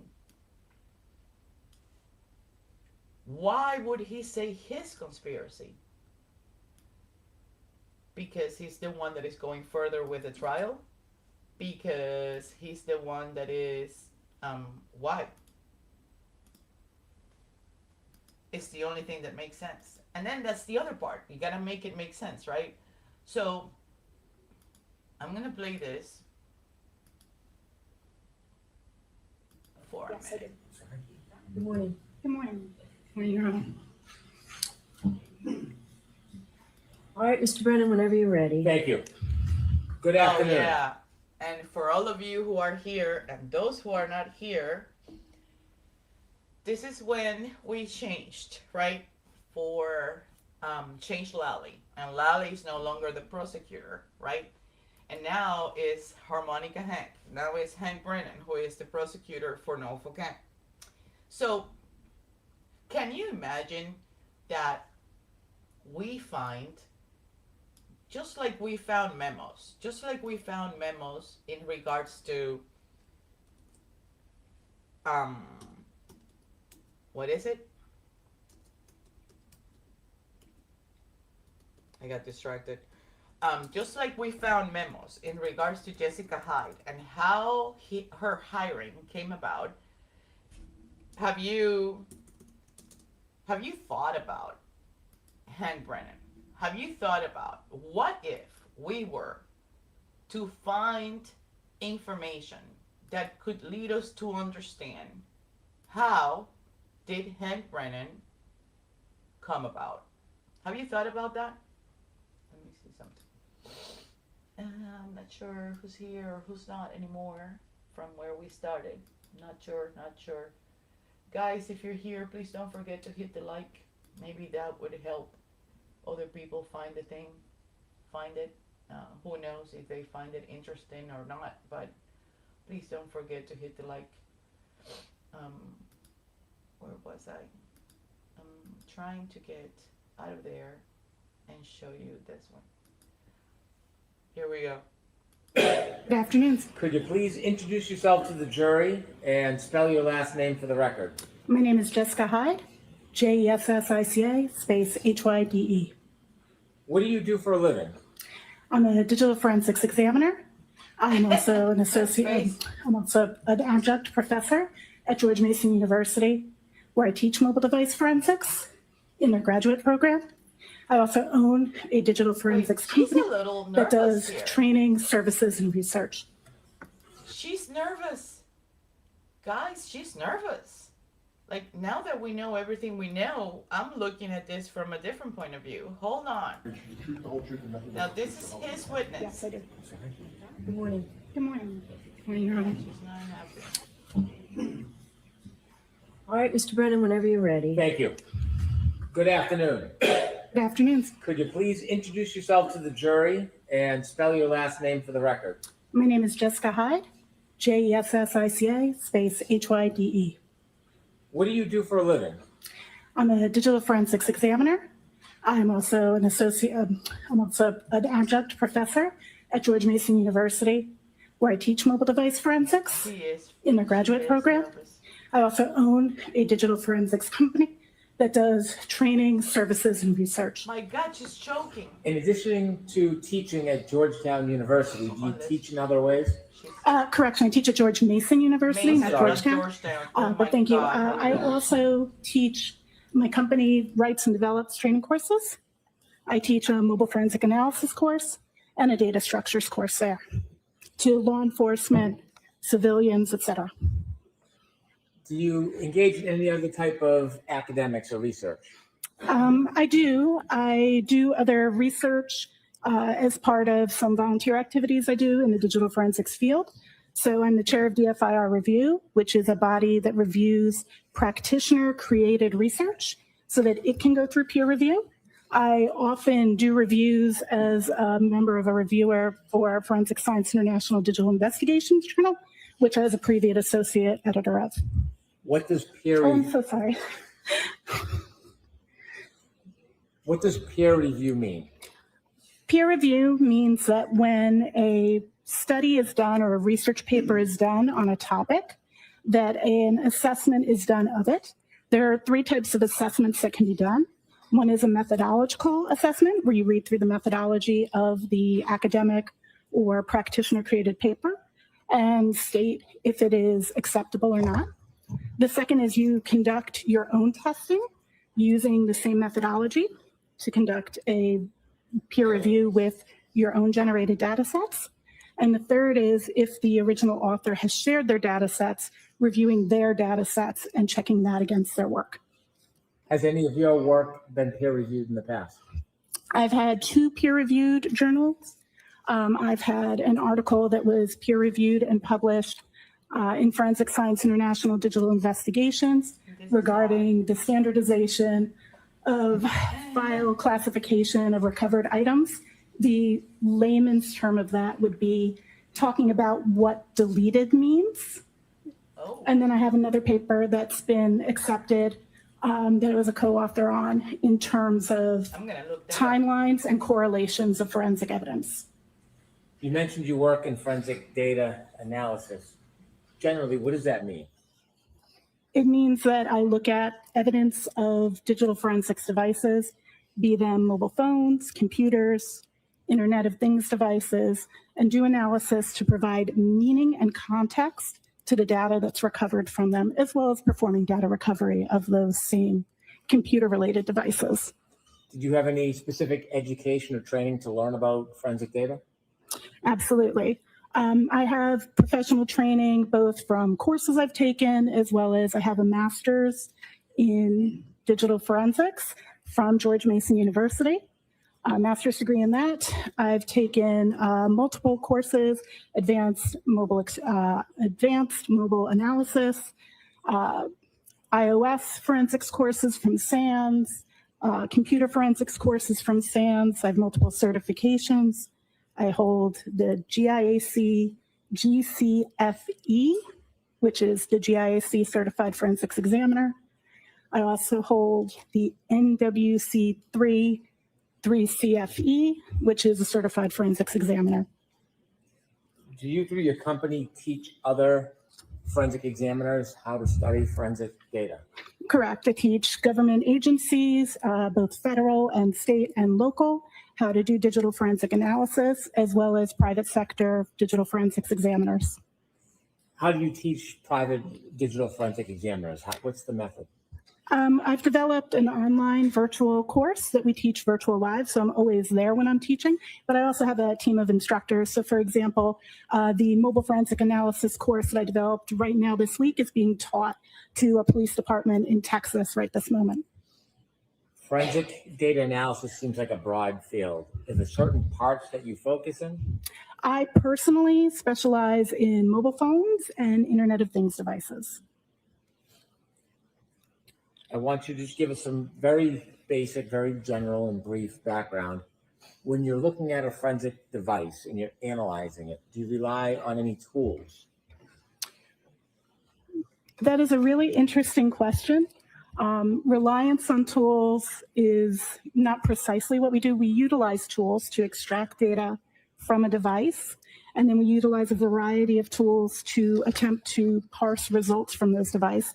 But the forensics examiner has to take the additional step to both understand, validate, and provide meaning to those results. Is there any shortcomings or dangers in simply relying on a forensic tool for a result or an opinion? There is absolutely a danger in just relying on parsed results. When an algorithm is used to determine what data is stored as, it doesn't tell you what that data means, and that's where you need a forensics examiner. Tools don't necessarily understand how the data got there and what causes the data to exist, and that takes deeper and further human analysis, as well as, you know, if you think about it, if on your phone you can go to the Google Play Store or the App Store, and you can actually download millions of apps. There's like 6 million apps between the two stores. Digital forensics tools maybe support generously 1,000 applications. So in order to be able to parse and understand the data from applications that the tools don't know how to support, you need a forensics examiner who knows how to dig into that data, conduct testing, and determine the meaning of the data. Were you asked by the Norfolk County District Attorney's Office to look at and analyze a phone that was related to a person by the name of Jennifer McCabe? Yes, with a very, very specific scope to a specific date range. Were you asked during that scope and date range to analyze it and provide an opinion about whether there were any user-initiated deletions of any web searches or Safari-type searches? Yes, I was asked to look for deletions of Safari searches within the scope of the time frame that was dictated by the purpose of the exam. Were you asked to look at the phone device and determine whether or not there were any user-initiated deletions of phone calls on the device? Yes, I was asked to look for deletions of phone calls in that same date range. And did you do both of those tasks? Yes, that's correct. Did you ultimately have opinions on both of those issues? I do have opinions on both of those issues. That's correct. And in engaging in the efforts to answer those two questions, did you necessarily have to review and analyze a web history that included searches on January 29th, 2022 at 2:27 a.m.? I did analyze web searches that occurred at 2:29 a.m. In local time here in Norfolk on January 29th, 2022 from the device I was provided, yes. Not the device, the forensic image, for clarity. So before we get to the two opinions that you were asked to consider or what your opinions were after analyzing the data, I want to begin by giving the background and having you share with us your analysis and your observations and opinions about the search on Safari relative to this 2:27 time frame. Before we begin that, let me just ask you one question. Did you do anything to ensure the integrity of the data that you were looking at? Upon receiving the forensic image, the first thing I did was I did what's called a hash of the image. So a hash is an algorithmic representation of a file. So a forensic image, all the data from the phone, it comes in one file that can then be extracted and have the rest of the data.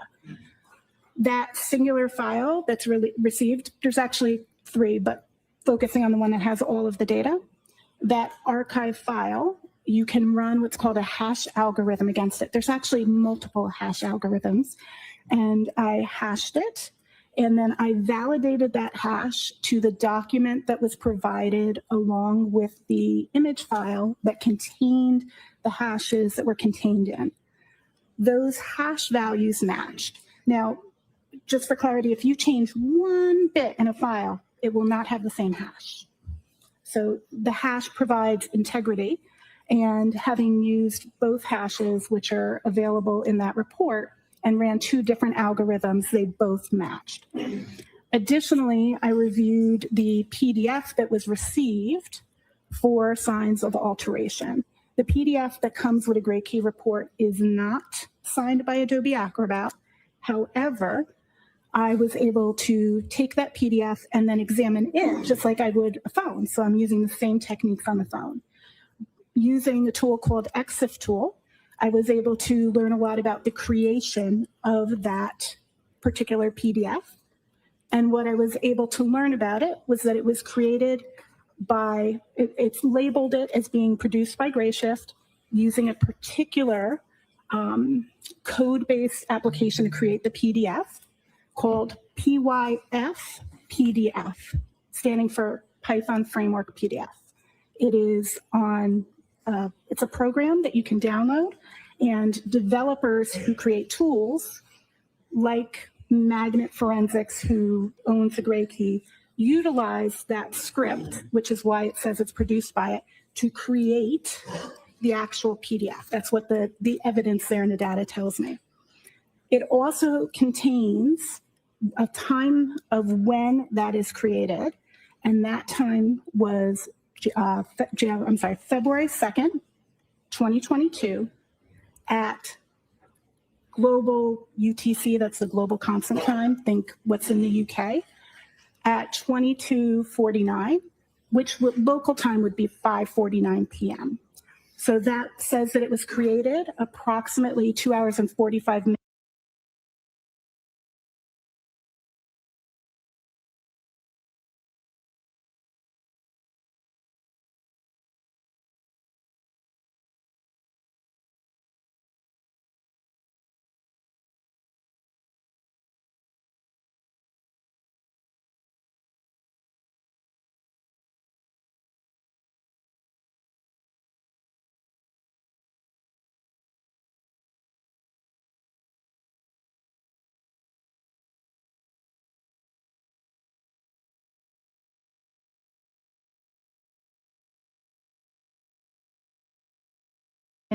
After the document said the image started, and it correlated with the document information.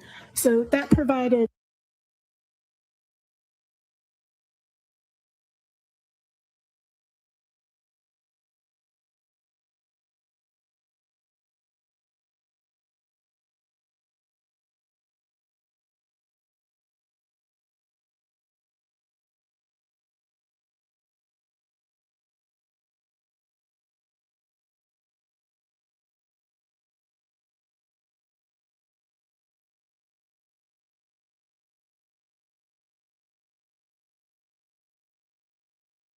some level of certainty that that document was factual. And on top of that, I further opened the file of that PDF in what's called a hex editor, which lets me see like every byte, every 1 and 0. And from doing that, I looked for tag markers that are made sometimes in some modifications of PDFs called XMPs, which is Adobe's format of markup. And I did not find any evidence of those tags. When you're trying to determine whether there's integrity in the data, are you able to tell whether or not there's been any alterations or tampering before the item is put on the Gray Key machine to make the extraction? No, not before. That would be when you're talking about if the physical device had been manipulated, is that correct? Yes. I cannot tell if the physical device has been manipulated prior to it being imaged. I can only validate if the image was correct. I took my glasses. In theory, all of the data of anything that you did on that device would still show in the evidence of device logs and whatever locations that were touched or communicated with. But at that point, it's the same as any user interacting with the device itself. After the phone's extracted or at the time it's extracted, does it have the history of the device on that extraction? Yeah. Could you rephrase? Yes. At the time the phone is extracted and the copy is made in the PDF and the digital copy, does the digital copy and the PDF contain the history of searches and calls and other items on that phone? The forensic image itself contains a variety of different artifacts or traces that are left behind by activities that a user does on a phone. Yes. You use the term artifact. What does that mean in a basic sense? Oh my God, Hank is helping. An artifact is any type of evidence that is left behind on your phone of an action. So, for example, if you receive a call, there are multiple places in the phone that show that a call was received. That can be in the call log. That could be in a notification. Come on, that could be in a unified log that tracks the activity that the phones do. There we go. Why don't you use the 227 for that example and tell us? There's multiple locations, and each one of those residue of the fact that the call came in, that's what I would refer to as an artifact. So you could have an artifact not just about a call, about a web search, about taking a photo, any action you take on your phone may create an artifact. Before we get into those two questions about any alleged deletions from Safari, a Google search, or stay on the artifact, man. and any alleged deletions of phone calls, I want to start with you, your explanation or your sharing how the timestamp works relative to that search beginning at 2:27 a.m. on January 29th, 2022.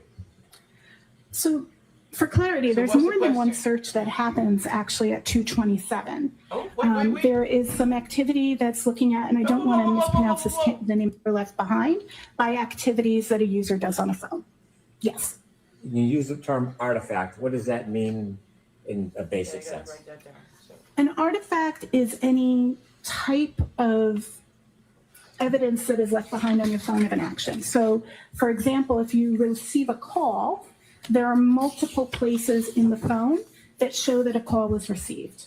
That can be in the call log, that could be in a notification, that could be in a unified log that tracks the activity that the phone's doing. There's multiple locations, and each one of those residue of the fact that the call came in, that's what I would refer to as an artifact. Okay. So you could have an artifact not just about a call, about a web search, about taking a photo, any action you take on your phone may create an artifact. Okay.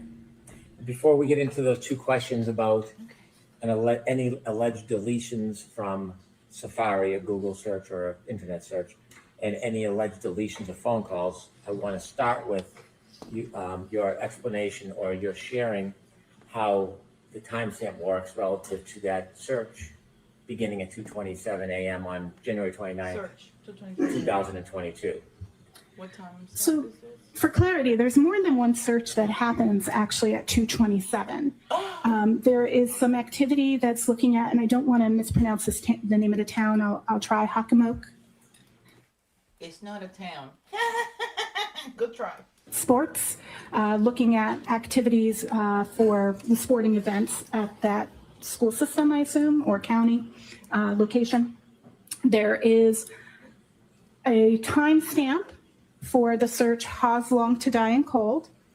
However, that timestamp isn't about active searches. It's about the time that a tab was either opened or moved to the background. That was at 15:36.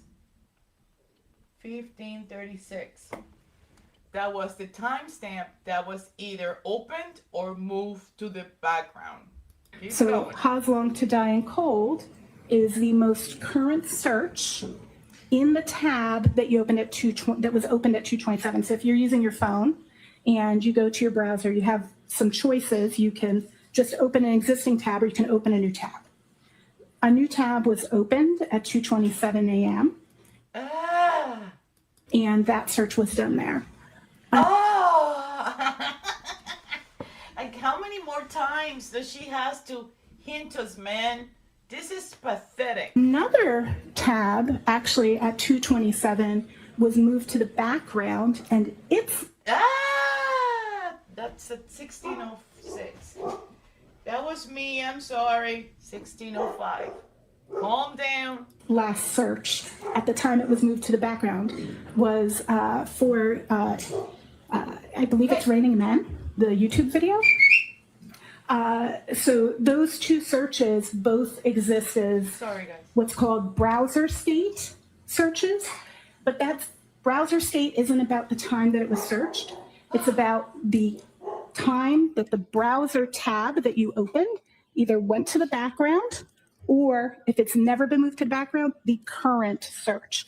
So the time in the instance of the It's Raining Men video is the time that that video was moved to the background and the new tab took over as the tab that's active.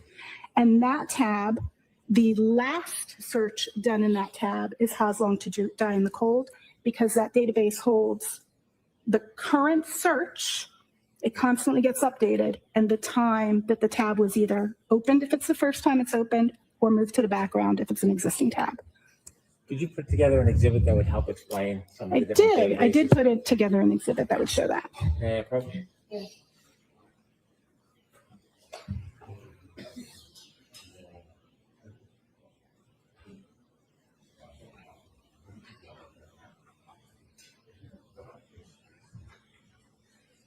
Having you piece of paper, you recognize that.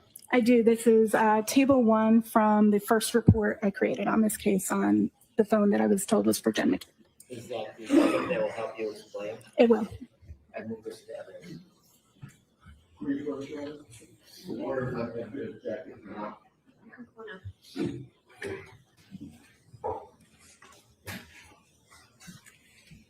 Before we look at any chalk, I want you to explain the entire basis for that chalk and your ultimate opinions that are reflected in the chalk. So let's start from the beginning.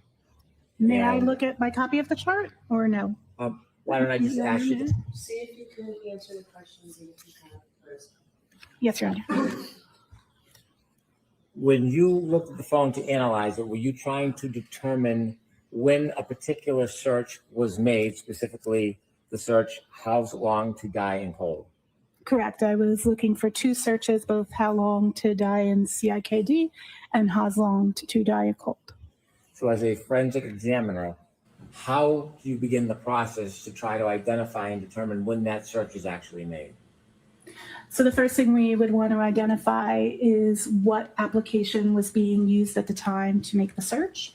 So looking at that date time stamped, was able to, on that date, be able to determine that Safari was the application that was being used as the Google browser.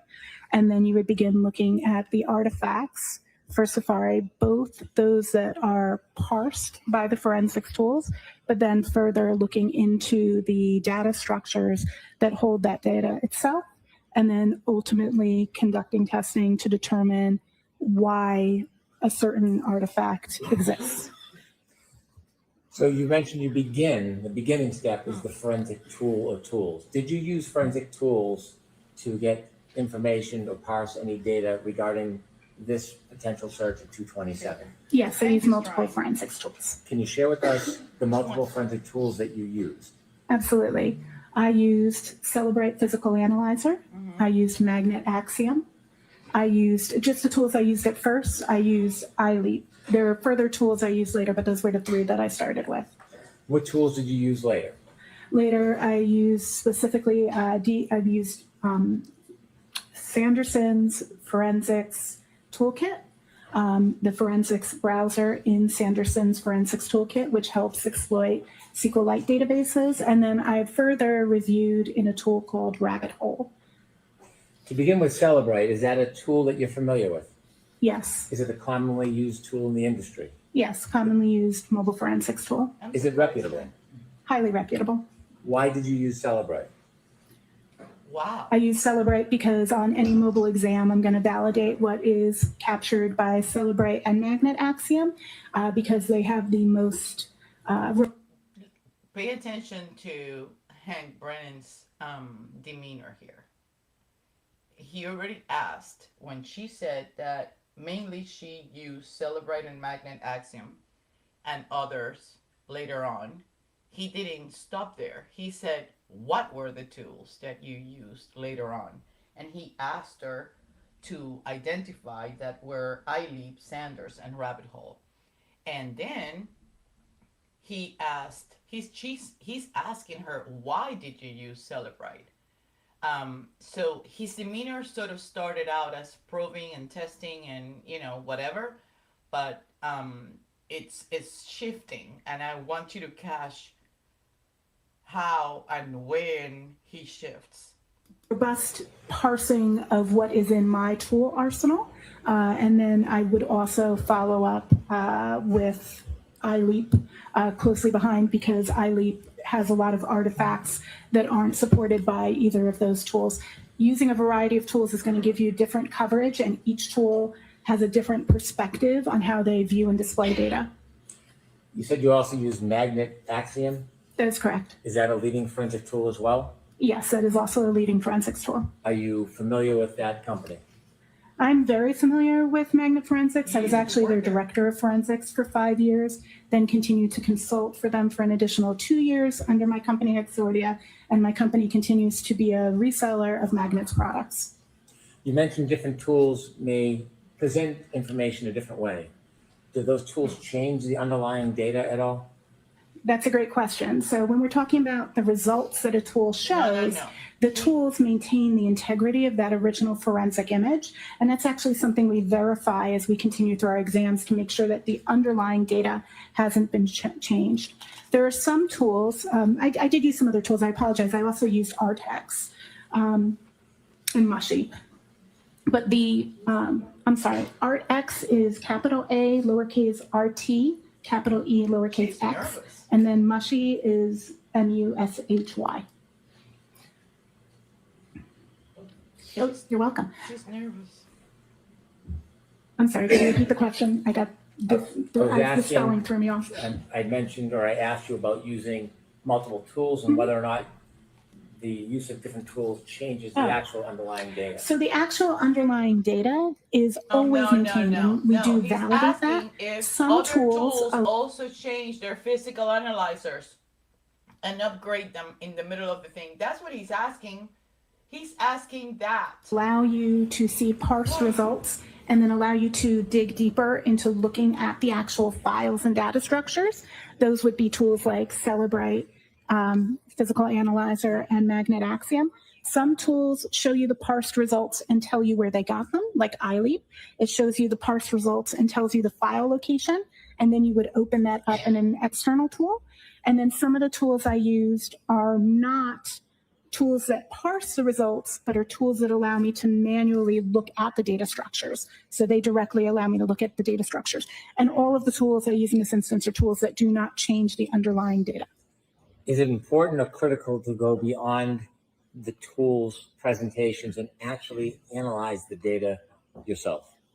It is absolutely critical. Actually, in the NIST Scientific Foundations paper from the National Institute of Science and Technology that states the foundations of digital forensic science, it states that it is the examiner's duty to not only verify and validate tool results, but also to provide meaning to forensics parse results. Does software update regularly? Oh, the software updates all the time. Typically, we get an update about once a month. And to be honest, it's not enough to keep up with how many new apps are developed and how many new phones come out and how many of your applications get updates, new features, for example, maybe in Instagram or Facebook. So the tools update very, very regularly. When you use the Cellebrite tool to analyze the 227 search, Here we go. Did the search how long to die in the cold have a timestamp on it? There are actually multiple artifacts for how long to die in cold. Remember earlier we defined an artifact and we spoke about it was one of the types of traces. So there are multiple traces for that how long to die in cold. Only one of them is associated with the 227 timestamp, but there are... Only one of them is associated with the 227 timestamp. Hold on. And that happened at 24 minutes, 24:38 in. We are 24 minutes time mark. Yeah. I'm writing down the timestamps. Other instances of evidence of that was parsed by Cellebrite. Is there any danger for an untrained eye to rely simply on the software when looking at a search like this, how long to die in the cold, and seeing the 227 timestamp? Absolutely. There's a really scary danger that an examiner who has... Scary danger. This is grave concerns right now. We just entered the grave concern area. Dug into the artifact and tested to see what it means, may assume erroneously that 227 timestamp is the time that what is there is searched. Did you guys hear that? Okay, wait.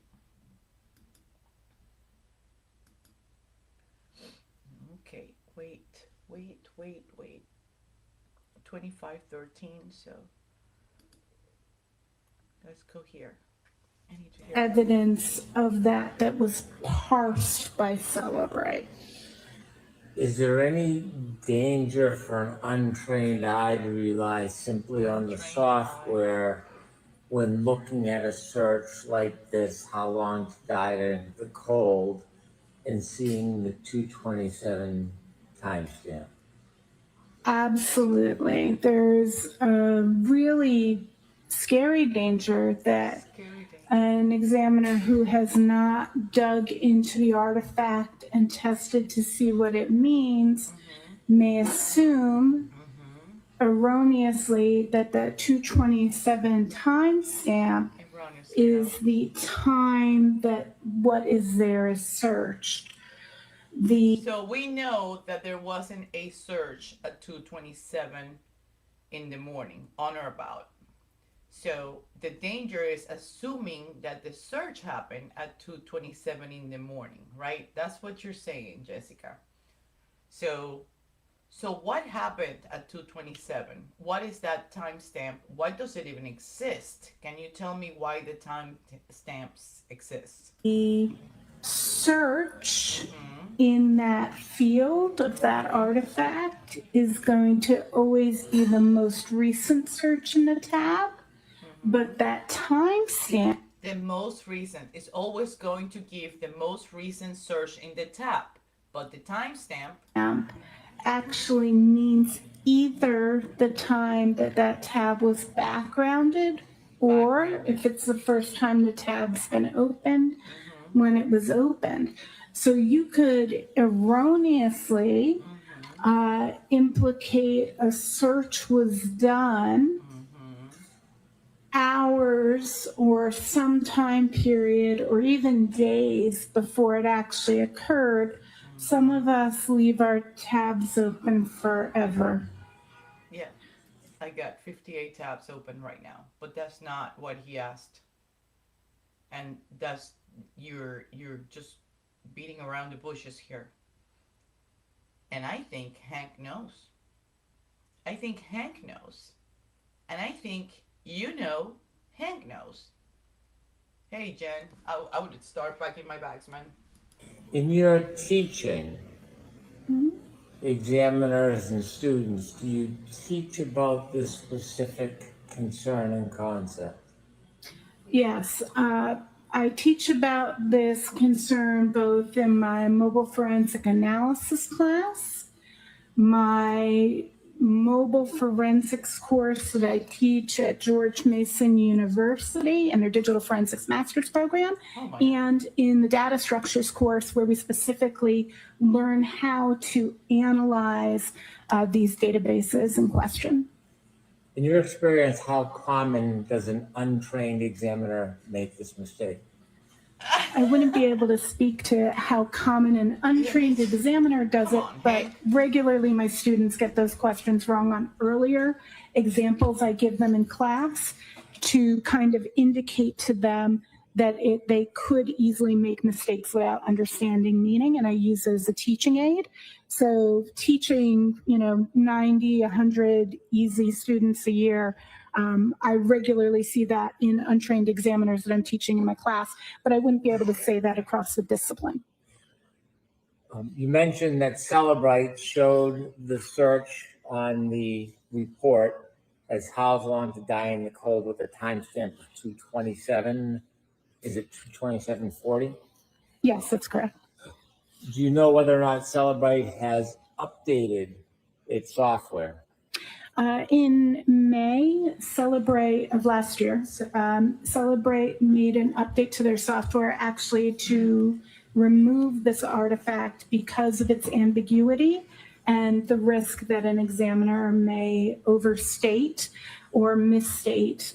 And coincidentally, in May, also, Tully says that Jen McCabe's phone was extracted again. We downloaded the phone when we got consent over a year ago. He's sending this on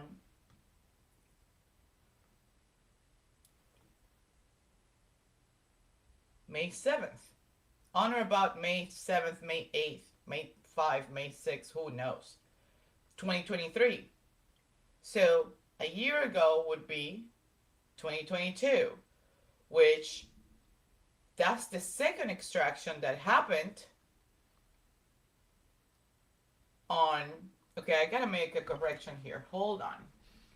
So we are identifying experts that can take a look at some data, write a report prior to 5/25. So I thought that this date was, okay, I gotta make a correction here.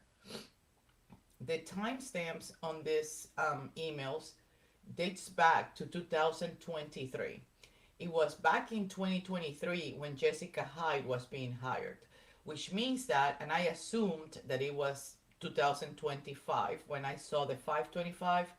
So fixing this, just to make sure, when Brian Tully talks about a year ago, we got consent about over a year ago. Yes, they did. But we downloaded the phone when we got consent. Yes, they did. But it wasn't in May. It was in February. The second extraction happened in May because they needed to do a second extraction on Jen McCabe's phone after Cellebrite upgraded their physical analyzer. So that's the reason why they extracted the phone again to run it on Cellebrite's new physical analyzer after Whiffing upgraded it, requested it, did a ticket to fix the physical analyzer, because the last one, the older one, which by the way had been upgraded 22 days prior, was the one who threw the information as far as the wall file, right? So I wanted to fix that. But here she says, risk examine, overstate the mistake. This is not a mistake. What it is. Is this ambiguity reflected in other types of software? What?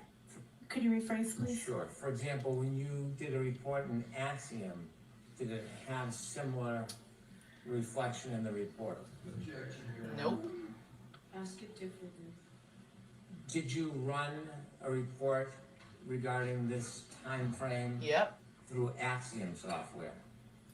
I did process the image through Axiom, yes. When you did that, was it the same or a different result? Different.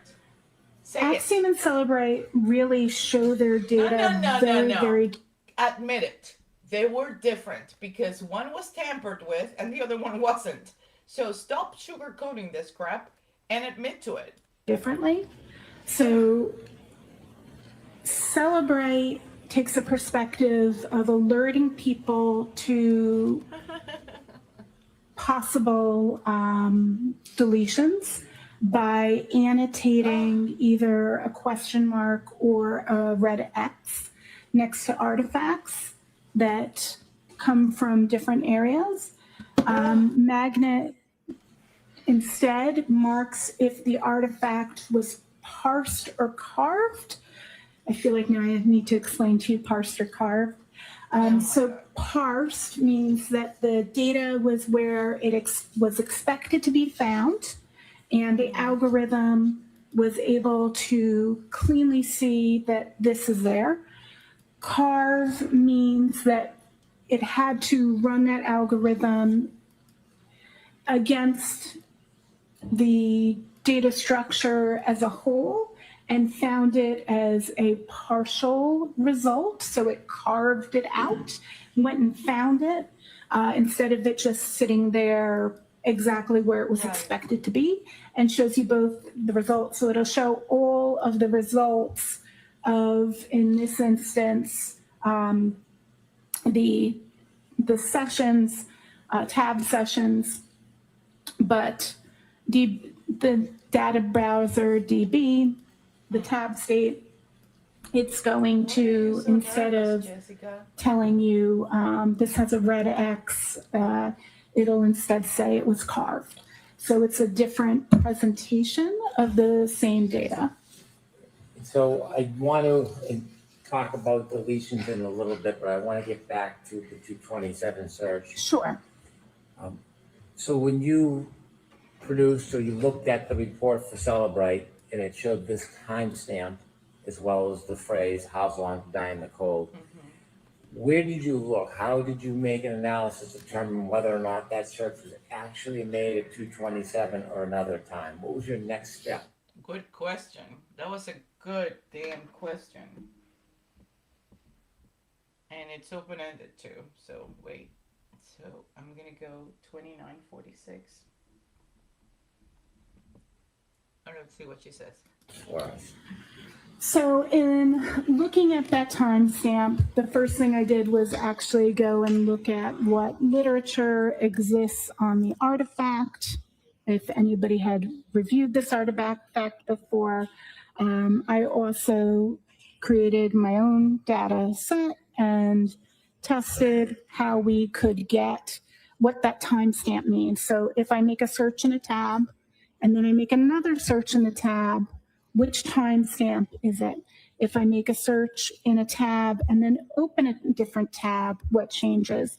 I also looked at the documentation in the artifact reference guide for Axiom, which does state, it describes that timestamp as the time in which the tab is backgrounded. And it gives a stipulation that in certain circumstances, the timestamp can be earlier than the search. Wow. Oh my God. You are toasted. Did you specifically look in any databases or for artifacts in the data to help make an analysis of when this search happened? Of when the search happened as a whole? Absolutely. So there are multiple databases that I looked at that show search information for Safari. Your guard is down. So I looked at the, searches, right? We're not the talking. plist Wait, mobile Safari. Jessica, listen to me. You know, you brought your wall down the minute that he switches from the artifact to the searches, because searches is not an issue for you, right? Searches you don't have an issue talking about, right? Because the searches are very distinctively labeled either at 6:22:49 and at 6:35 in the morning. And those are given searches. There's no debate about it because they are within the Safari browser or within the Google search, right? You're able to talk about those. Those are very, like, they're set in stone. They're carved in stone, like you just described, right? They're there, and there's no dispute about those two searches. Because disputing them doesn't mean that anybody's going to go to jail, right? Because they happened after the fact. They happened after the 911 call. They happened at a time where somebody's claiming that somebody asked somebody to Google how long to die in the cold. So there's no issues, there's no debate, there's no nothing, there's no beef when it comes to those two searches after 6:03 in the morning. Because by then they had already found John. But when we're talking about artifacts, you get really nervous, sissy. Why is that? Huh? Why is that? Let's play this again. And I'm starting to like you, Hank. I think you're batting for the left field. Let's see. Tab sessions, but the data browser DB, if the artifact was parsed or carved, I feel like now I need to explain to you parsed or carved. So parsed means that the data was where it was expected to be found, and the algorithm was able to cleanly see that this is there. Carve means that it had to run that algorithm against the data structure as a whole and found it as a partial result. So it carved it out, went and found it, instead of it just sitting there exactly where it was expected to be, and shows you both the results. So it'll show all of the results of, in this instance, the sessions, tab sessions. Jesus Christ. But the data browser DB, the tab state, it's going to, instead of telling you this has a red X, it'll instead say it was carved. So it's a different presentation of the same data. So I want to talk about deletions in a little bit, but I want to get back to the 227 search. Sure. So when you produced or you looked at the report for Cellebrite and it showed this timestamp as well as the phrase "How's long to die in the cold," where did you look? How did you make an analysis to determine whether or not that search was actually made at 227 or another time? What was your next steps for us? So in looking at that timestamp, the first thing I did was actually go and look at what literature exists on the artifact, if anybody had reviewed this artifact before. She's nervous. That's not the first thing you did. First of all, Norfolk District Attorney, specifically Brian Tully, to make a long story short, downloaded the phone when they got the consent form, and I keep going back to this, I'm sorry to be repetitive, but I need to. They ran it through Cellebrite, provided a copy of the report to the defense. Fast forward a year after, the defense asked for the raw data, which they provided, and when the defense team's expert ran it through Cellebrite, the physical analyzer parsed out a WAL file with information of internet history. That WAL file was not parsed out in our original report, meaning Guarino, Keefe, whoever was doing this inside Norfolk County for the district attorney's office, as a physical analyzer or as a forensic digital expert, failed to parse the WAL file in their original report.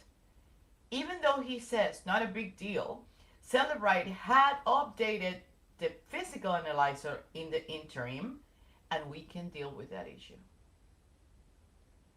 The reason I am reaching out is because of what we found in the WAL file. There are a series of entries with timestamps 0237 hours in the WAL file, which one of which is a Google search of the same phrase, "How slow to die in the cold." It's spelled the same way in the file. A check of the Knowledge C database shows a Google search, "How slow to die in the cold" at 6:35 hours. The witness told us about the Google search, which she conducted at the same request of the defendant shortly after the victim is found dead and covered in the snow. But since then, we've learned a lot about WAL file. Our belief is the WAL file timestamp is associated with the creation, so this is with the creation of the file and not the Google search, the time the Google search occurred. So do you remember when I told you that when I'm trying to get to a conclusion, I try not to watch or listen to anybody because my findings may be influenced prior to me getting to the bottom of it, and I'd rather get to the bottom of it using whatever methods, deduction, induction, whatever logic sequence I'm using. I want to get to my own thing before I let somebody influence me. If I get this thing, this memo, this email, right, from Tully, and I am Jessica Hyde, one, I'm already influenced because he's telling her that his belief is that the WAL file, don't forget, he's the one that is hiring her, right? He's the one that is hiring her. And he's saying, my belief is that the WAL file stamp is associated with the creation of the file and not the time the Google search occurred. I have digital forensic people who work for me and who help me research the topic. So he's telling her that he's already reached a conclusion. He's also telling her, I am reaching out because I'm looking for an expert, right? I am reaching out because I'm the person who hires. So if you want to be hired, I want an expert that can help me reach to that conclusion. That's what he's saying.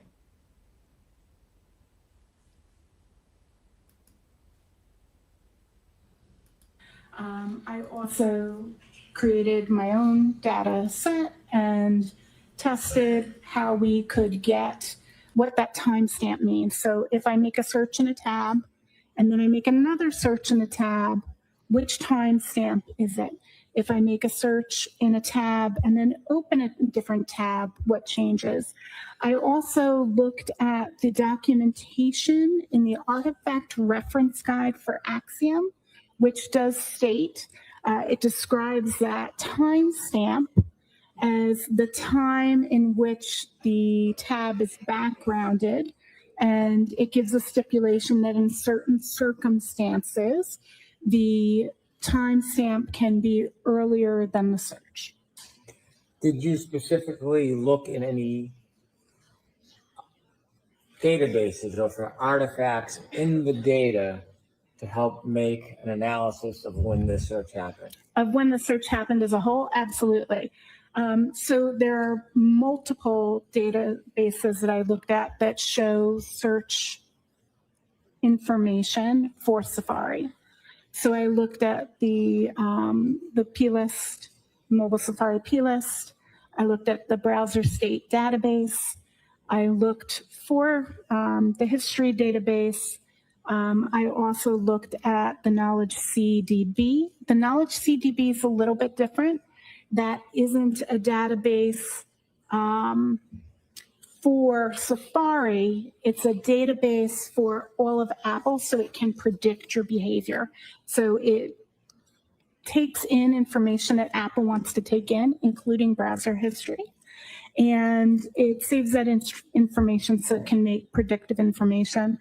I also looked at the caches in the Safari, which is the things that Safari is trying to make quick reference to. This would include suggested terms for commonly searched items. When a URL or a search through Safari is typed in, or if it connects, does it leave a trace in different parts of the computer or the phone? Yeah, so when you actually do any search, you're going to leave traces. Now, it does depend if you are in private browsing or non-private browsing. So non-private browsing is what most of us use regularly. Private browsing might be what you elect to use. Well, some people would elect to use it if they're doing searches they wouldn't want their spouse to see, like maybe they're looking at porn, or maybe you're doing something secure like looking at your banking information. You may intentionally use a private browser. For Google users, this would be the equivalent of incognito in Google Chrome, and you may intentionally use that. And so the artifacts for that are more limited than the artifacts for non-private searches. So some of these artifacts only exist for non-private searches, and some exist for private searches. In this case, this phone, was it on non-private or private? So specifically the two searches we're talking about, how long to die in cold and how long to die in CIKLD, excuse my differentiation there.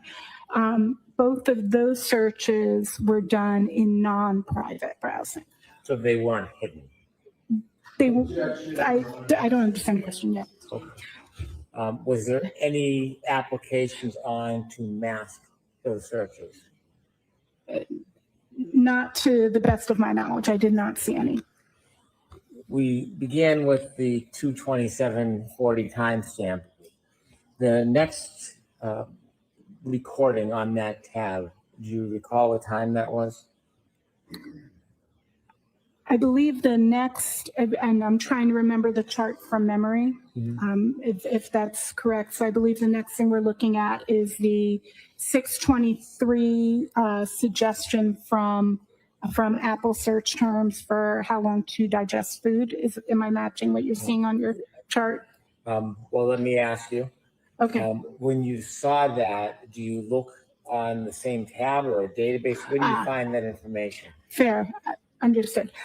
So all of those databases I was just mentioning before, we're looking at all the parse results from all of those. And I was looking in the entirety of the scope from the time of midnight till noon. That was the time frame of my scope of all of the content that was done in the tabs for browser state DB, cloud tabs, artifacts, History DB, Mobile Safari plist, Knowledge C, each one of those. And then I was combining them to timeline out the activity. At 6/23/51, did you look into how long TIDIE in CIKD? So that would be the next thing that we see after the Apple suggested term of how long to digest food. That's the next thing we see is we see an entry of that. There's two immediately next to each other. I don't remember the precision on the seconds of which one's first off the top of my head, but one is in Knowledge C and one is in the Mobile Safari list. Can they appear in different rooms in the data bank, in different places, the same search? Searches appear in many different places. They can leave traces, such as that knowledge CDB. I love that Apple calls that knowledge. It's like what it's trying to learn. So the knowledge CDB, what Apple's trying to learn about you, as well as in that Mobile Safari plist, as well as at the moment of that search, which I don't have the device in that moment, but just so there's an understanding, that open tab, the URL would have been updated, or URL is the website, would have been updated to that search at that moment. Had we imaged it at that moment, it would have been how long to die in CIKD. And finally, at 6/24/47, did you identify any artifacts with that search that appears with the timestamp of 2/27/40? Did you find the same? Correct. At 6/24, we have two timestamps in the same two locations for Haslong to die in cold. The Knowledge C and the Mobile Safari plist. So based on your analysis in that issue, did you come to an opinion whether or not the phrase "how's long to die in cold" was actually searched at 2:27 a.m. on January 29, 2022? There are no artifacts. So the answer is yes or no. Can you repeat the question, please? And so based on your analysis of the phone and the data using all of those softwares, did you come to an opinion whether or not the phrase "how's long to die in cold" was searched at that timestamp tab of 2:27:40? Yes, I came to an opinion. And what is your opinion? Rephrase the question as to the opinion. I'm sorry? I see it's not lost to Mr. Leslie. Thank you, Your Honor.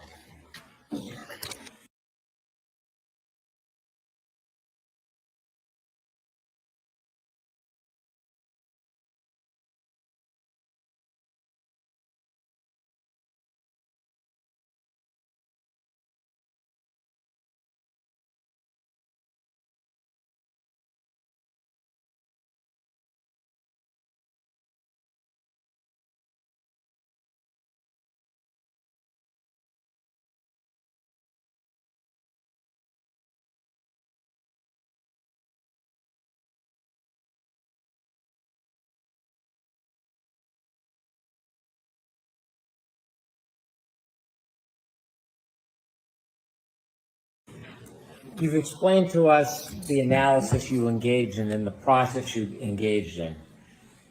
In forensic data analysis, is there a methodology that you use, not just looking at the printout of the programs, a methodology you use that is accepted in the industry for experts to analyze this data and come to your opinion?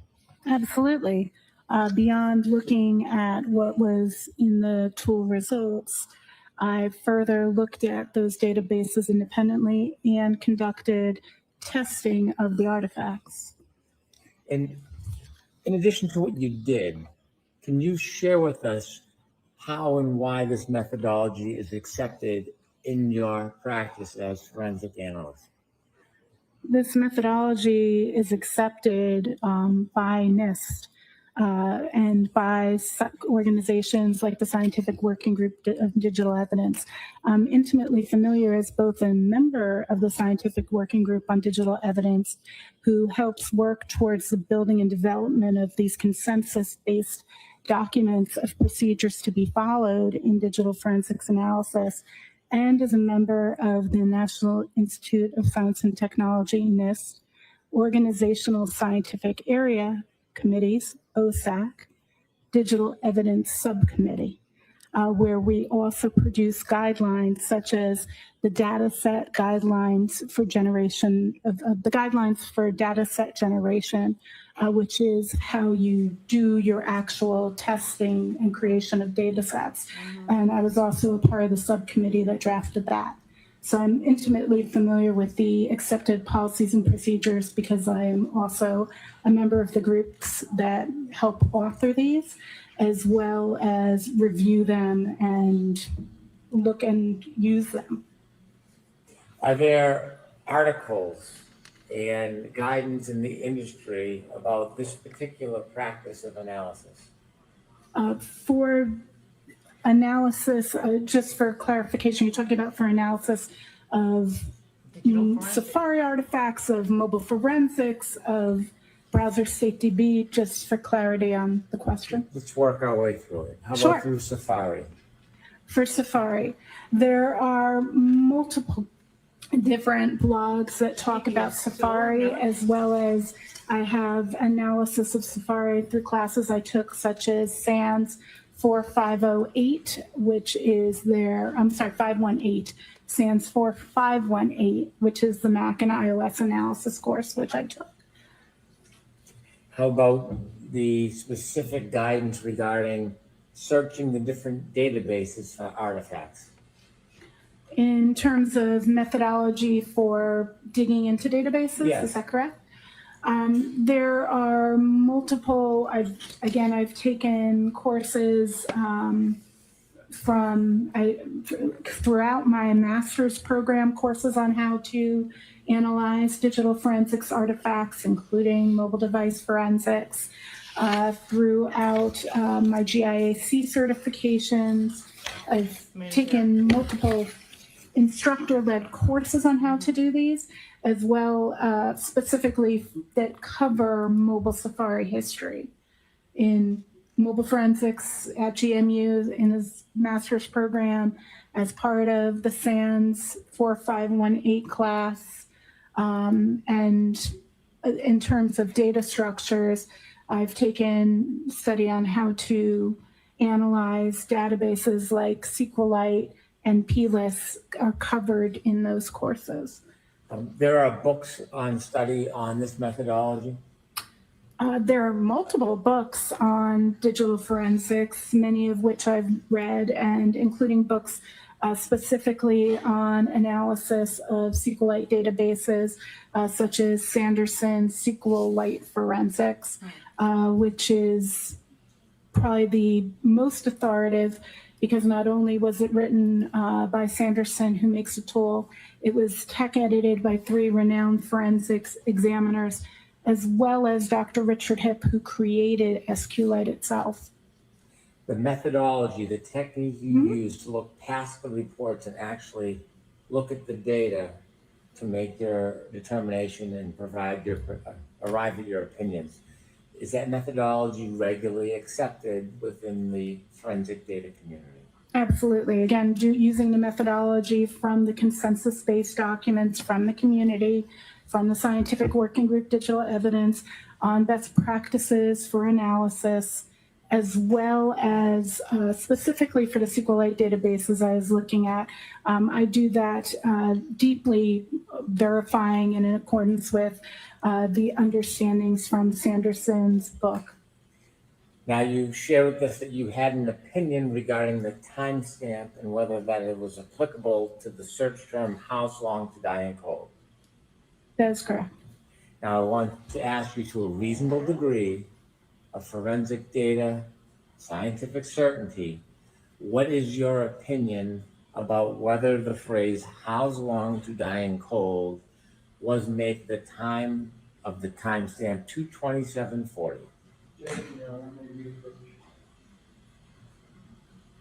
It's the last time Mr. President on this issue, okay? Wow.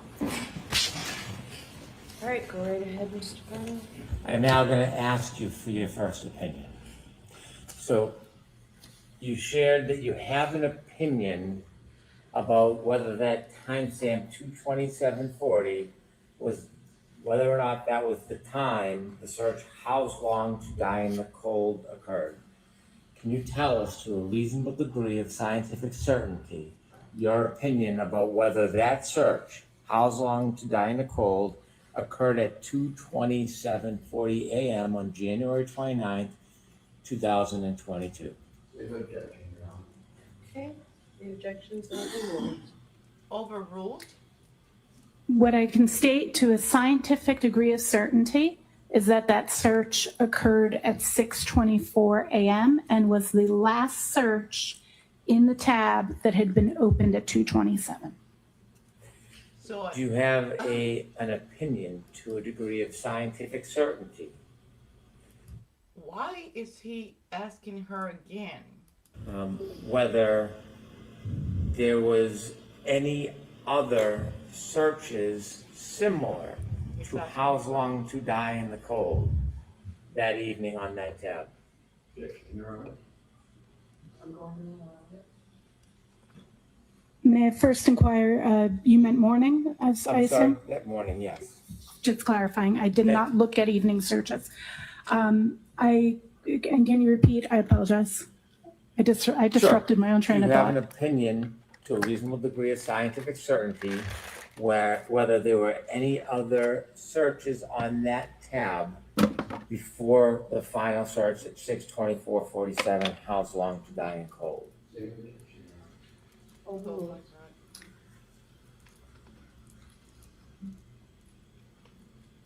Just ensuring that I have the question correct. Please. You're asking if She's nervous. what else occurred in that tab prior? Yes. That I cannot say with a clear degree of certainty.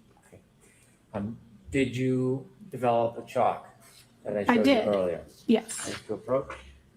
Yes. Again, I show you. Same document, you recognize it? Yes. What is it? It is the exhibit that I created that was labeled Table 1 in the first report I had delivered. And does that provide information that will assist us in understanding your opinion? Yes. I'd move subject to redaction.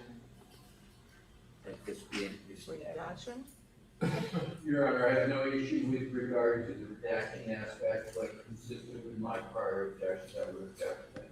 Okay, I'm going to allow this into your right to say. Thank you. No surprise there. Madam Clerk, 82? Thank you. With the court's permission, I'd like to show Exhibit 82 to the jury. Okay? Ms. Hyde, can you see it from there? I can. Thank you. If you can walk us through how this exhibit assists us in understanding your explanation and the basis for your opinion. This exhibit shows the Safari artifacts on artifacts of... My God. Wait, I gotta take a copy of it. A screenshot copy of it. And I don't know whether I'm gonna be able to capture the time in which this happened, but I write it down. This is ridiculous. Ridiculous.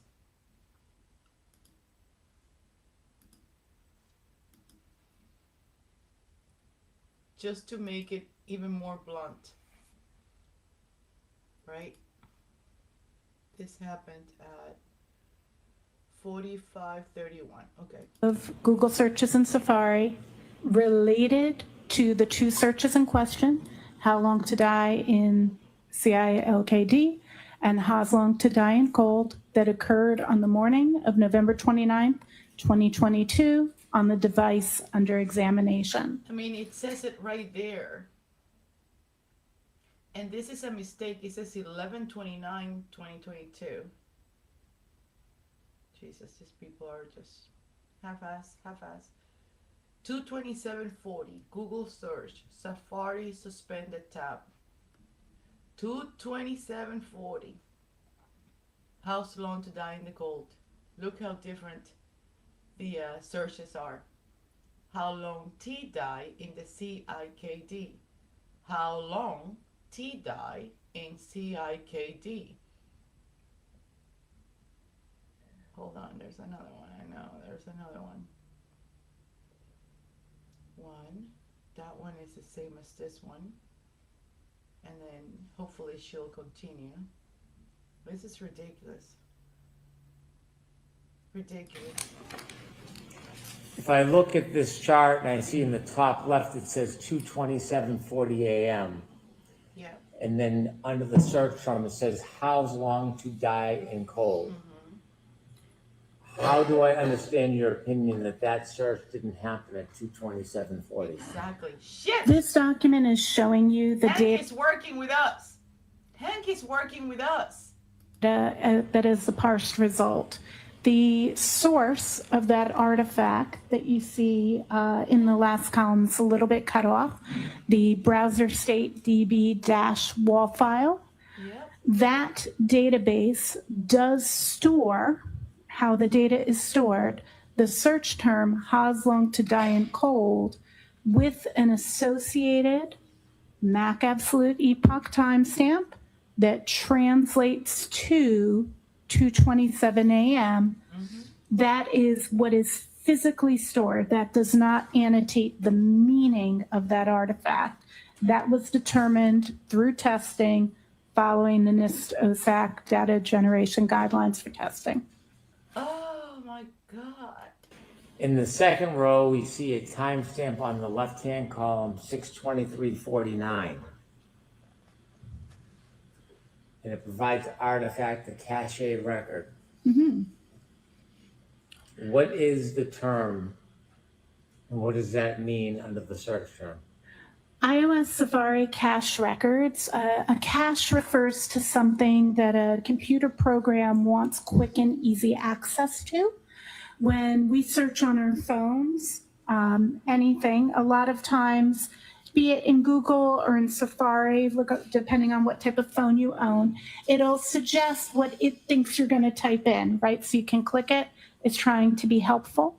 In this instance, at 6:23:49, we have a cache record that indicates that Apple suggested the phrase, "How long does it take to digest food?" And then under that, 6:23:51, it appears it says a recent web search, and the spelling is changed. How long, TIDIEINCIKD. So this, in reference to these two search terms, this is the first actual search that occurs at 6:23:51 a.m.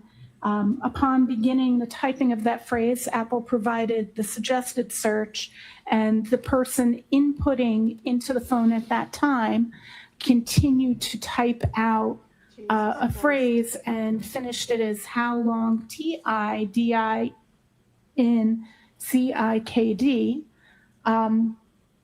which that is available to us in the Mobile Safari plist, which tracks recent web searches. And then we'll see 6 seconds later, we get that reference in that knowledge C database that I mentioned before. That's the next line. So that's the knowledge C database is Apple's way of keeping knowledge about what the user's doing. It sees and holds your knowledge. It's an easy way to remember it. That's what I teach my students. So that knowledge CDB tracks a lot of things for predictive purposes. And so 6 seconds later, it's logging that same search. So that search is being tracked in two places. And so one search can be left as artifacts in different locations on the database? Correct. There can be multiple traces or artifacts of the same user action in different places on a mobile device. And if we go down to the bottom, the last column, at 624.47, we again see house long to die in cold. And if you look in the first column, it's the same phrase. Is that a coincidence that it appears at the bottom at 624.47 and also appears up at 227.40? Jesus, Hank is helping. Like, he's pointing out that unless this house long to die in the cold, that's exact spelling, it didn't exist at 227, how would it suggest or populate or come up at a later search? It had to previously exist. Hank was helping. Hank was helping. As mentioned before, through testing of the artifact for browser state DB, that artifact will hold the most recent search that happened in the tab. Exactly, which is the one at 227. So it is logical that HOS long to die in cold was searched at 624.18, tracked in that mobile Safari plist, repeated in Knowledge C, Knowledge made its tracking in the Knowledge CDB, and then that table for... But yet, you have nothing here. You have nothing here. So you just enter that, right? You opened an access thing and created the lines and the squares and whatever. So where's the reference when this 624.18 happened? I mean... Browser state DB, which again has the time that the tab was opened, or the last time it was backgrounded, and updated just the website that was visited. So the website, that is why we get that 227 time. That's actually, as far as the data storage is, the first thing I have in there, because I want to put it in chronological time order for exhibit purposes, is actually the last thing to happen because it's the update to what's in the tab. Yes! You offered that the house long to die in cold is the last thing to happen. Do you have an opinion to a reasonable degree of scientific certainty the time when that search was made? Objection, Your Honor. To a reasonable degree of certainty, I can say that HOS long to die in cold was searched at approximately 6:24 a.m. Now, moving on from the 227 search, there are two other issues that you were asked to analyze. And we talked about them at the beginning. Let's begin with whether or not you looked at the data and analyzed the data and came to any opinions about whether that phrase, how long to die in cold, was user deleted on that device.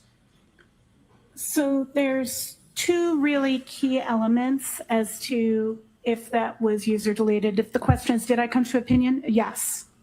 And can you explain how you came to an opinion that will ultimately share with the jury? The first line in that exhibit, the ending of that, if you remember, it said browser state.db-wall. That's important. So we'll talk about that in a second. But the first thing I want to bring up is kind of how the database works, because I didn't just look at the tool result. I extracted that database and I did a deeper analysis on it using Sanderson's tool. Doesn't sound very deep. Because that information was in that dash wall file.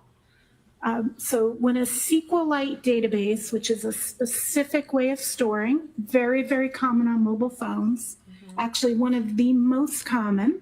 Okay. When that database stores data, it has two versions. The most recent version and the version in use here uses what's called a write-ahead log. Thank you. So before data is we're gonna get juicy. This is, we are at 5524.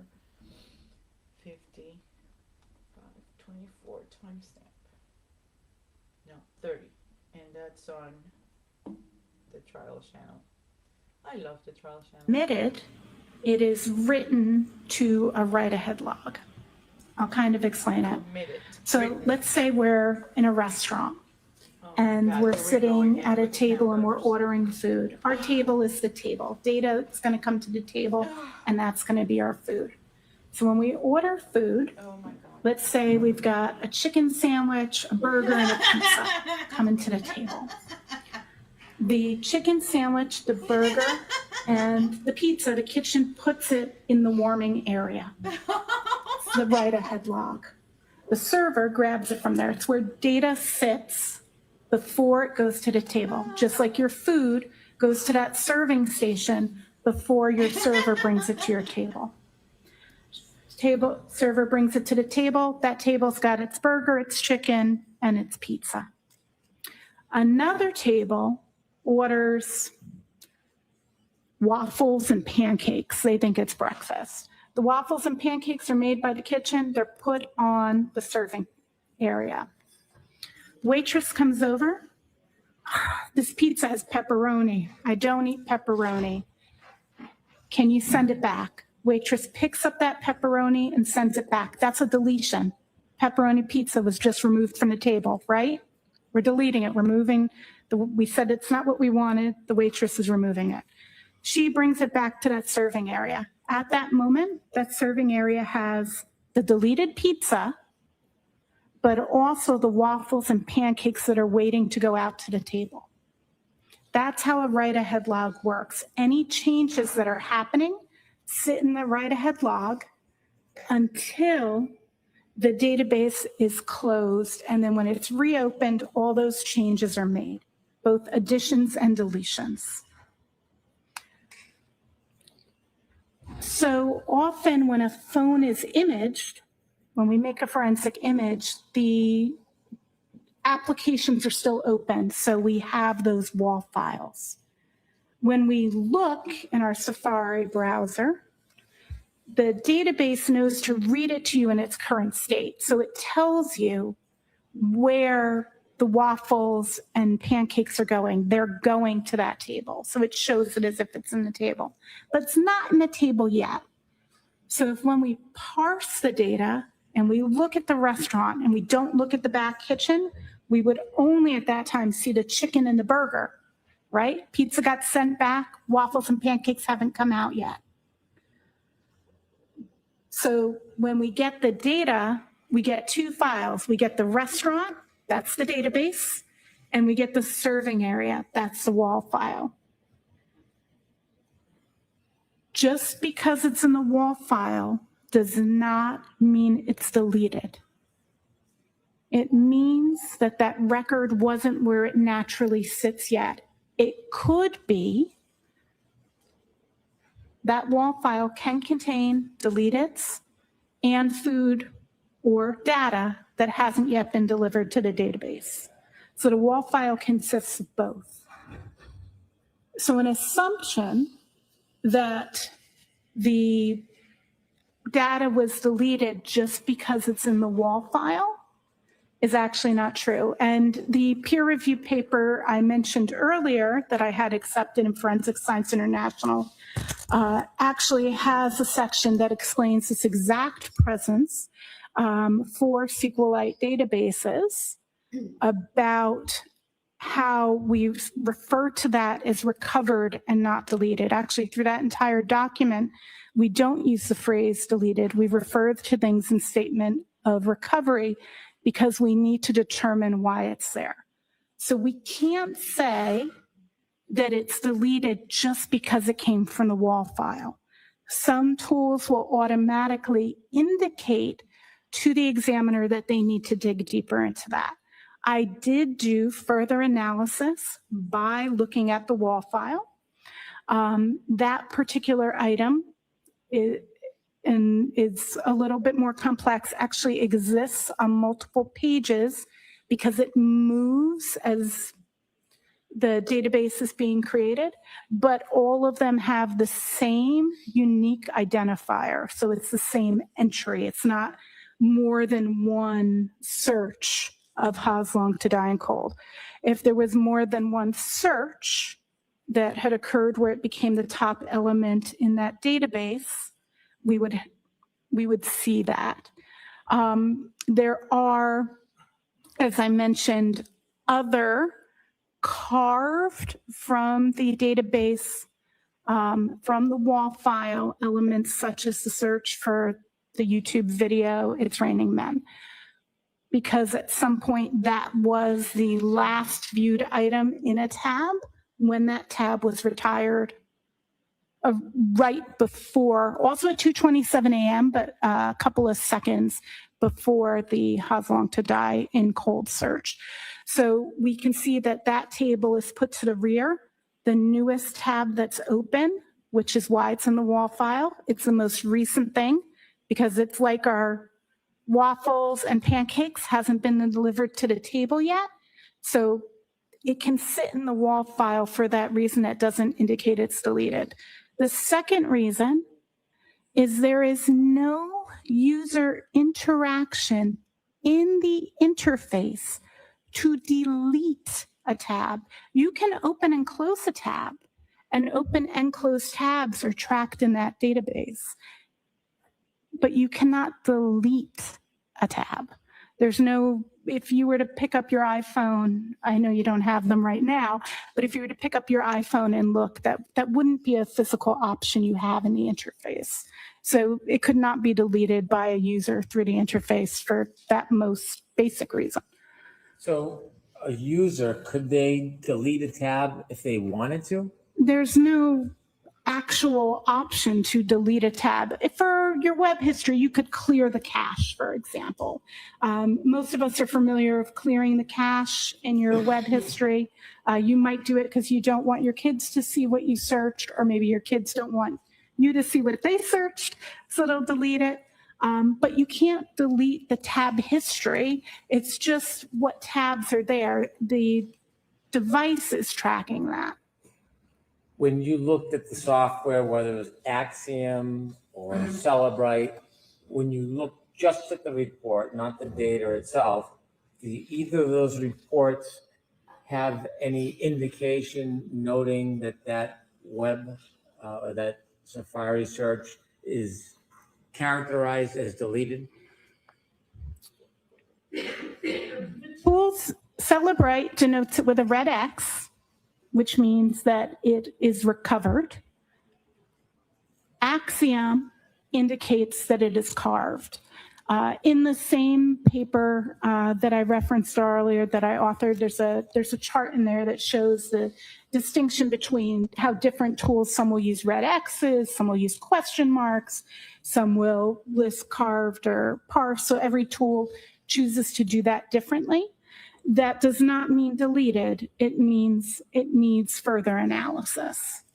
Should an examiner who looks just at the reports of the software assume that if it is marked as recovered in Cellebrite or carved in Axiom, should an examiner should never assume something's deleted without doing a manual examination. The manual examination, is that a method that's used, that's generally accepted in the forensic data field? The NIST Science Foundation paper, as well as the dataset generation guidelines, both speak to conducting testing to verify and validate, and it states clearly that an examiner is to verify and validate findings and to determine meaning. So given that you've used multiple tools to look at reports regarding this phrase, how long to die in cold, and have seen indications or characterizations of recovered and carved, and in addition to the fact that you actually analyzed the data, did you arrive at an opinion to a reasonable degree of scientific certainty whether or not the user any user deleted the phrase, "How's long to die in cold"? Yes, if it's how's long to die in cold. Sorry, trying to clarify. Pardon me. Did you come to an opinion to a reasonable degree of scientific certainty whether any user deleted the phrase, "How's long to die in cold"? Yes. And what is your opinion? My opinion is there was no deletion that occurred by the user because it is not something a user can delete. Finally, I want to ask you about your analysis of the phone records on this phone tribute to Ms. McCabe. Did you go through an analysis of the phone logs and the phone records on the phone? I analyzed the call logs and the phone logs on the device that I was given, that I was told belonged to Ms. McCabe, yes. Would a suggestion or a claim that a user deleted irregularly a number of phone calls, would that be accurate or inaccurate in your experience? It is inaccurate in this instance. Can you explain to us why and how you came to that conclusion? Yeah, this is actually really interesting because of what it appears in the forensics tools and additional artifacts that I looked at that are not parsed by the forensics tools. So the call logs, when you look at it, it appears, I don't remember if it's 8:57 or 8:59 a.m. in my mind at the moment, but approximately either 8:57 or 8:59 is the earliest phone call we see on the 29th of January.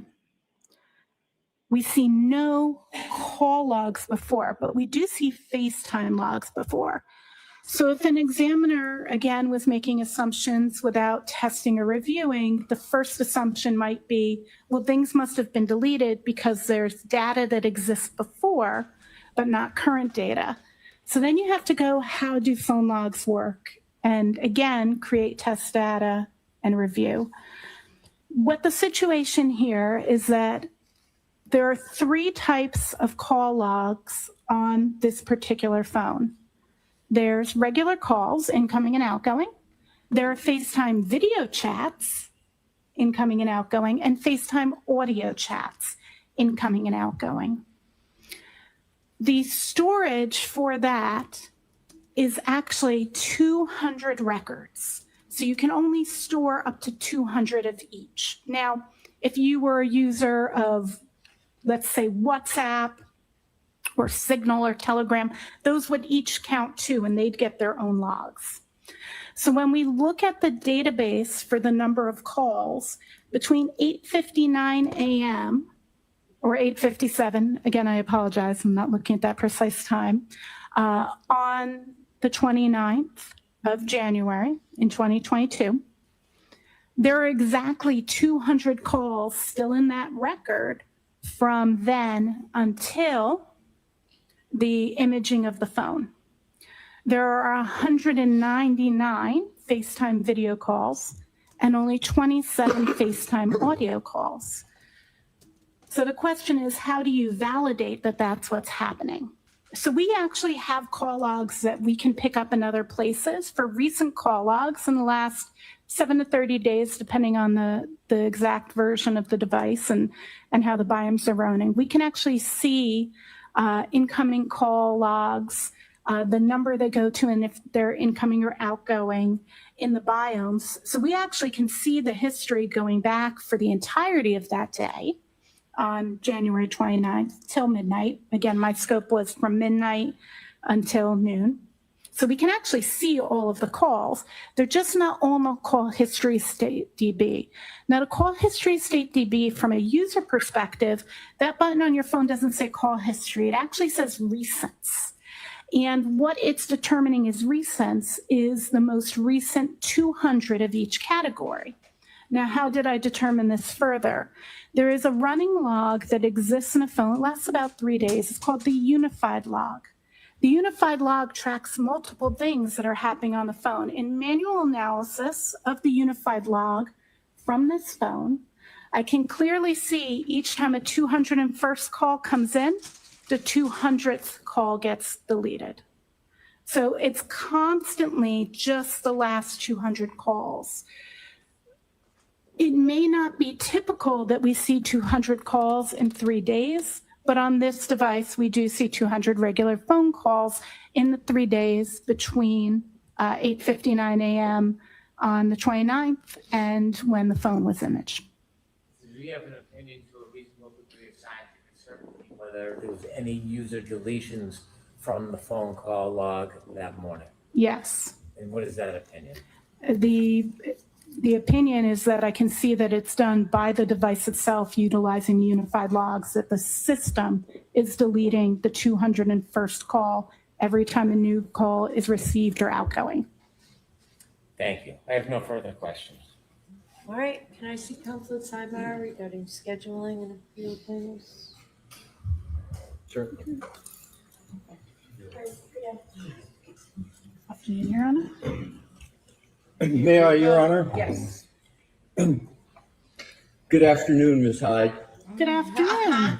I noticed you have some documents with you. Could you just state what is in front of you so I know that I might be able to help expedite this if I know what you have in front of you? Absolutely. I have the first digital forensic analysis report I completed for the previous trial. Do you have a date? You have several of them. I do. It's the first one. I apologize. This is the one, I believe it's May. I don't remember the May date of off the top of my head. 2023, May of perhaps? 2023, obviously. Then I have the second one. This was the one that was used in the pretrial motion. December 2024? December 20, yes, that's correct. Wow. Very nice. Then I have the third one. This is the final one regarding the phone that was identified as Miss McCabe's. Yes. And then I have the fourth one, which is the phone of Mr. O'Keefe. And then I do have the opinion from State versus Herrera, but if we don't need that, that's fine. Okay, very. State versus Herrera is the hearing where she issued an opinion and she was not allowed to testify on that trial because the court determined, the judge determined that the opinion was baseless as far as methodology was, that it was subjective and a surrogate. That's what they call it. That's what they refer to as the opinion that she issued on that specific court case, which is a Maryland court case, and it's Maryland versus Herrera. I'm impressed by Alessi here because he not only came prepared, he came fired up, almost ready to go, no nonsense from the get-go, not even a hello. And he has all the states memorized. He called out every single report that she's got on her lap, and he's asking her questions, specific questions as far as what are those reports, and he already knows the date on those reports. So this is going to be refreshing. I haven't seen it in a while, and I'm really looking forward to it. Here we go. Well, I appreciate you telling me that. In March, and you recall on your direct examination, Attorney Brennan asked you questions going to your experience and qualifications. Do you recall those questions? Yes, I do. You were involved in a case, is actually a murder trial in the state of Maryland in a case called State v. Herrera as recently as March of 2025, correct? Correction, it's an attempted murder. Attempted murder. And in that particular case, you had attempted to offer various opinions to the court, correct? Yeah.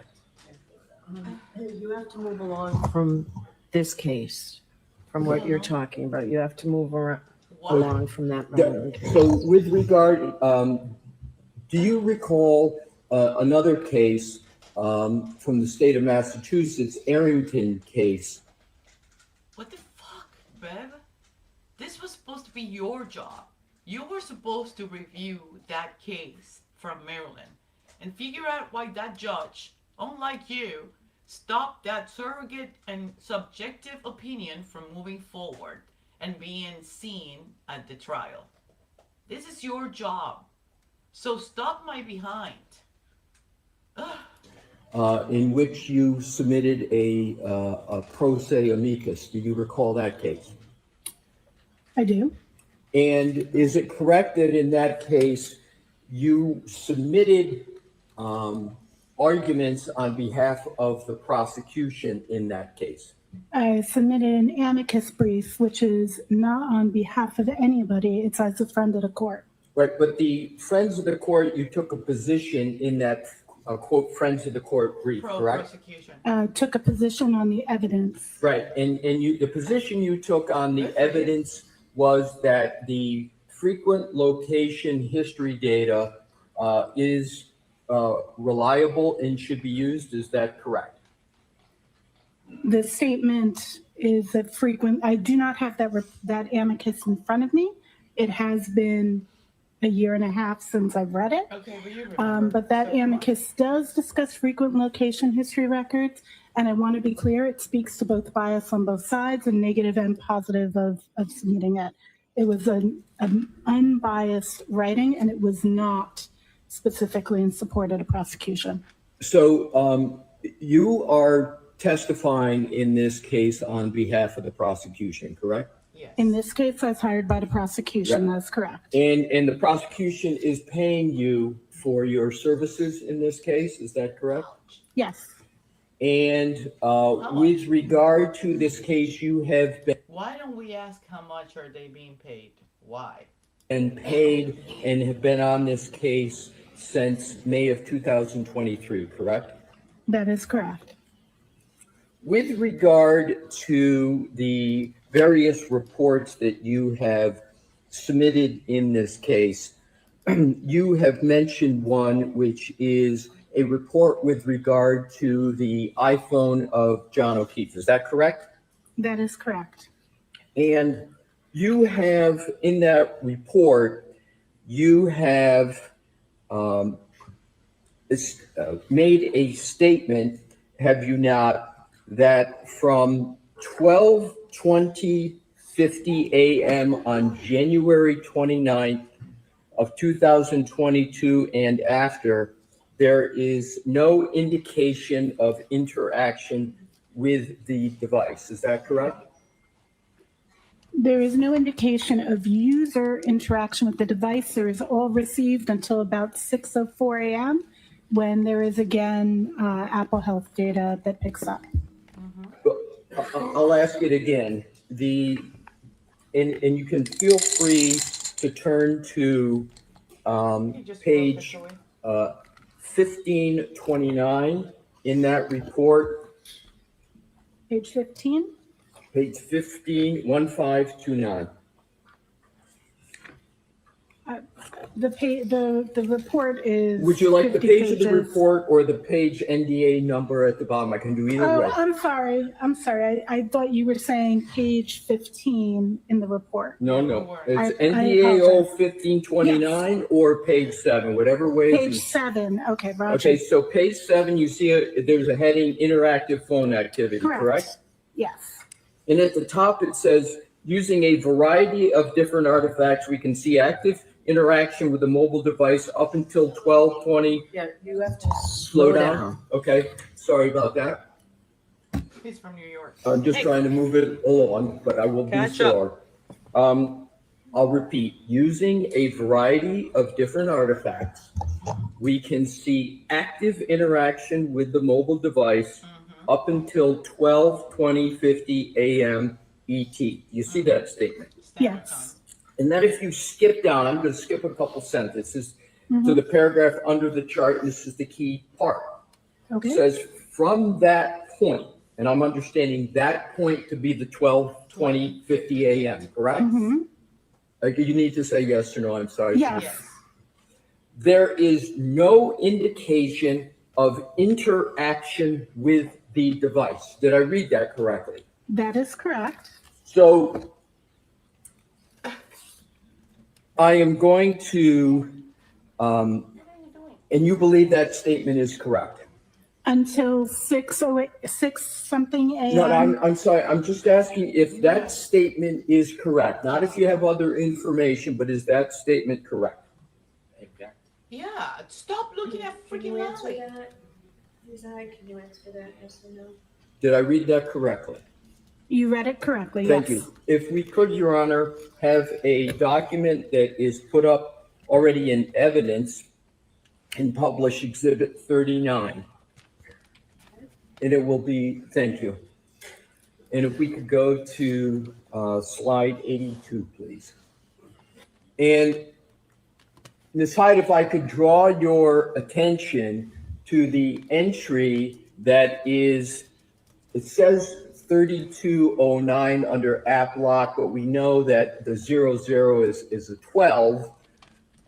So it's 12:32:09 a.m. on January 29, 2022. And I'm going to read what it says in red, and this is a timeline of Mr. Whiffen. You know Mr. Whiffen? I do know Mr. Whiffen. And so he put in red, not us, he said device locked with lock button for the last time. Do you see that? I do. And you know that to lock a phone, you actually have to hit the side button with regard to an iPhone to make it lock. You know that? Yes, sir. Okay. And that is an interaction with a phone, is it not? I concur. So that means that that interaction with the phone occurred at 12:32:09, correct? I did not review that specific artifact. I cannot attest to Mr. Whiffen's exam, only to my own. So do you have any reason to believe that what is in evidence in this case that Mr. Whiffen has produced, and that do you have any basis to contest the fact that the device was locked with a lock button for the last time on the phone of John O'Keefe at 12:32:09 as you sit here?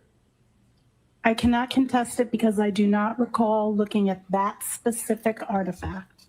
Don't you think it would have been appropriate to be accurate as a digital forensic analyzer on the topic of the last of an indication of interaction with the device? Don't you think it would have been appropriate to look at that 12:32:09 in any of the tools you said you used on direct?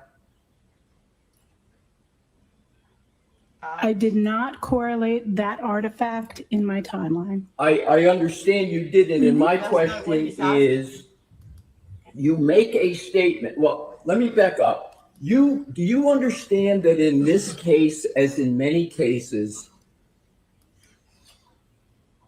that matters of seconds in activity can be determinative of a case? Do you understand that from your experience? Absolutely. So it's important, therefore, to get activity right for any data forensic examiner when they're issuing reports about activity, particularly of a decedent. Is that important? Absolutely. So isn't it correct that the statement that you make on page 7 of your report, that from that point, 12/20/50, there is no indication of interaction with the device, is incorrect? I cannot make that without going back and reviewing and validating the artifact you just produced from Mr. Whiffen. I would need to validate that in order to respond to that. But as you sit here, you have no basis to contest what Mr. Whiffen has stated, that there was a lock button on the side of the phone of Mr. O'Keefe a full 12 minutes after you say there was no interaction with the device. Is that correct? I don't. I would have to review that portion. Is there anything that had prevented you from reviewing that in that data before you wrote this report? What? Not that I can think of. I would have to go and re-review that. My question is, I don't know if that artifact, I have not reviewed that artifact, so I cannot speak to an artifact I have not reviewed, and I did not, that is not my report, that's Mr. Witham's report, so I cannot speak to that without going back and reviewing that evidence. Isn't the interaction with the device, a lock button, readily available to you in the data that you have and had in your possession when you wrote this report? Yeah. Yes. Thank you. Thank you. So, don't give me that face. If you could please turn to, in the same report, page 1528, which is your page number 6. And I just want you, please, to go to the, just put a placeholder in that. And if you can now just go to the conclusion, which is your page 50.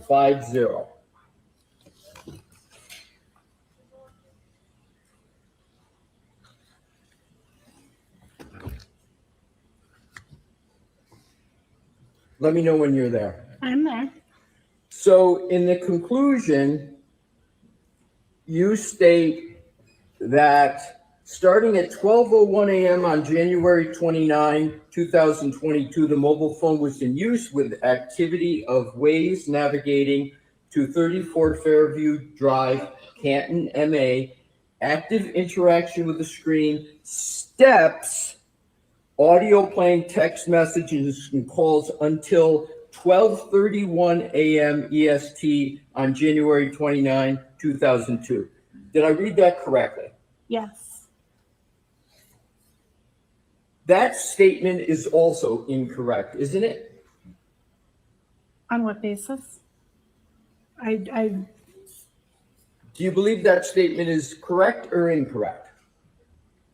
I believe that the statement is correct regarding those artifacts that are mentioned in that statement. Yes. Okay, if you could please, if you could turn to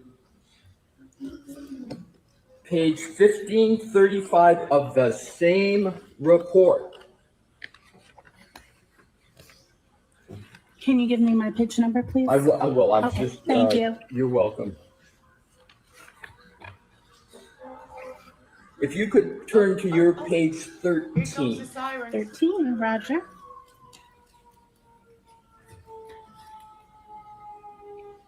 Yes, I'm there. And do you see an entry that says 12:31:56, which is the same time in the conclusion, but I'm going to develop it. I believe I know where you're going. Hold on. I'm sorry. I need to ask the apologize. questions. I appreciate you looking to help, but if I could, I'd appreciate it. Absolutely. Thank you. So it's got health steps and it has steps 36, duration 20.9 or 20.398 seconds. Did I read that correctly? That is absolutely correct. So if you look at this data point in your report on page 13, Good point. the steps began at 12:31:56, but they ended 20.39 seconds later at 12:32:16. Is that correct? That is correct. So therefore, your statement in your conclusion, if you could go back to 50, and this is in your conclusion, your statement there is that the steps, the mobile phone is used with activity, including steps, until 12:31 a.m. EST. That should read until 12:32:16, correct? Yes. It depends on your interpretation of interaction. As a user is walking, they're not actively interacting with their device. It's their movement that is. It's not direct interaction with the screen. Yeah. But I would agree to your view that could be interpreted as needing an additional 20 seconds. Isn't the more correct way to state the conclusion that the active interaction when it comes to steps is not calibrating using the screen, but the phone is calculating steps taken. Isn't that correct? That is correct, but that's not interactivity with the device. I understand, but the sentence reads includes steps, and the more accurate way to have stated that would have been to put 12:32:16 instead of 12:31 a.m., correct? I'm sorry, you just said 12:30. I did this to the minute, not to the second. Could you rephrase what you were stating? Well, I'll state it again. I appreciate that. You're welcome. So isn't the more correct way to state this important data point in your conclusion, instead of saying active interaction with the screen and steps, etc., until 12:31 a.m. EST, the 12:31 should be 12:32 because the steps that you have on your page 13, by what you concede, is the duration of 20 would have brought it to 12:32:16, correct? I would state that depends. I believe either is a correct way to state that. Based on interactivity, based on your interpretation, your definition is more correct. Okay, thank you. And it's not my interpretation. I'm reading from your report, correct? Your interpretation that 12:32 is a more correct representation of interaction is based on your theory that interaction concludes when the steps end. No, Jessica. And I'm saying both would be acceptable. We're reading your report, Jessica. That's what we're going by. We're going by your report because I also have your report and I have Ian Whiffing's report, and you both are contradicting each other like crazy. So do not attempt to make a relationship out of this. You do not match, okay? Okay, so let's follow up on this. Sure. Isn't it correct that it isn't my theory when the steps ended? Oh, it's if I could just finish, Please, because if we talk over each other, the stenographer is not going to get both of us. Thank you. So it's not my theory. It's just the simple math from an entry you've made on page 13 that the steps began at 12:31:56. They ended 20.398 seconds after that, which just doing the simple math is 12:32:16. Did I do the math correctly? That is correct. Okay, I'm not thank you. debating that. Thank you very much. So now what I'd like to do is to go to page 1528 of your report. Do you have my page number for that? I'm sorry. Yes, and I appreciate that you go page number, so I center in on the lower one, then I'll go immediately to the one. So it's your page 6, Ms. Hyde. Thank you. You're welcome. Just let me know when you're there. I'm there. If you could please go to Apple Health Data Steps. Mm-hmm. And we've been talking about steps because they're important enough that you put them in a report, correct? That is correct. So let's go to an important data point, therefore, in your report, in the chart, which is the second entry, which is, as you stated, 12:21:10 a.m. Do you see that? I do. And you note under the data that John O'Keefe's phone registered 80 steps at 12:21:10. Did I read that correctly? You did read that correctly. Did we hear that? And I've been telling you people, do not believe anyone that tells you that John O'Keefe arrived at 34 Fairview at 12:24, at 12:25, at 12:20. No! He registered 80 steps at 12:21:10 between Hexordia and Ian Whiffing, they have been contradicting each other and we had not caught it. They reviewed their own information independently from each other for the most part. When it came to the 227, there's some similarities, but when it came to reviewing Jen's health data and John's health data, the contradiction between these two reports is epic. It's a catastrophic collapse of the corruption system. There were too many C's there.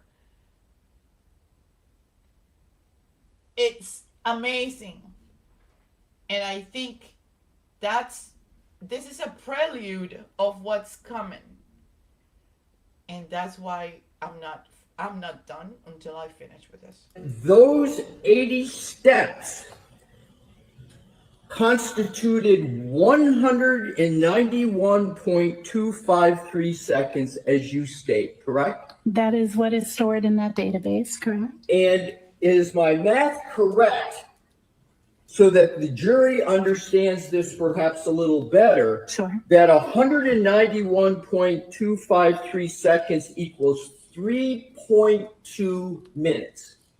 Approximately, yes. Approximately. I'm doing the math in my head, so that's why I said approximately. Right. Understood. So am I reading this entry correct, that you're stating what the data shows, that 80 steps were taken by the phone of whomever had the phone of Mr. O'Keefe? There were 80 steps taken at 12:21:10 a.m. on January 29, 2022, for a length of time of 3.2 minutes. That is what the phone registered. That's what the phone registered. Very well. Now what I'd like to do is to turn to the phone of Jennifer McCabe. Okay. And that is, for your reports, you don't date your reports, so I can't give you a date, but it says... It's report 3, I believe, is what Exactly. It's 3. And there is... Bear with me, I'm accommodating your page reference, and I'll have it soon for you. It is your page 7, and let me know when you are there. I am there. Are you aware of an issue regarding the time of an interactive phone activity on Jennifer McCabe's phone at 5:07 a.m.? Are you aware of that issue, and particularly a communication to a person named Coco? Are you aware of that? I would need to check in my report. May I turn to that page Absolutely. for that time? And I do if it see is- an outgoing call to someone labeled Coco at 5:07:21 a.m. And you can tell that because in your report on page 11, you list a 5:07:21 a.m. call to a Coco as outgoing, correct? Correct. Have you discussed that call with any member of the Commonwealth? No. And again, this call is at 5:07 a.m. on January 29th of 2022, correct? That is correct. There is no duration listed for that call. And if you just follow my questions, if you can, yes or no, is that correct? There's no duration yet listed. Correct. So what I want to do is to also note that that omission is not the only omission of durations from this report, or I'll state it differently, let me withdraw that. There is no population of the duration column for any call from 12:14:30 a.m. on January 29, 2022, all the way through this 5:07:21 call, and you don't start listing durations until 8:59:34 a.m. Is that correct? Yes, and explainable. The artifact. I understand Yes, Mr. okay. Brennan can Sure. handle those on his redirect. Absolutely. So there's not a population of duration of calls after numerous early calls and phone, as you call it, interactive phone activity.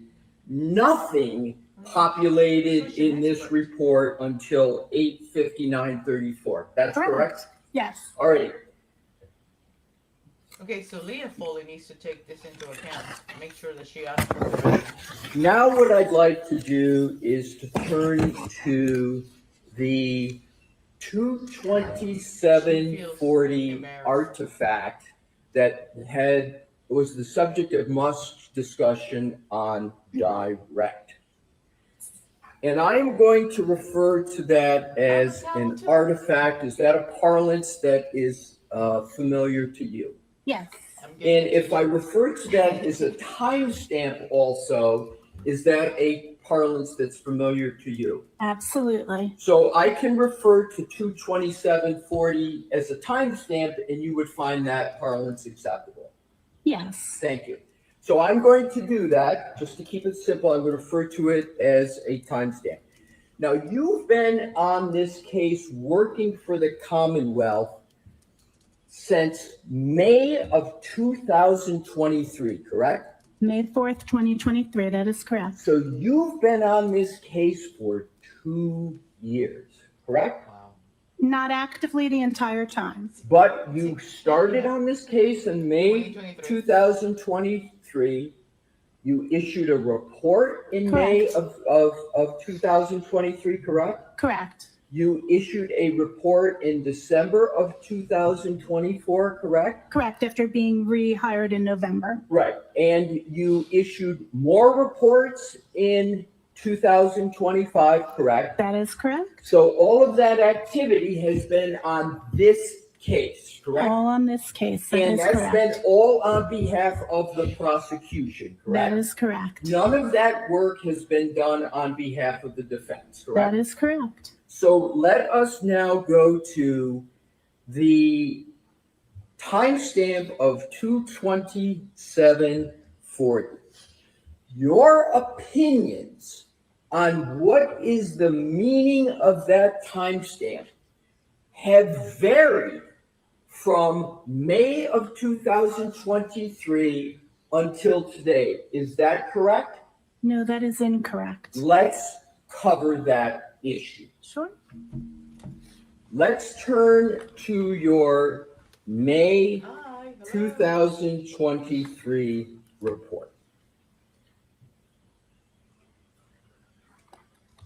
Isn't it correct that the report and your findings were pursuant to a request from Detective Lieutenant Brian Tully? Correct. And how many interactions have you had with Lieutenant Detective Brian Tully on this case approximately?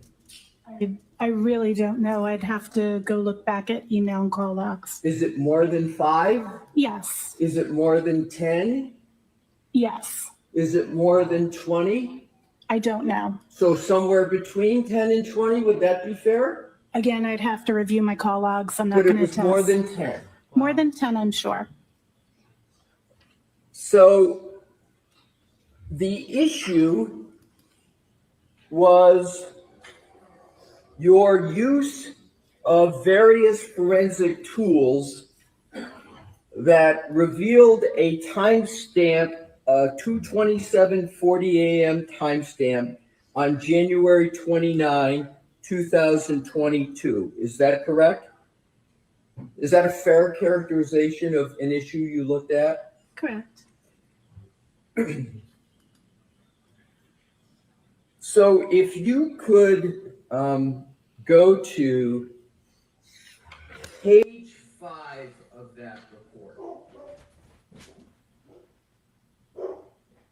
And I would ask that you go to the last paragraph that starts with "in the instance of the Google search," and let me know when you're there. I'm there.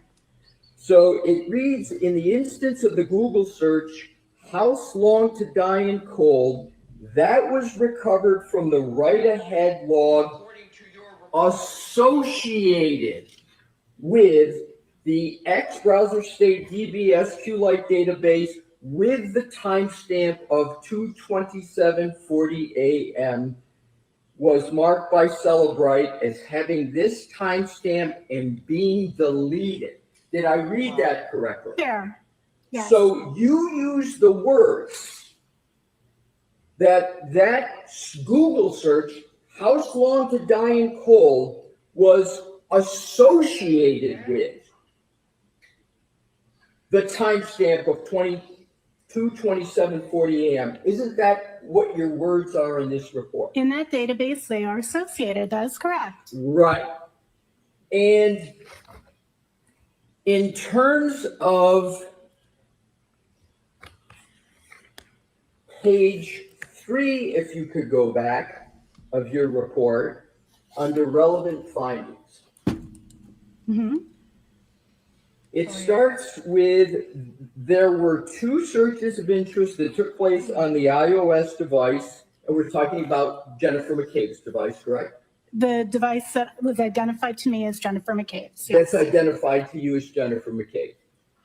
And this way, I know that he is extremely experienced. His firm is, and him, with the RICO charges. And I thought that's the reason why they brought him, because it made all the sense in the world. I mean, most of these people are concealing information online, and unless they're asked with a specific word, they just stick to yes and no.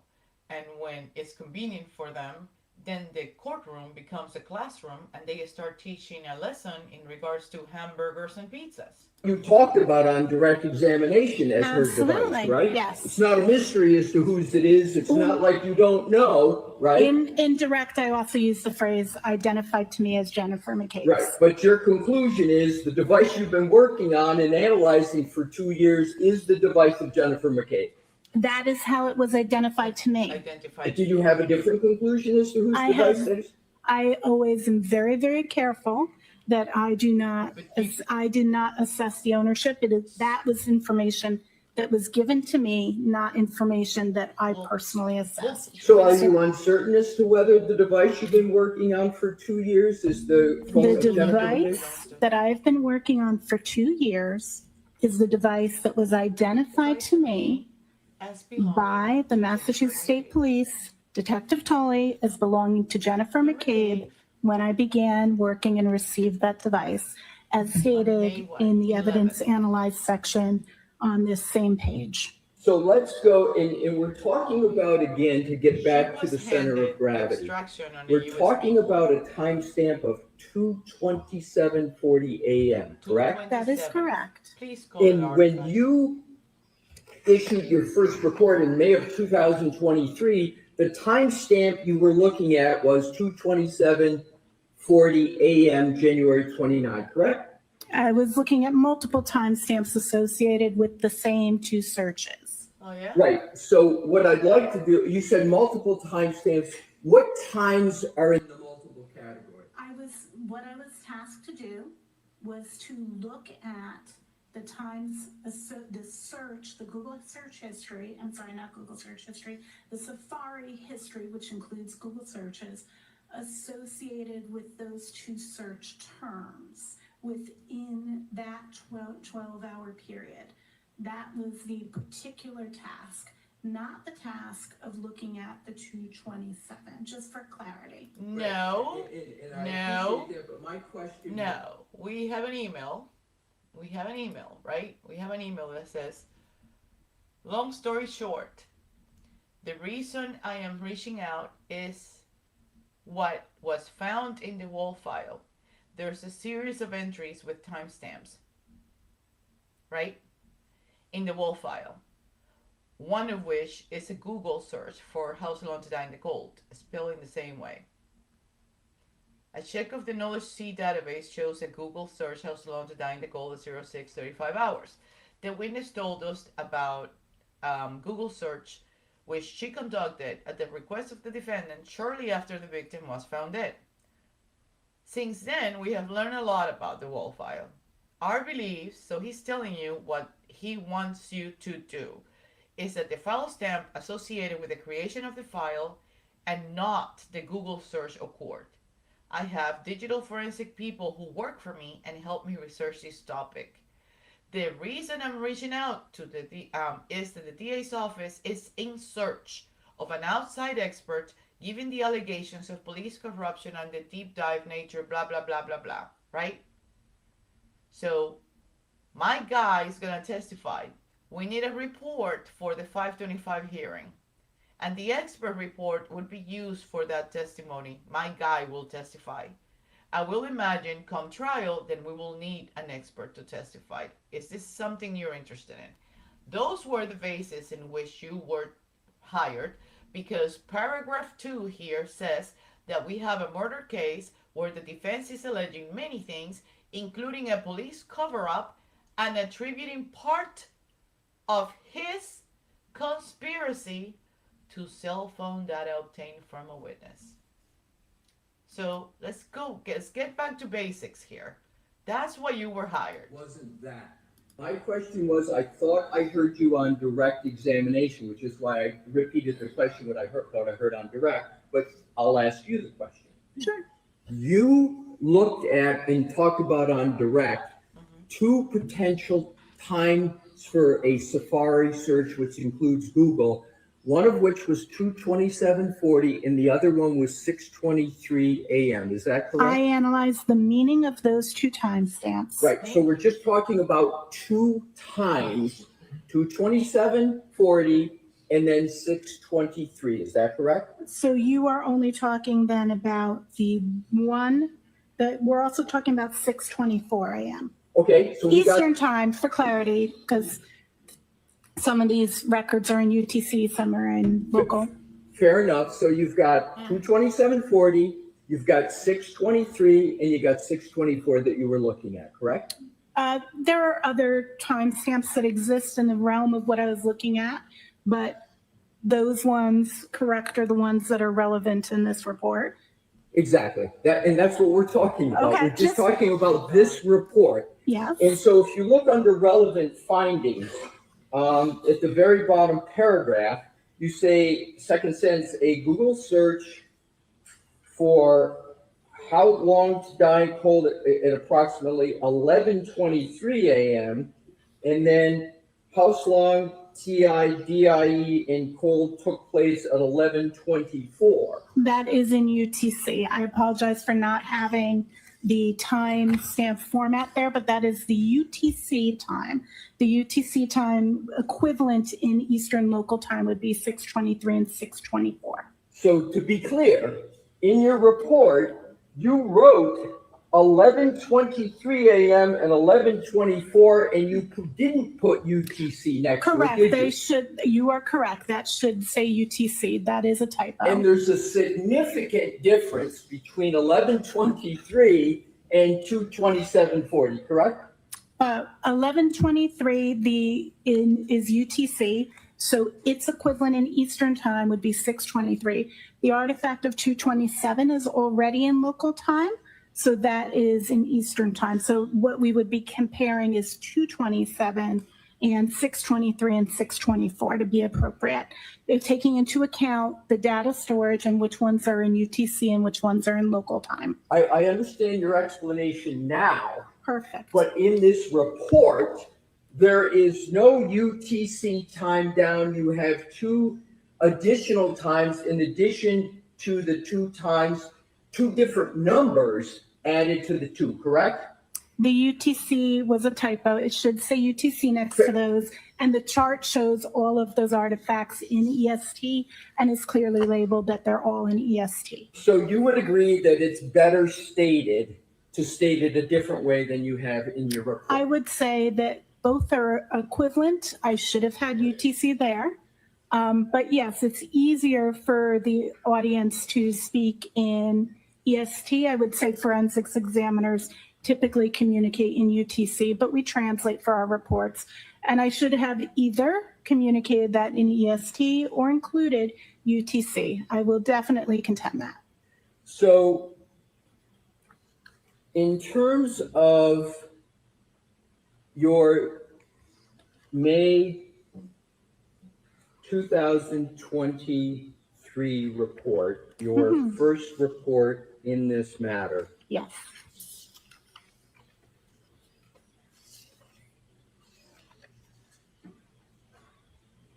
You on page 5, in the sentence underneath the block paragraph state, in the instance of the Google search, house log to die in cold that was recovered from the write-ahead log associated with.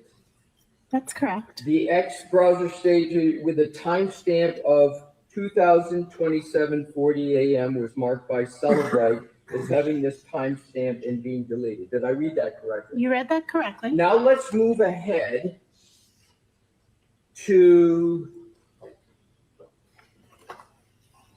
page 7 of your report. Up at the top above conclusion. Importantly, at this time, you state, testing shows great inconsistency with timestamps parsed from this file. It is, however, definitive that the page existed in a tab. Correct. While a definitive reason as to why the timestamp is listing the time of 2:27:40 is unknown, the time is inconsistent with the timestamps associated with the same search.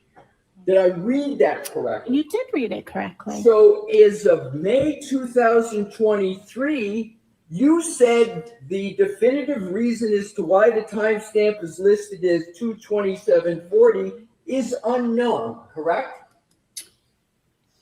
Ouch. I'm just asking, is that what you wrote? Unknown. I believe that the wording here is, sorry.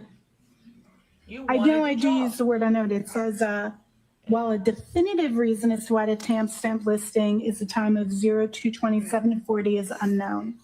Sorry. Yes, you did. You So said you no, you're not used the supposed to be reading. word unknown, your word in your report. Yes. Okay, so now what I'd like to do is to go on Get her, Alyssa. to the first proceeding in this matter. Do you remember giving Lolly. testimony in a proceeding about a year ago under oath? Yes, I did. Was the grand jury? May 2023. Could have been.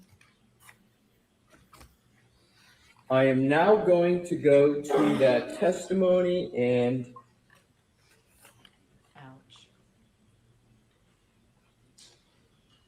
if at any point you would like to have a copy of that, if your honor would like, I will do it, but I'm going to start and then we'll see how it goes.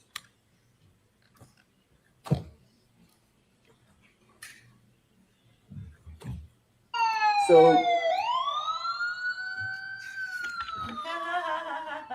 bear with me a moment. Do you recall in that testimony stating that you processed the image in several forensic tools. I use Cellebrite Physical Analyzer, and then you list many other tools. Do you remember giving that testimony? Yes. We have a page. I'm sorry, Mr. Brennan, I thought I'd given it 1-12. My apologies if I didn't. It's June 14, 2024, page 1-12. You're welcome. Wow. So, do you recall giving testimony about the various tools you use for this timestamp? I do. And do you recall stating that those tools were commonly used digital forensic tools that are very standard? Do you recall that? I'd have to see the wording that I used at that exact time. Would it be helpful to refresh your recollection if I showed you that? It would be great. I would greatly appreciate that because I do not recall the precise wording, but I know that I spoke to the tools I used. May I approach, Your Honor? Yes, Mr. Alessi, you offered a transcript. Do you have the whole I have a transcript? whole transcript if that helps. It might speed things along. Agreed. Okay.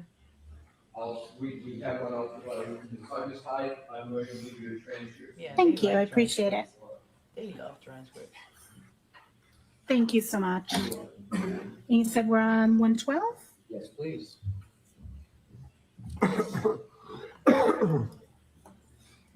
Refreshes their memory. Make sure 113, I see it. I see it's highlighted on the copy, so I Right, figured so that's what I wanted to do, the reason I said 112 is that's where I started with my Sorry. previous I question. don't like that. So I'm not going to repeat the question, but just to orient you, so you have a fair context for the questioning. Fair. So I started at the bottom, 112, now I'm moving to 113, and I'm starting with line 7. Do you see that? I do. And it says, yes, they are commonly used digital forensic tools that are very standard for other forensic examiners to use on mobile exploitation. Did I read that correctly? That is correct. And then if you go down to line 22, you testified in that proceeding. So it's important to use multiple tools so you can see the results from different different data sets and be able to compare those results and enhance those with manual analysis. Did I read that correctly? You did, that's correct. And then going up to page 114, line 5. Slow down a little bit, Mr. Alessi. I will, Your Honor, thank you. Yeah, that's very, very typical for me to process with multiple tools to ensure that I'm getting the most complete interpretation from forensic tools.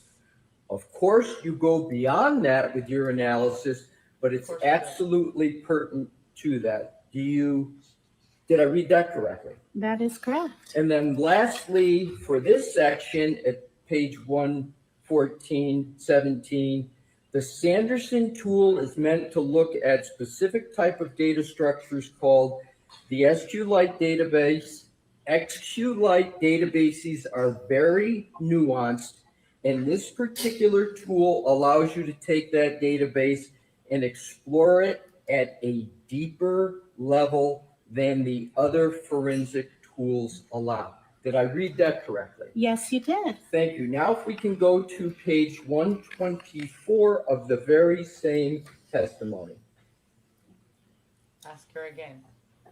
What about the 22740 artifact? And feel free to go back a page just so you can see to page 123 that the topic is the 22740 timestamp associated with house long to die in cold. Can I have a moment just to review and get context? Absolutely. Thank you so much. Page 123, Come on, chop, 13, but if you need to go back further, feel free. Congress doesn't take this long. Go to the page, man.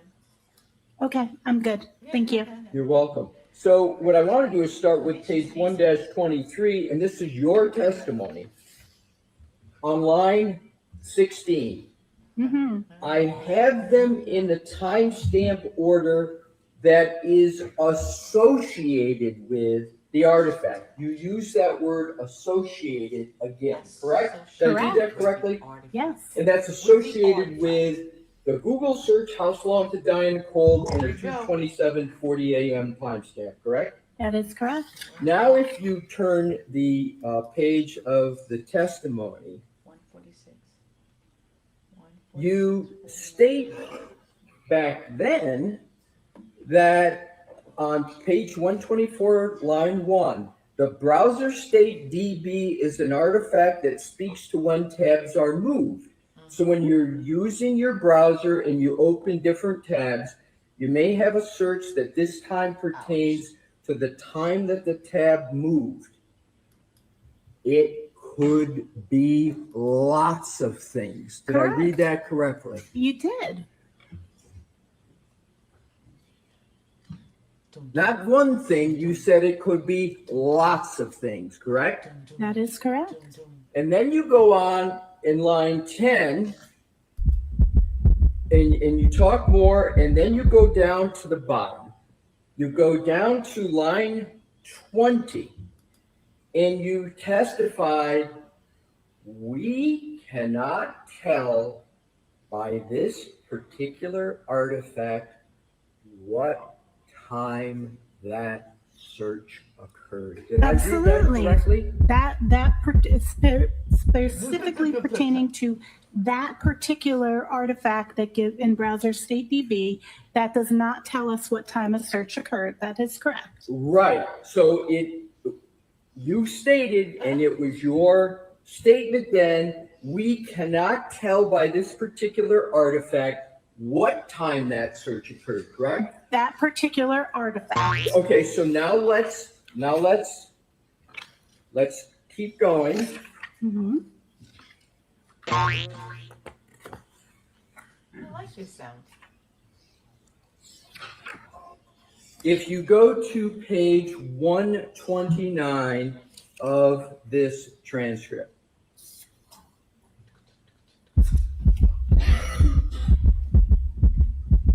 I'm there. at the top, Sure. line 1, 227 isn't necessarily one time when the tab was closed. That's in my report. I say it's undetermined. Remember, we were just reading your undetermined in your May 23 report? Correct. Because there's a lot of things that can cause that timestamp to be there, including tab being moved, tab being minimized. The next sentence. I don't know exactly what caused the tab to get that particular entry, but it's not, that timestamp is not indicative of the time of the search or any URL that's visited. But the first part of it is, I don't know exactly what caused the tab to get that particular entry. Did I read that correctly? You read 100% correctly. Thank you. Now, if we could turn to page 130 of your testimony. I coincided perfectly. Oh my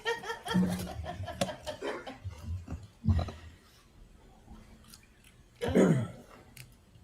Thank you for your patience, Ms. Hyde. Absolutely, sir. What I'd like to do is to go back to your testimony in the first proceeding, and we can go back to page 1-30. I am there. Thank you. So I am going to go back just because there's been some time and give some context. So we're talking about the 2:27:40 a.m. timestamp, correct, at this page location? We've been talking about that for several pages. Yes, that's correct. You're absolutely correct. We've been talking about it for several pages. And bear with me, I think this may be either the second to last or the last.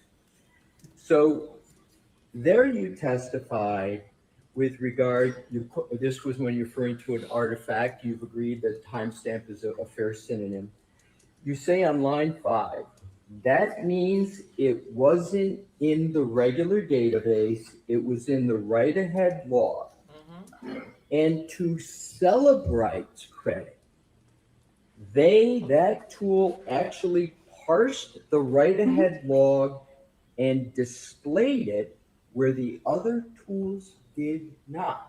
So did I read that correctly, number one? You read it correctly. So am I correct that here, what you're stating is Cellebrite was actually showing the 2:27:40 a.m. timestamp at that time during your testimony in the first On that date, that is correct. Okay, Yes. so I just wanted to establish that, and you were Absolutely. giving Cellebrite credit for actually showing that timestamp at that time of 2:27:40 at the time of your testimony back in June of 2024, correct? That is correct. Okay, so now let's go to page 1-36.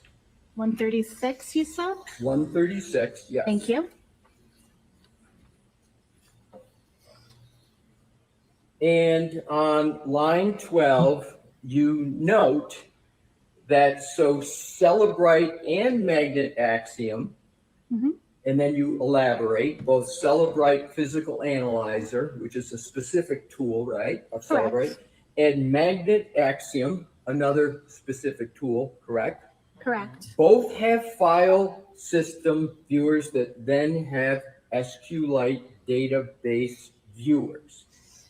And you skipping down to line 17, you talk about they don't allow for deep analysis of the write-ahead logs, which is why in my analysis I use the specialized Sanderson forensic browser for SQLite, correct? I read That is correct. So is it fair to say that what you did up to this point in June of 2024, with regard to the 2:27:40 a.m. timestamp on January 29, 2022, you applied a variety of tools to analyze the issue of when did the Google search occur, that you used the words associated with a Safari Google search, house long to die in the cold. There's a little bit of wording I would correct there if that's okay. Right, but so let me see if I can ask the question That'd be great. a different, more simple way. Thank you. You're welcome. So you used a variety of tools to analyze that house long to die in the cold search, correct? Plus manual analysis and testing, yes. Plus manual analysis and testing. All righty, now let's leave the testimony. Okay. And let's go to your next report. And your next report is December 2024. Do I have the chronology correct, Ms. Hyde? That is correct. So in December of 2024, just approximately 6 months ago, you issued another report, correct? That is correct. Yeah, they asked. And you got the request for that report also from the Norfolk District Attorneys, correct? That is correct. And you state in regard, well, that report regarded the analysis of the same timestamp, correct? Correct. To 2:27:40 timestamp. Mm-hmm. And in that report, under relevant findings, you state, and this is December of 2024, so it's from your May 2023 report, it's approximately a year and a half, is that approximately from your May 23rd report? Approximately. A year and a half? Yes. So a year and a half after what we just reviewed in your May 23rd report, and then just months after the testimony of June, right? So about 6 months after your 6 months later. June testimony that we just went through, you went and looked at this issue again, correct? That is correct. And isn't it correct that when you were asked to look at the same timestamp in December of 2024, Ouch, this is gonna hurt. that Cellebrite removed the timestamp from their Physical. Cellebrite did remove that timestamp from the tool. That is correct. Okay. And that timestamp was the subject of extensive reports and testimony that you participated in. That's the reason of your hiring. Really? That is correct.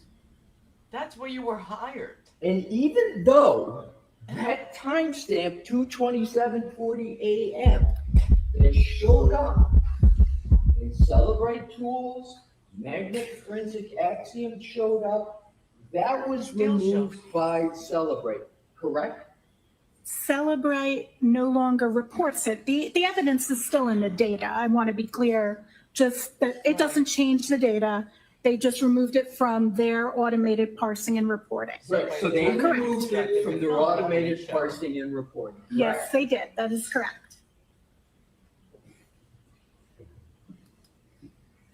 So, guys, did everybody understand what she's pitching here? So I don't know if you guys remember that it was Richard Green, right, who identified the thing. Once they were given, the defense was given distraction, they gave the defense the reports. Their defense gave the reports to Richard Green, who was the expert that the defense attorneys hired. So when Richard Green downloaded and did his thing, and he also used several physical analyzers, one of the physical analyzers that Richard Green used was Cellebrite because he is their client, right? He uses that tool.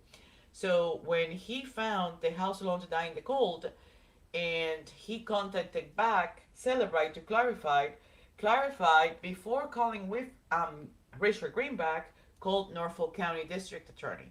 That's how Norfolk County District Attorney was able to figure out that when they did their own extraction, they failed to parse. The WAL file, and that's why they never saw it. That's why they never cache it. They never caught it. They never caught. Neither did they even realize that was available before they passed the information to the defense team. So after that happened, it was damage control, let's run for the hills type of mood, right? Because they made a mistake. And Tully says on the email, no big deal, right? Remember that where is it? Here we go. He said, no big deal. Long story short, we downloaded the phone, we got consent, we ran it through Cellebrite, provided a copy of the report to the defense. Fast forward 1 year, the defense asked for the raw data, we provided it. Their expert ran it through Cellebrite. PA, the physical analyzer, parsed out the WAL file with information of an internet history. But the WAL file was not parsed out in our original report. Not a big deal. Cellebrite since then has updated the physical analyzer in the interim. We can deal with the issue. So I'm putting that into perspective because that was a huge issue. They may want to say that it's not, but it was a huge issue. Because think about this, if Norfolk County District Attorney had, for instance, had already parsed out the extraction and had already identified that when they did that, and let's say they had parsed out the WAL file with their extraction, do you think they would have passed that to the defense team along with the hash values and the raw data? They wouldn't have done that because if they had parsed it out, they would have seen that there was a 227 house loan to die in the coal thing, which, if you think about it, when in the email from Tully to Jessica, it says, we have a murder case. They're alleging many things, including a police cover-up, attributing parts of his conspiracy to cell phone data. So it's almost like they're getting a heads up, right? They're trying to fix whatever it is to exonerate Michael Morrissey from the idea and the rumor mill that it's a conspiracy, but it was a conspiracy against the Patsy. It was a conspiracy of Michael Morrissey to a malicious trial situation to put Karen through 2 different trials, right? So if you think about it, everything makes sense.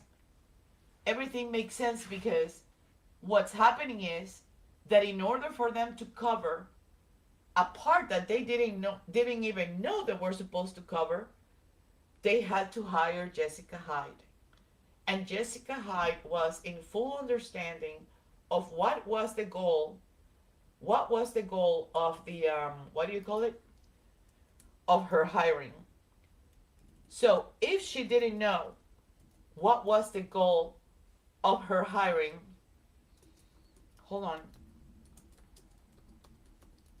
I'm trying to bring something to show you.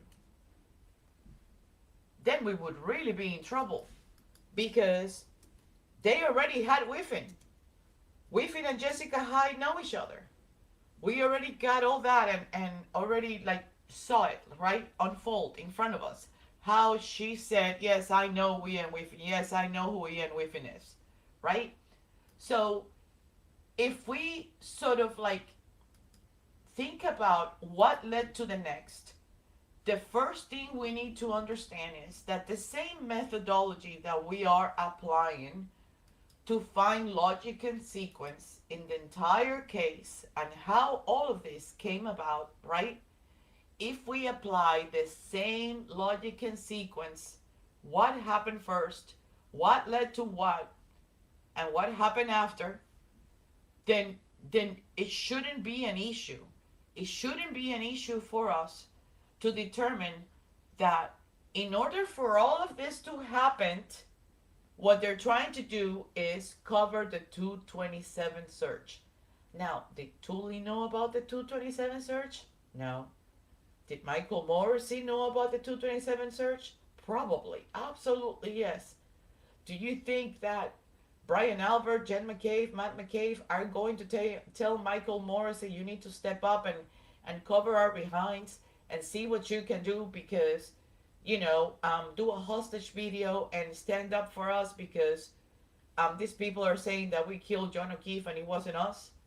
And then Michael Morrissey stands up, does a press conference, does a hostage video, right? Talks about the 11 people that had nothing to do with John O'Keefe's death. But he doesn't include John O'Keefe.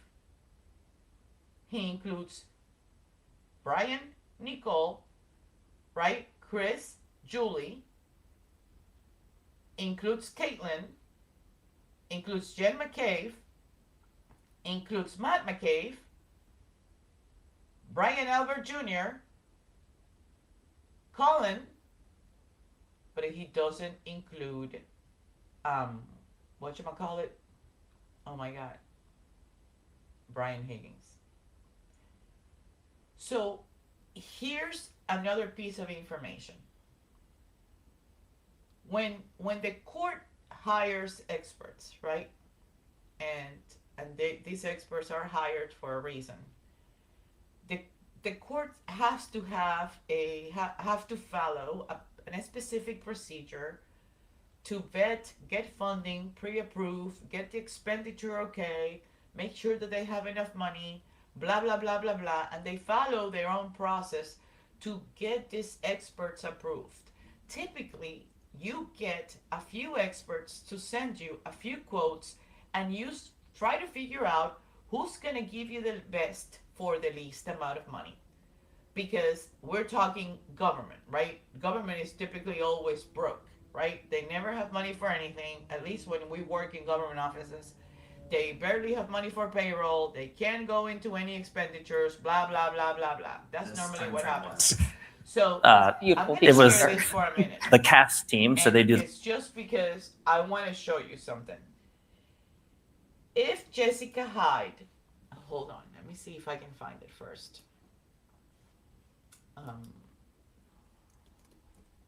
Josh Gold, let's see.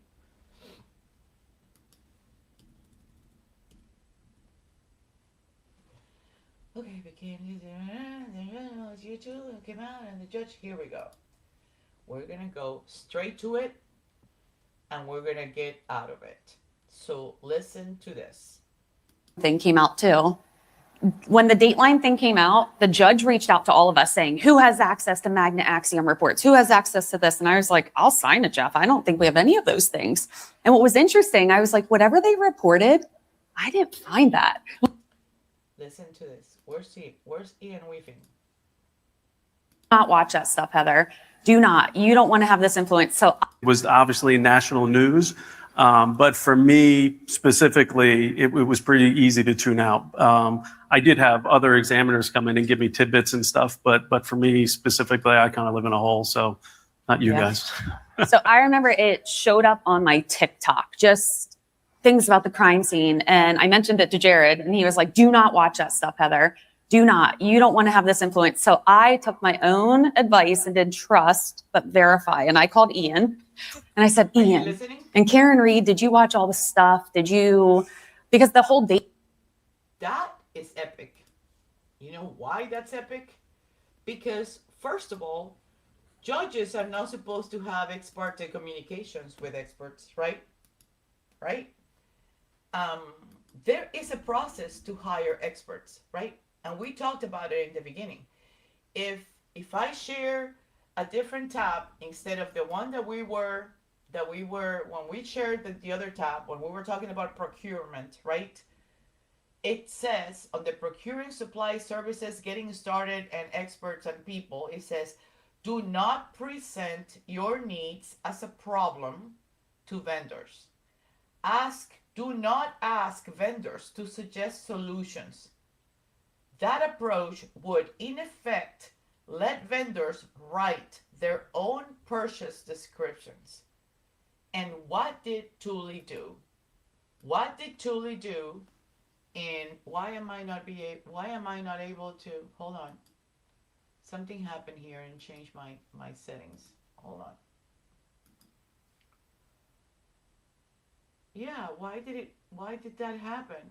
Hold on 1 second. Because I was flying from one to another. I had it set up, and then all of a sudden,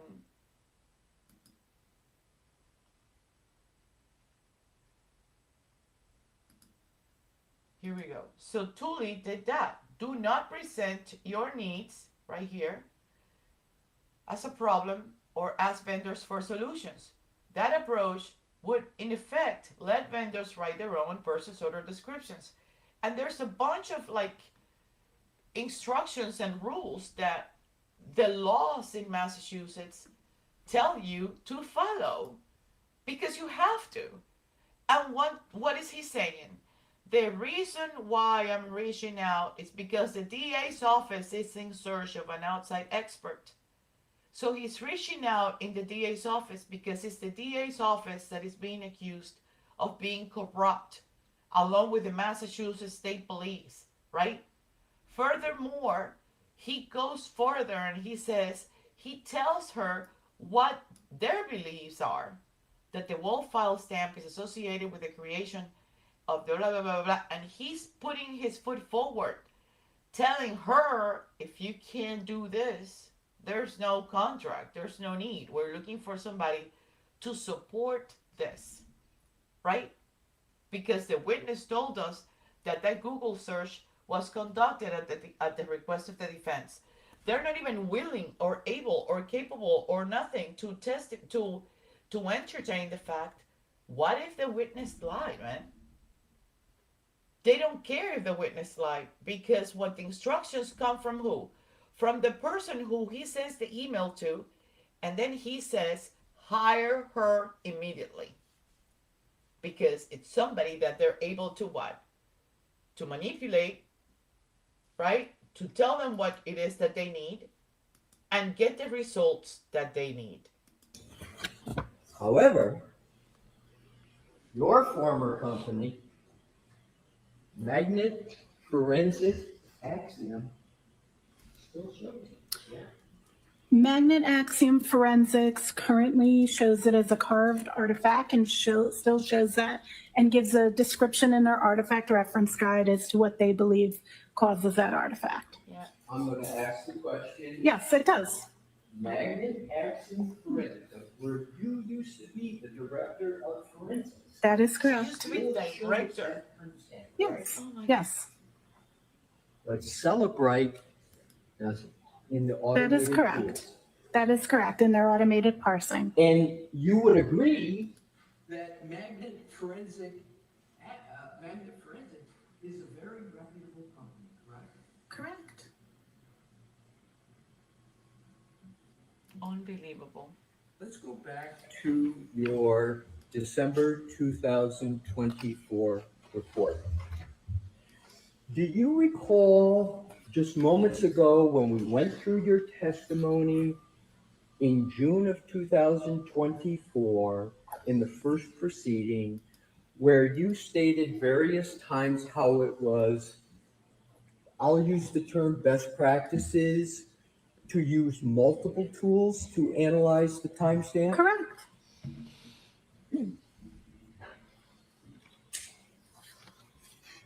And you used many tools back then to analyze that timestamp. And you testified to those many tools on your direct examination, correct? Correct, yes. However, in December of 2024, when you returned to analyze the 22740 timestamp, how many tools did you use to analyze that timestamp? Can you give me just a number? How many tools? At least 4. Well, in your report, let's go to your report, what your report says. Mm-hmm. So in your report, you state that under relevant findings, do you not, that review of data from Cellebrite shows that the artifact of a Google search from a Safari suspended state tabbed with the search term house long to die in cold, and I'm going to skip over, in addition to my own previous report, no longer shows a last visited timestamp. I think that is not clear. The skipping there makes it sound like my report no longer shows that, and that's not what's That's a fair statement. That's a fair statement. Let me rephrase it this way. You're welcome. Oh my, what's her face? In this report, you speak about Cellebrite release reports, correct? Are you referring to the Cellebrite release notes that come out? The release notes at the bottom, Perfect. right? You referred to that? That's correct. And that release note states that Cellebrite has removed the timestamp value from records, and I'm assuming that's a reference to Cellebrite's. Cellebrite no longer parses that result. That is the statement in this report. Because Right. And so I'm going to go to page 4 of your report. For sure. I'm there. And I'm going to go down, all the way down to the conclusion.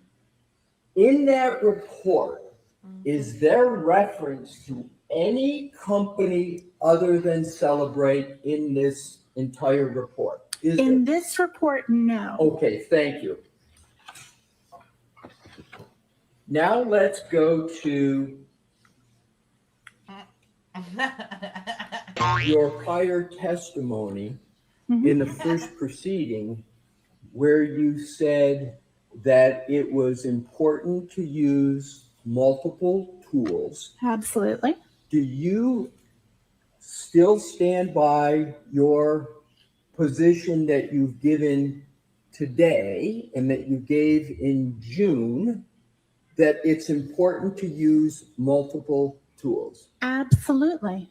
Now let's go back to the issue of the extraction of Jen McCabe's phone.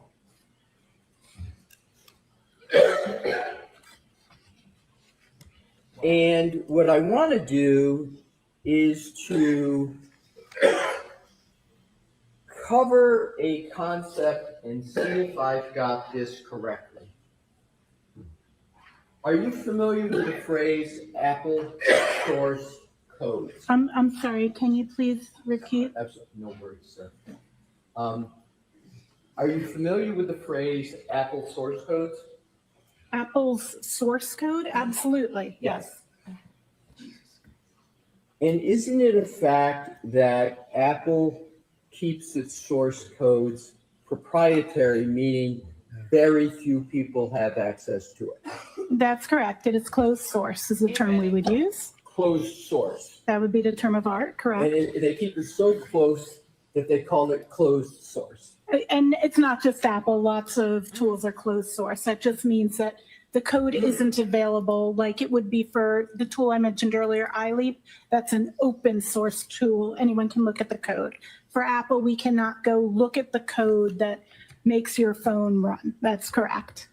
And isn't it the case, and I refer to that as the MB postulate. It's a shorthanded, but I don't need to have you refer to it that way. I'm sorry, could you repeat that phrase? I was unfamiliar with it. I'm going to skip it. Okay, I'll thank just you. go on. Basically, the concept that Apple has source codes that are closed sources. So I just refer to them as Apple's closed sources. Wouldn't the best information about when a search occurred, what it's associated with, wouldn't the best information be in the Apple source code to answer that question? It is acceptable in digital forensic science and in accordance with the NIST Science Foundation papers to conduct testing to determine how the functionality of something works. You do not need access to the source code to be able to speak to an artifact. My question isn't that.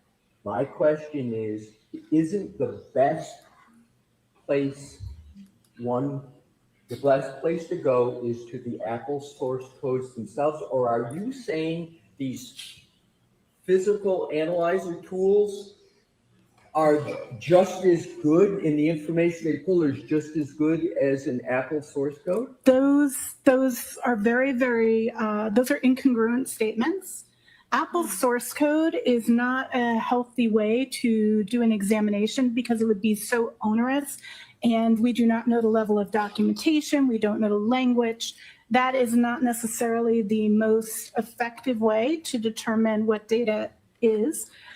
Forensics tools parse results of how data is. They don't interpret them. The examiner interprets them and provides meaning. And I would like to state that those three things should not be conflated. They are very individual concepts. I think you misunderstood my question. I probably did it because that's what I was seeing. My question is this. Isn't the best source for information about data in an iPhone contained within Apple source codes? Not necessarily.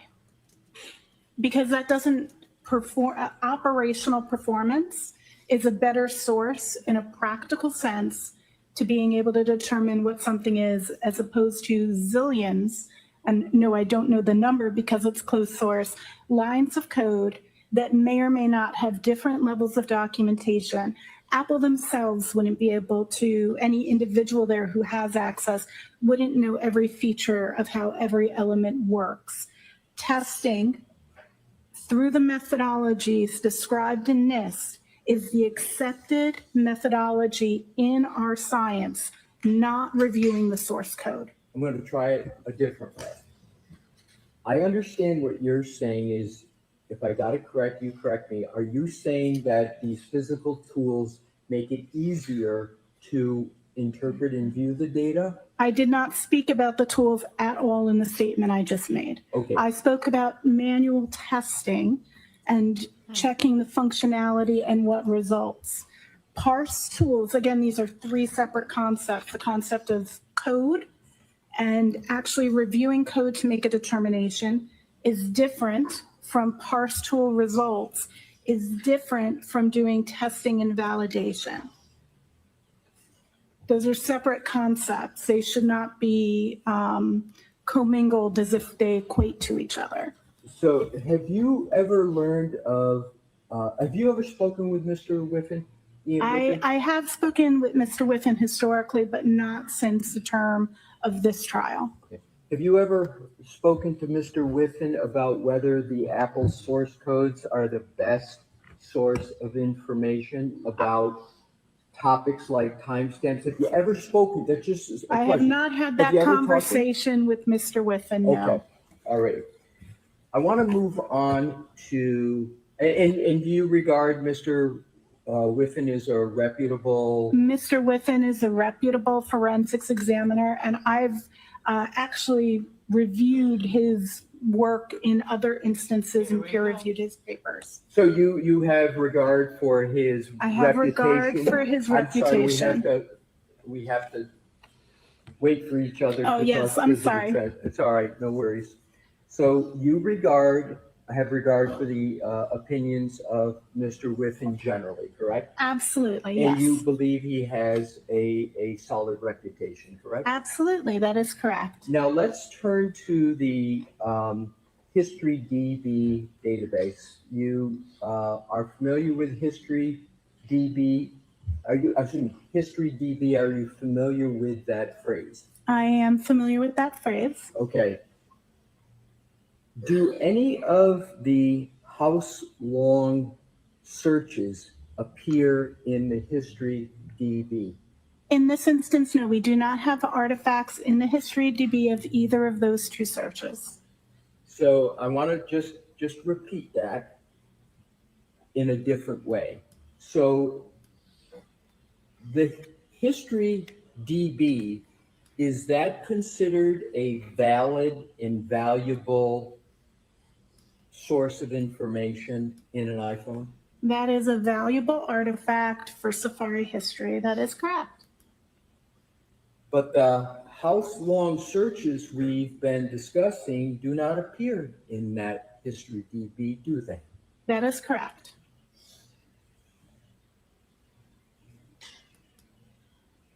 You spoke What does about that mean, Jessica? You know what that PYF means? PDF on your direct testimony. Do you recall that? I do. It's the Python framework for PDF. It is a GitHub tool, one can download from GitHub to utilize to create PDFs using Python code. So a developer in a tool would integrate that to create a PDF. And the PYF PDF can have the variables set, correct? Yes, the Python script allows the developer to set things such as their name that they created the document. Yes. I want to go to the extraction of Jen McCabe's phone that you talked about on direct examination. Is the hash value signed or unsigned? A hash value isn't signed. I believe your question you're asking me is if the Adobe document that contained the PDF that contained the hash values. Are you asking me if that's signed? Because a hash value is something that matches. A hash value isn't signed. Let me ask it this way. Is there any hash value associated with Jen McCabe's phone that is unsigned? That is not a valid question. I apologize. We don't refer to hash values as being signed or unsigned. We would refer to the PDF that contains that value as being signed or unsigned. Have you ever read a report of Mr. Ian Whiffen in this case?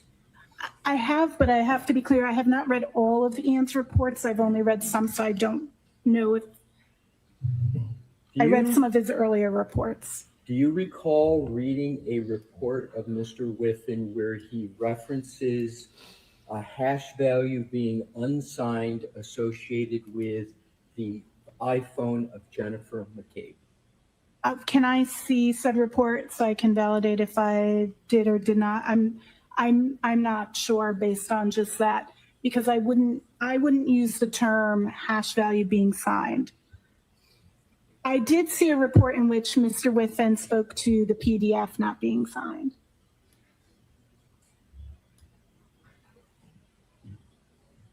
I just want to try to shortcut this and work off your last statement. You're now saying you do recall seeing a report of Mr. Whiffen where he said a PDF was unsigned? I need to see, I do remember him referencing the PDF.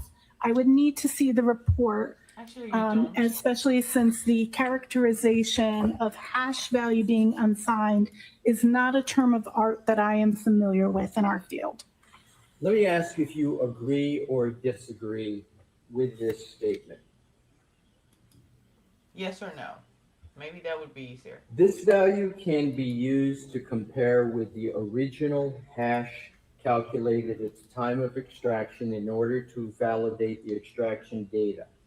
However, this requires authentication of the original hash value, which is not possible with grade key extractions, as the PDF containing the extraction hash value is unsigned. Therefore, this hash value could be used as a suggestion of authentication, but cannot be guaranteed 100%. You agree or disagree? His statement there says the PDF is unsigned, not that the hash value is unsigned. You were told that it's Jen McCabe's phone. You can't even confirm that the extraction that you got on a USB port mailed to you is on a phone that actually belongs to Jen McCabe. Other than when you do the grade key extraction that you see that the iCloud associated with it, the telephone number associated with it, but you don't know whether anything was tampered with, manipulated, or they just sent you what you needed to get. You can't even confirm. You're taking somebody else's word that that telephone number extraction that you got came from Jane McCabe and belonged to Jane McCabe. So make this make sense. Right, but it's nonetheless unsigned, correct? The PDF is not signed. That is a correct statement. Grade key PDFs that purport that value are not an Adobe signed document. Do you know the history of the extraction of Jen McCabe's phone? Can you provide more clarity? What do you mean? Do you mean from the time the image was made? Do you mean from the time the device was received? Because I don't know the information pertaining to the receipt of the device into evidence, and then I only have the documentation of the image forward. So I want to be clear about what period we're talking about. It's an excellent point, and I am going to follow up with some questions. Okay. In an extraction, doesn't the extraction from a phone start with the raw data, raw image? You tell me, when someone brings a phone in, what's the first step that gets taken in order to do a full file extraction? What's the first step? It depends. There's got to be steps with regard to network isolation. I need to know if the device is AFU or BFU at that point. So I don't have that information from this case, if that is the question. I get from the image forward. So what I'd like to do, and this may be my last section of questioning, I'd like you to describe The ideal situation That's a big, is to getting the most reliable data to be able from to an do your job. iPhone from the start. What's the most reliable way to do it? I would say the most reliable way is following the recently released SWIG-DE Scientific Working Group on Digital Evidence document on best practices of evidence handling, preservation, and imaging. I may have that title slightly out of order, but it is a document released this January. And tell me what that is. Sure. In that, the first thing, from which point are we starting? Are we starting like extracting the data using a tool, or are we talking on scene, taking the device into evidence? The latter. Okay. So the first thing you're going to do is you're going to ensure that you are isolating the device. This is also going to depend on condition from the network. So typically this would be done with a Faraday enclosure in a best practice. However, there are alternative ways of isolating from the network, such as disabling all of the communication protocols, such as Wi-Fi, airplane mode, etc. The next step, once you've isolated, but prior to, you also want to make sure you're continuing battery stat. So if a device is on, you want to keep it powered on. If it's off, you want to keep it powered off. That's a general statement. So the best way to do that is to attach a battery charger. Just like when your battery runs low, you plug in a charger in the back of these battery packs. We do that with that before we put it in the Faraday bag. A Faraday bag is an enclosure that blocks signals from coming to the device. You don't say. This is so a remote wipe command couldn't be sent, or so that more data isn't received to the phone, because phones are live and constantly obtaining data. So we're going to have it with a battery pack in the Faraday, presuming it was on. Again, I don't know the status of this device. The next steps are going to depend on what state that device is, and what make and model that device is, and what the current support for that device is. There are multiple types of extraction methods of phones. In the modern day on iOS, a full file system image, what we had on the devices in question in this case, is considered the gold standard because it has the most robust information. So at this point, the next question is what's the best image type? And that's going to depend on if we have a passcode or if we don't have a passcode. If I could, please. And I'm going to allow you to continue. Yeah, please. I want to break it down for the jury. So what I now want to do, you've stopped at a certain point, but you've talked about securing, what I would call securing the phone, right? And then making sure that there's no data swipes. You talked about airplane mode, Faraday bag, Faraday box, right? Do you know whether any of those protocols were followed for either the iPhone of Jen McCabe or John O'Keefe? Come on, Jesse. As I mentioned, I was not there for those processes. I don't have documentation of it. As mentioned, what started where my receipt of the device is from the image. Exactly. So you don't know. I can't testify to processes I did not or was not available or aware of. Fair enough. But do you have a little bit of hint as to whether the phone of Mr. John O'Keefe was properly secured in airplane mode, a Faraday bag, or a Faraday box, based upon your own report of the iPhone of John McCabe? Can you determine that from page 5 of your report? Obviously, there is data signals that are still being made and created. I believe that is what you're referring to. So the assumption is that I don't know at which point a Faraday bag is employed, but I also want to be clear. I don't know when, I don't have information outside of the digital forensics realm about this case. So I don't know precisely when the phone was taken into custody by law enforcement. Fair enough. So assume that Mr. O'Keefe was deceased around the latest 9 a.m. on January 29th, 2022.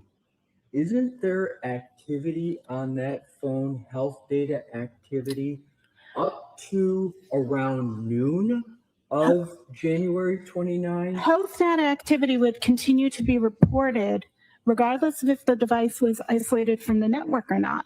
Health data has to do with the movement of the device. So if the device was being moved even within a Faraday bag, that data would still be populated. How about location data? Location data is unlikely to be reported in a device that is Faraday enclosed, but I do not know what location data you're referring to, so I cannot speak in absolutes without having a better reference to the artifacts in question. If you're saying it's in my report, I'll look at it, but again, I never knew when the phone was seized, so it was not part of my initial analysis. Do I have permission to look at that time, Nick? Thank you, Your Honor. So bear with me. It's a big report, as you know. It is a big report. And it was at the bottom of my stack.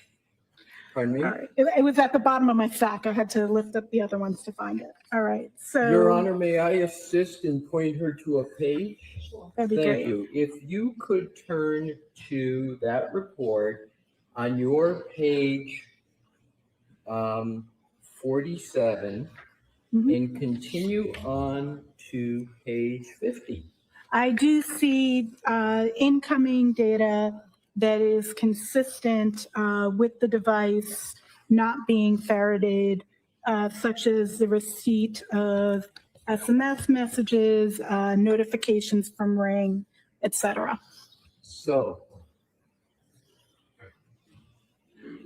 the iPhone of Mr. O'Keefe was not secured in the manner you described before we got to this, as would be the best practice with regard to getting the most accurate data from a phone.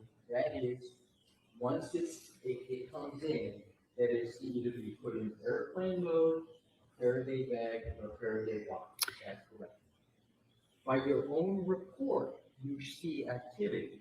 I do see activity. It was not Faradayed. Faraday prevents wiping of the device and additional data. So we actually, in this instance, it doesn't appear that the device was at risk of wipe because it was not wiped. And we actually have more data because we get to see the data that continue to come into the device. I'm not saying that's in accordance with best practice. I'm saying that that's what I see based off of what you just had me review in the data. It sounds like you're trying to justify. Oh, I'm not trying to right or justify. wrong, you tell me. It sounds like you're trying to justify the fact it wasn't secured. Am I correct? Or No, you're incorrect. I'm just stating we have, you asked if we had more data or less data. We actually have more data with it not being Faraday, but no, best practice would be to Faraday. I would 100% agree. My question wasn't, is there more or less data? My question was simply, doesn't your own report show activity up until noon on January 29, 2022? Correct. And for clarity, my scope was till noon, so I don't know if there was activity beyond that. Right, but as far as your scope goes, I want to be clear. Yeah. There is activity on this phone. Absolutely. Which shows that it was not put in airplane mode, it was not put in a Faraday bag, and it was not put in a Faraday box, and that failure is not best practice. Correct. It is not in accordance with the best practices. I agree. I would have Faradayed it. Thank you. So if I, that's okay. I have no further questions. Thank you for answering my questions, Ms. Hyde. Thank you for your questions. Have a great day. Thank you. You were asked when you began working on analyzing phones in this case, and you said it was in May. Was that of May of 2023? May of 2023, May 4th, 2023 is the email I have of note. Thank you. Yes. It's easy to remember because May the 4th be with you. When you first were asked to begin work on this case in May of 2023, what was the catalyst for you to begin working on this? I was contacted by Mr. Tully and then contracted, a SAL was signed, and I began work on the initial request to look at those two search terms on January 29th. Does that answer your question? Sure. Okay. Was there a certain claim that was lodged that you were to focus on? I was to focus on the two search terms from January 29th, 2022. And when you informed why, was there any context to that? Probably, I don't recall the exact conversation that I had with the DA's office and Lieutenant Tully at that time, but I'm assuming that I was given that context. I have in my notes that I was to look at those two searches on that date and do an analysis about those. Were you asked to reach any particular result? No, I was asked to provide my report, not to reach a particular result. Yeah, you were. Were you asked to reach a conclusion that the 227 timestamp was inaccurate? No. When you engaged in your analysis, was it independent of the district attorney's office? My analysis. Steps. And you said the last, according to you, last movement, 12/32/16. Do you recall those questions? I recall the questions. What happened here? Wait. To boil it down, isn't correct that that phone... Wait. He jumped. Software and report. Was the timestamp characterization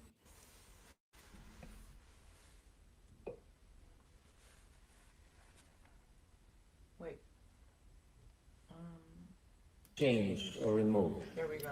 Yes, it was removed. That timestamp in the version starting in May of 2024, Cellebrite actually removed that and they put a release note stating that it was due to the ambiguity and potential for misconstruing the meaning of that data.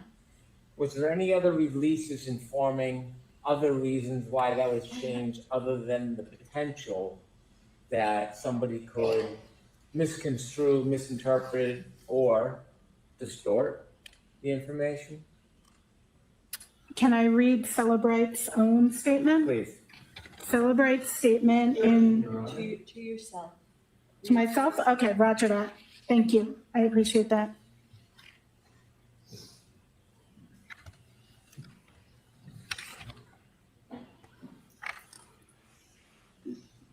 Can you repeat the question? Was there any reason other than the concern about misinterpreting? Or They distorting? said that They said no. No, they say.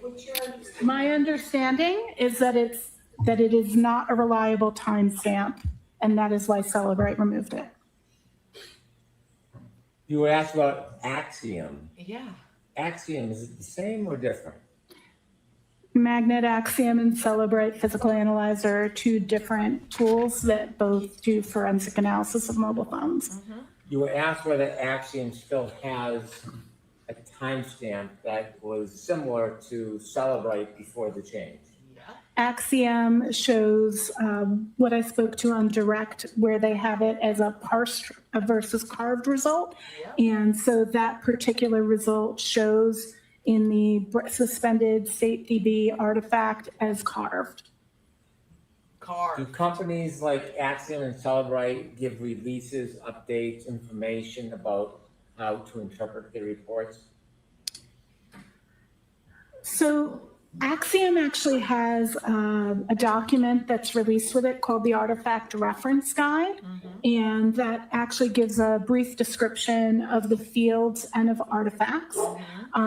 All tools, when they release new artifacts, they put out in a release notes. How to. Not all artifacts are clearly documented that are parsed. However, all of the vendors regularly put out webinars and blog posts that explain their new artifacts, but not necessarily all. But in this case, they carved it. They said that it was carved. Right? That's what you said. And that's what they said. And that's what the magnet axiom physical analyzer resulted. Once they used their physical analyzer to explore Jennifer McCabe's phone. And you use portions of that in your own report. And Whiffing copy-pasted portions of that in his own report. And your report and Whiffing's report contradict each other. Is there any releases or cautions from Axiom on the same issue about misinterpreting a timestamp? Axiom, in their artifact reference guide for this artifact, does speak to the possibility of misinterpretation and states that the timestamp can be earlier than the search had occurred. Exactly. The timestamp is at 2:27. The search occurred at 6:24. So, yeah, that's the entire thing. So, where are you getting at? Based on what different reasons could cause that timestamp. Let me ask you about a Faraday bag. You said that best practices is to isolate an item in a Faraday bag. That's correct. Do you have any information, or did you know the travel of Mr. O'Keefe's phone that night, or where it went after? She's clueless. I'm sorry, can you clarify the time period? On January 29, 2022, from say 6:04 in the morning until later that afternoon. I did not have access to that information. Why would you care about 6:04 in the morning? We know what happened after 6:04 in the morning when it came out of the Faraday bag. Why don't you ask from 1:36 in the morning until 6:04 in the morning? Because that's the clearest indication that it was placed on a Faraday bag. There were no cell phone frequencies. But guess what? The accelerometer on that phone was still registering and counting steps. Hello?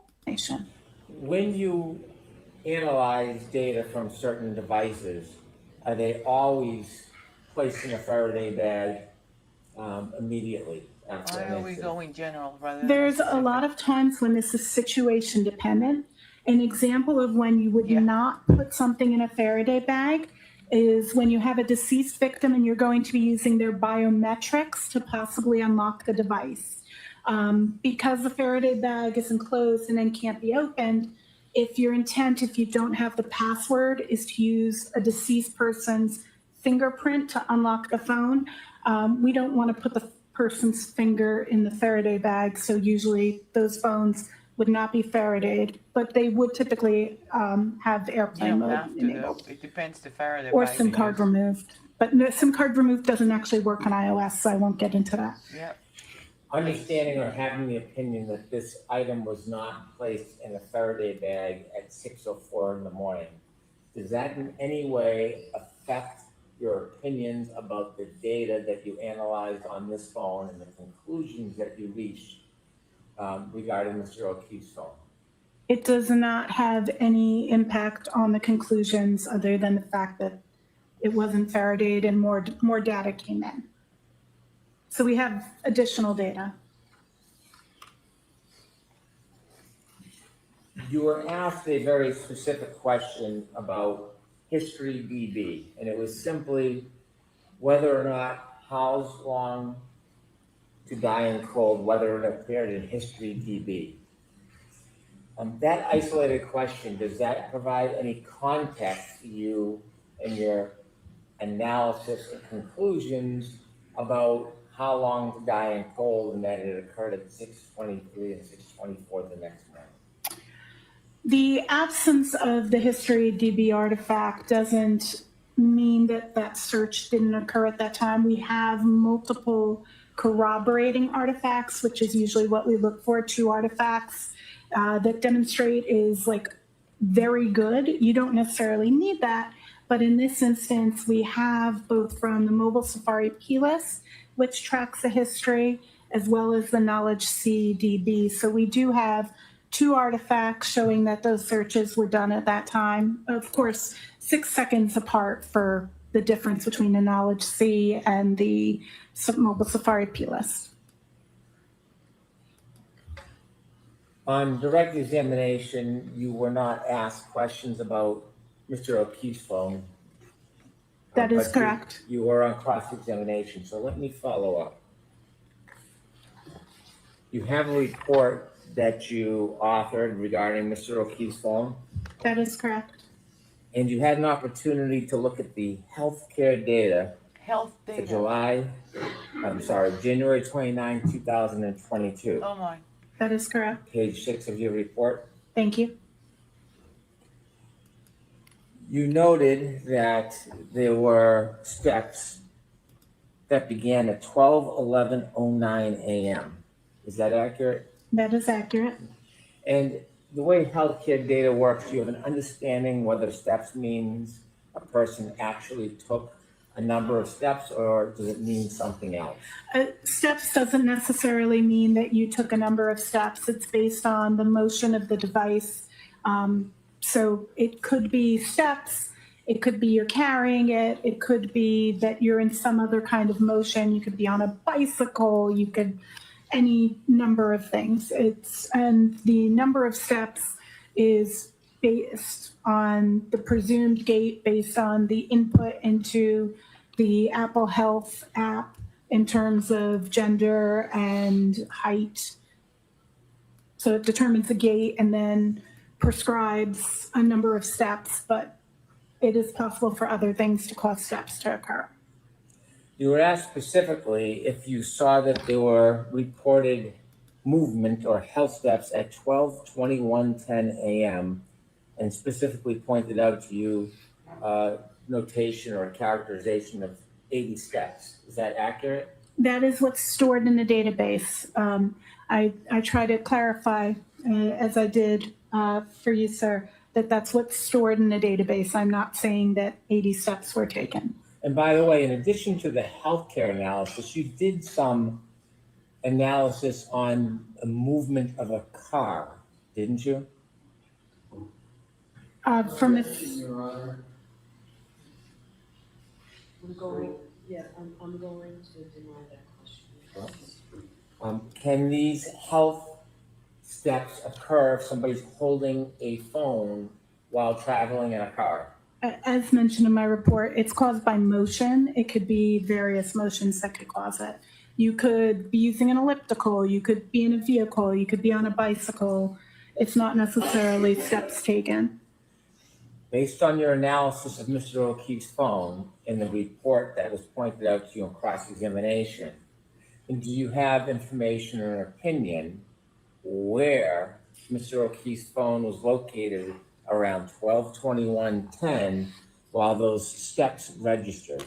Objection, Your Honor. So, That's beyond this one. It was pointed out to you at 12/21/10 there was a registered 80 steps. Is that accurate? That is correct. And then you were also asked about the last healthcare data, the last movements of this phone. And it was pointed out that that began at 12/31/56 for 20 seconds. That's correct. Per the data in the database. And is that the last movement of Mr. O'Keefe's phone that evening before 6:04 that you saw when you analyzed the entire data in the phone? May I have one moment to review? Yes. That appears to be the last before the 6 a.m. hour. Is that 20 seconds? If it began at 12/31/56, what was the last movement in seconds in time at that time of Mr. O'Keefe's phone? I'm sorry, can you repeat? Yes, if that was a 20-second interval at 12/31/56, what was the last second that evening that Mr. O'Keefe's phone moved? 12/32/16.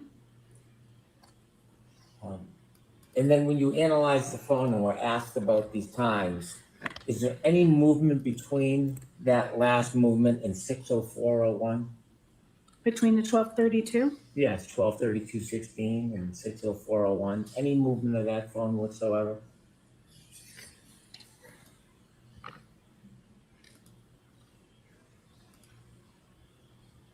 I do not have anything supporting that in my report. Do you know what was going on with Mr. O'Keefe's phone at 6:04:01 a.m. on the morning of January 29, 2022?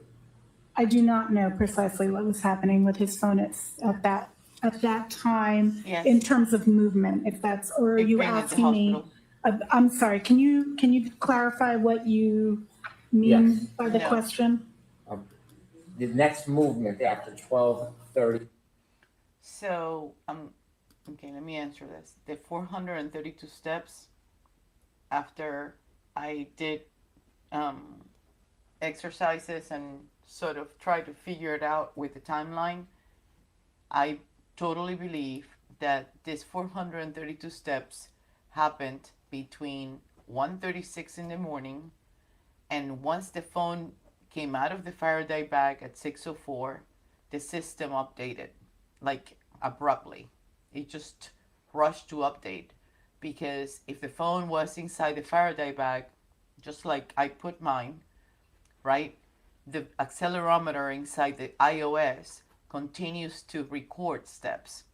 Once you get the phone, anything that happened, I was wearing my watch, for instance, anything that happened, any health data that I accumulated, I was able to see it on the watch, but my phone was at certain steps and certain times and heart rate and recorded everything until the time that I put the phone inside the Faraday bag. Once I took the phone outside of the Faraday bag, after I went for a run and came back, then the minute that I got that phone outside of the Faraday bag, it went in a crash update, and it just populated every single step, and my new heart rate, everything just got updated like quickly, like, you know, in a rush. Like, it was an explosion of data update on the phone the minute that it came out of the Faraday bag. So that's my opinion on that. Is the 6:04. 6:04:01 Correct. a.m. Correct. Do you have any information about where or why there was movement of the phone at that time? I don't, that wouldn't be inside my digital evidence, I don't believe. And the last question is, the next movement at 6:15:14, do you know if that phone was being moved by somebody or somebody else than Mr. The O'Keefe? phone was in motion. I do not know if it could be by person, it could be on a rail car. I don't think it was on a rail car for clarity, but I That's don't know what is causing that motion at that time. That's very Thank you very interesting. Alessi's going to wrap it up.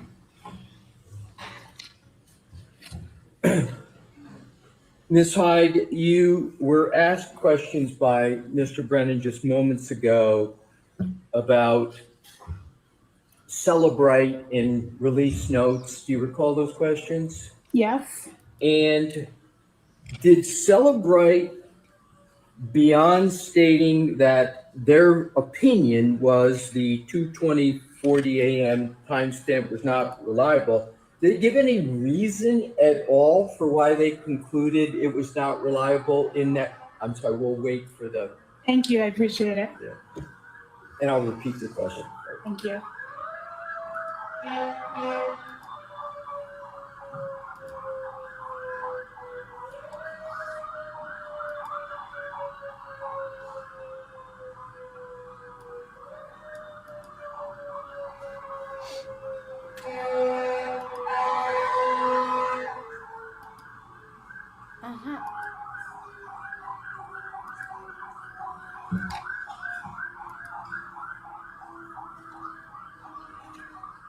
Where did my sounds go?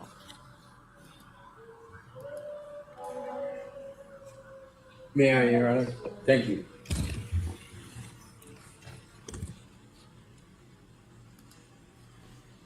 In that release note, does Cellebrite state any reason for why they wrote not a reliable timestamp? There are other. I'm sorry, my but question not is, do they Cellebrite? state in the release note whether there's a reason for why they concluded? Thank you, ma'am. Thank you, Your Honor. Please try not to talk. Sorry, Your Honor.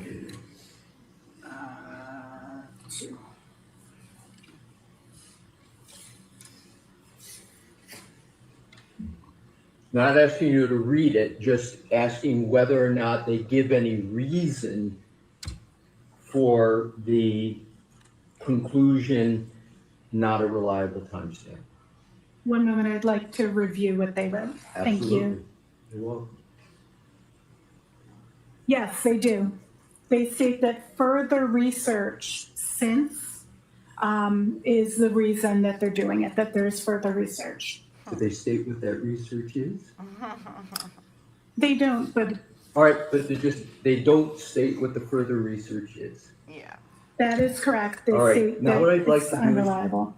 move on to Axiom. Mm-hmm. You were asked questions by Attorney Brennan, and you referred to Axiom as using a different parlance with the timestamp of carved, correct? Cellebrite uses this deleted demarcation or recovered demarcation. Axiom does not do that at all. They speak to how they recovered the artifact, be it that it was parsed. When I say parsed, I mean the item was where it was expected to be in the algorithm, found it, located it, and said it's here, versus carved, which is when they have to go into an unexpected area. Such as slack space, which would be the areas that are not yet used or were previously used to extract the data from that. So Axiom actually recovers the timestamp, but Cellebrite does not. Is that correct? Is that correct? Yes, so Okay. currently, previously, when we did the first case. Right, but currently, Cellebrite doesn't, but Axiom does. Axiom recovers 2:27:40 a.m., correct? Timestamp? That is the timestamp that they show for that artifact. Exactly. So now I'd like to go back to the next topic, our discussion about Mr. O'Keefe's phone and secured or not. You talked about one example of maybe needing to use a biometric to unlock a phone, and that might be a reason, as I understand it, as to why someone might not put it in a Faraday bag or box. Do I have that correct? Correct. Okay, do you know whether the passcode was immediately provided on the phone of Mr. O'Keefe? I do not have that information. Assume that the passcode was immediately provided They corrected. for the phone of Mr. O'Keefe. Can you think of any other reason why that phone wouldn't be put in airplane mode, Faraday bag, or Faraday box? Best practice would be to put in a Faraday bag. Okay. And that phone was obviously not put in airplane mode, Faraday box, or Faraday bag after 6:04 a.m. on January 29, 2022, correct? Correct. Now let's go to, Well, I don't know if at some point past 12 o'clock. My report only goes to noon, so just for clarity, I don't know Fair enough. anything past noon. fair enough, but from 6:04 a.m. until approximately noon on January 29, 2022, at least that time, that phone is not in airplane mode in a Faraday bag or a Faraday box, correct? It would appear such. Because I didn't analyze past that, I don't know if it had been Then just say. potentially Faradayed You don't and have any then knowledge it broke of it. Faraday and got data, but I don't suspect that based on this. It appears that that data was live. But I just have to speak to the fact that I just don't know because I didn't go past noon. But you're going past noon. Right. I'm not. Okay. My yeah, question, 6 and a.m. to I'm, noon, it does not appear to be Faraday. so to be clear, from 6:04 a.m. on January 29, 2022, until at least noon of January 29, 2022, the iPhone of Mr. O'Keefe is not in airplane mode, it's not in a Faraday bag, and it's not a Faraday box, correct? Unless it was in a broken Faraday bag, like they put it and it was failing. But it does not appear to have been placed in Faraday bag. All right. No, I'm just being honest. You should test your Faraday bags. They go bad. I use Dr. Katz's testing methodology, but 100%, it appears to have been receiving signal for that entire period and not in a Faraday bag, which would be best practice unless We already biometrics covered were all needed. this. We know how you So feel. let's now go to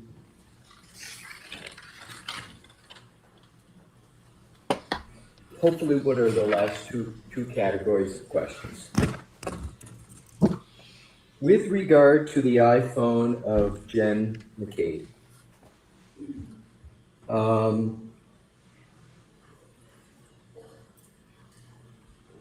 do you have any knowledge as to whether over 200 calls were auto-deleted on her phone? You analyzed it.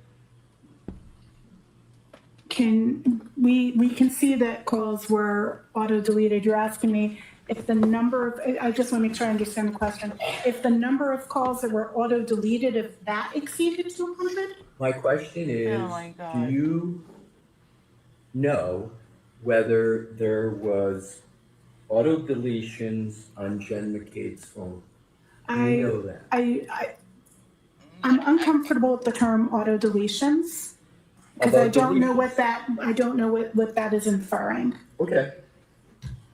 Did you analyze her phone at all for deletions? I analyzed her phone to see if there had been deletions of call logs. And what I found was that there were records that were removed by the system and not recoverable from that database, but were recoverable from biomes. Understood. Now, what I'd like to do is to address your answer in response to Mr. Brennan's questions, where you said that the issue with regard to Mr. O'Keefe's, or just generally your proposition, that there was no impact on your conclusion because more data had been obtained. Did I get that correct? I believe my statement was there was no impact on my conclusion with the fact that it had not been in a Faraday. Right. So isn't it, though, the case that when a phone's not in a Faraday and is therefore active, data can be overwritten? Yes. So if data can be overwritten when it's not in a Faraday, you can lose that data, correct? Yeah. Is there data that we're concerned? Yes, theoretically. Right. Yes. Yeah.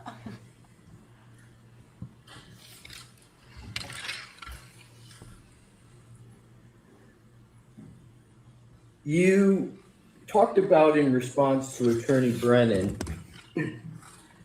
the 12/31/56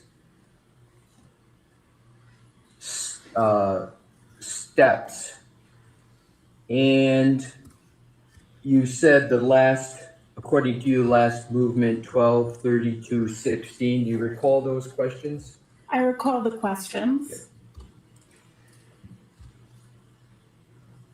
She's tired. To boil it down, She's exhausted. isn't it correct that that phone was moving at that time? May I check the timestamp again? I Absolutely. apologize, there's Oh, no. a lot of timestamps going back and Please forth. do. 12/31/56, is that Yeah, the? that's the start, yeah. Oh, yes, this one there definitely is, yes. So, doesn't matter what kind of movement, but that phone was moving starting at 12/31/56 and still moving until 12/32/16 a.m. on January 29, 2022, correct? Yes, Thank you. Appreciate again you answering my questions. thank you. And that's it. Thank It's you, a Your wrap. Honor. So I'm going to give you a quick recap on this, and especially after looking at everything again. There's a lot of things that make sense today that didn't make sense back then, because the amount of information that has been shared or what we have been able to learn is not necessarily what we knew back when the trial was going on. So one of the things that I consider that is important to let you guys know, I'm not sure who has access to both reports, both Ian Whiffin's report and Hexordia's. There's two reports that Hexordia actually produced, not one, but two. And there's one presentation, is it two or three? Wait, I think it's two Whiffin's report, there's one presentation, and there are two Hexordia reports. When you take all of those reports and you marry them together, right? There's a bunch of stuff that is way contradicted between what Whiffin reports and what Hexordia reports.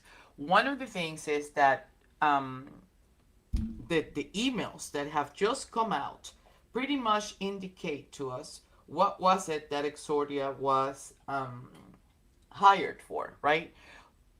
The other portion of this is that Jessica Hyde, which is Hexordia, she's the owner of Hexordia LLC. She's the one that is going to be testifying at the Matthew Farwell's trial coming up somewhere October 6th or something like that. We need to keep in mind that it was an absolute surprise for Tully to get the news about the 227 existence, the existence of the 227 artifact on 129 performed on Jen McCabe's phone. It was an absolutely shocking news. He did not know that he was going to be thrown that at him because his people, his experts had done already that extraction, right? So even though he says that he did a crash course, what it has to do with the wall file, it was a direct result of Whiffin alerting them, right? Alerting the Norfolk County that the defense had just uncovered this artifact and that they contacted Cellebrite to get clarification based on the 5 different physical analyzers that Richard Green used. So the hypothesis of the Norfolk County District Attorney was that they had to come up with a defensive strategy, because once they figure out that the 227 was a deleted entry, it also confirmed that it existed. When something is deleted, means that it existed. So once they knew that the 227 search, that artifact, and we're gonna continue to call it search because that's how everybody calls it, but it's wrong to call it search because it wasn't a search. It was an activity that was recorded on the WAL file, right? We already talked about that. Now, they quickly had to locate an expert. Didn't matter. It was an expert that was willing to testify that the same timestamp that they were struggling with, right, was an automatic iOS file glitch, tap, suspension, whatever, anything other than a human user interaction. Why is that? Because if she was going to testify that it was a human user interaction, which she did, if you look at the different timestamps, and I'm going to add them to the description of the video, if you did if you did hear her say that it was when the tab was open, access, and it was created, then it was suspended or sent to the back, right? Or just left like hanging in the air. But there was a specific phrase which was entered into that tab, which created that when the 624 artifact, they tried to type in the same words, Safari brought it, like it populated, like it offered it. Like, is this what you're trying to look for? Because it already existed. So there's a whole sequence of events that demonstrates that the state is not only dealing with a neutral software update, right? They had the physical analyzer from Cellebrite upgraded, and Tully confirms this and tells Jessica Hyde, oh, don't worry about it. You know, that's nothing, we can deal with that. And it was all in effort to neutralize this devastating news. Because what the news was, is that they knew. Now, the email that you see between Tully and Jessica Hyde, which was, you know, one of the first items that brought us to do this. This is more than an internal email that intends to identify an expert to hire. This is almost a desperation, because they know that what it was supposed to be found, if somebody was supposed to be to find something so explosive, it should have been them, not the defense team. And they had already given the defense team the reports, and they had given them the raw data too. So the reading of the wall file evidence is entirely accurate from a Karen Reed was framed sort of perspective, because that is what created this entire thing. If you remember, it was April 12th when BWCBB whatever Boston reported, before even Total Boy reported it. It was them who reported that David Yannetti had talked about it in an open court, right? And then on the 23rd or the 18th, I can't remember which day it was, then Total Boy is reporting on it. And that's when everybody, most of the people that were following him back at that time, I wasn't one of them at that time, knew about it. So shortly after, come May or June, we all knew about it. By that time, I was already like nose in, right? So that sequence of events is a breakdown. It's a breakdown that is a massive admission of panic. Panic from Tully, panic from Guarino, because he should have caught it, right? He should have caught that parsing to the wall that actually revealed that artifact. He didn't. Then he had to communicate with Tully. Tully had to communicate with Morrissey. We don't know whether Whiffen is already communicating with Jessica Hyde on the back and telling her it's like, you know, somebody may be contacted. I passed your company information to whoever, and maybe Whiffen passed it to Keefe. I'm not sure how the Ed Keefe or the Ted Keefe came in the picture. What I do know is that all of these people do mingle and talk together. They commingle, talk, hang out, and you know, participate in the same industry sort of forums, blogs, whatever. They peer review each other, they audit each other, they back up each other, and they nominate each other for the best forensic digital analyzer of the year, because that's what happened between Hyde and Whiffen. Now, if we think about the Commonwealth, who is being accused, right? It is the Commonwealth, it is the corrupt police, it is the bad investigation, it's all of this stuff. If we think about who is it that is being accused of corruption, cover-up, and whatever, and pinning it on the patsy, we need to understand we're talking about Norfolk County. And Norfolk County is Michael Morrissey. While there's no subliminal freaking messages, right? I mean, when it comes to science and shit and things like that, or semantically dissecting what it is that they're saying, especially during these testimonies, they're making it like more difficult and so complex that it's almost impossible to keep a train of thought or like not to fall asleep in the middle of all of this, right? Because there's a lot of technical stuff that should be spared. Everything should be landed to simple English, especially when you're trying to convey a message to a bunch of jurors that are the ones that are supposed to make the determination, mainly based on the testimony of the digital forensic experts. But these emails going back and forth between Tully, Morrissey, and Jessica Hyde are damage control. This is a desperate damage control strategy because they knew that everybody was going to know that they pinned it on the wrong girl. Remember when Karen said it's either Jen or I? Do you remember? So let's back it up a little and bring it forward, right? If you remember, not only did Tully send forward on a Sunday morning Morrissey an email saying, this is what I got.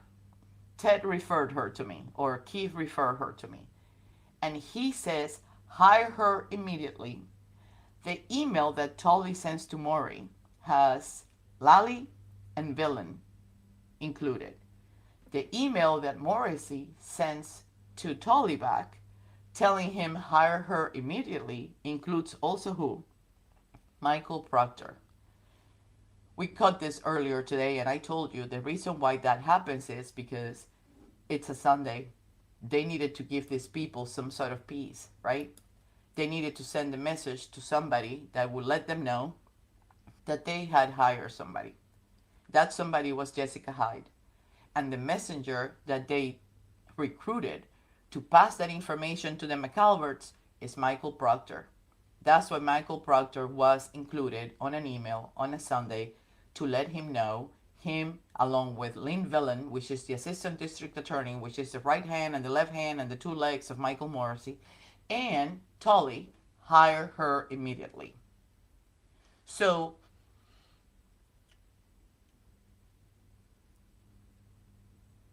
in order to validate, because of the technicality of this issue and the context and what it involves, and you know, it has a lot of details that not everybody's able to understand because it involves the write-ahead log, it involves too many things that even for many people that are experts in this field and the ones that are trying to catch up and become experts on the field and understand enough not to be BS about, it's still a little bit confusing, right?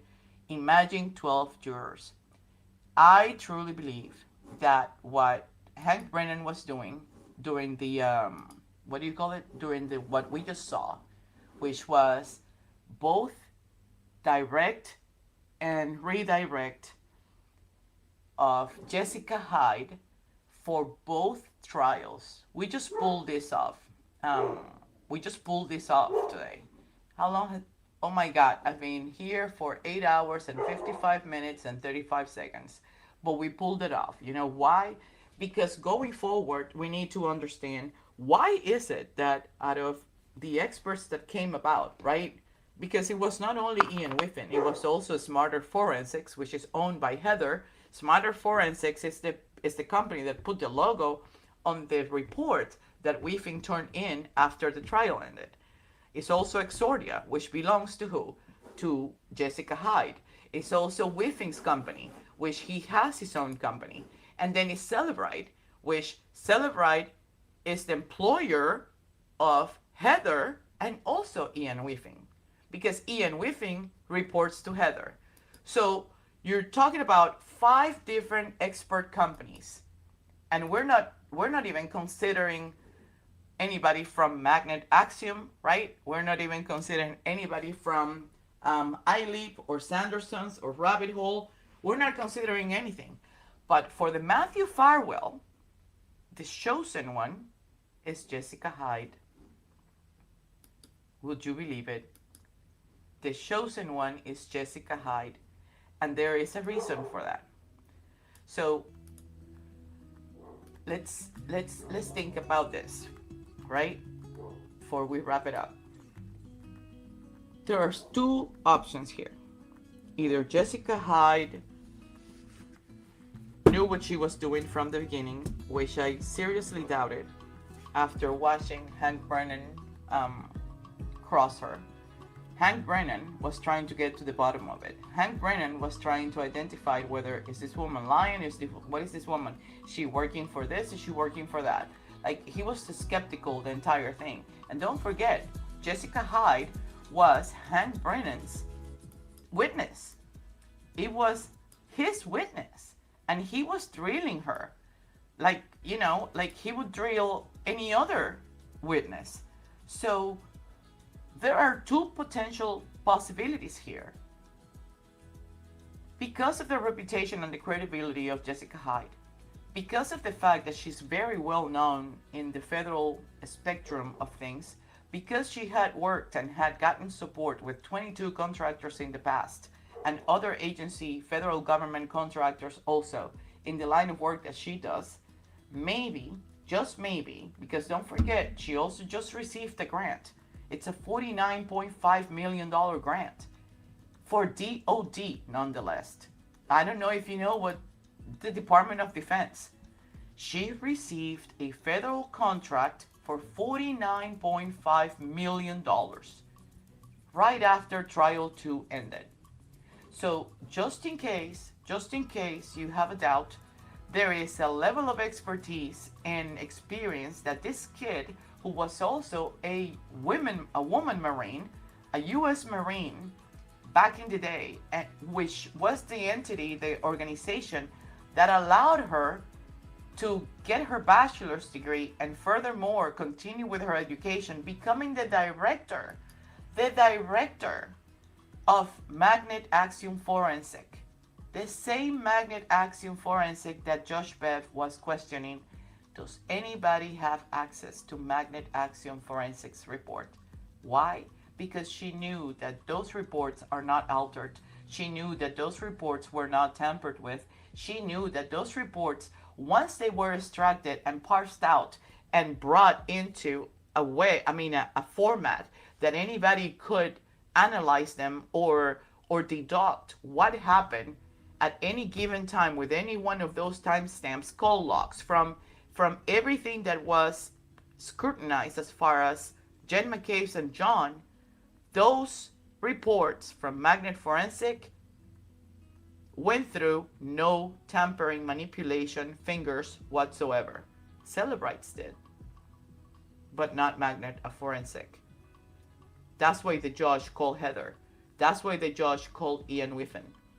Just like Heather said, right after, you remember, Ian, do you remember that the judge called us and says, who had access to Magnet Forensic? Do you remember?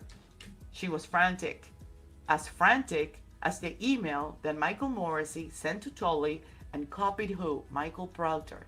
So Michael Proctor would find a way to let the McAlberts know, we got this.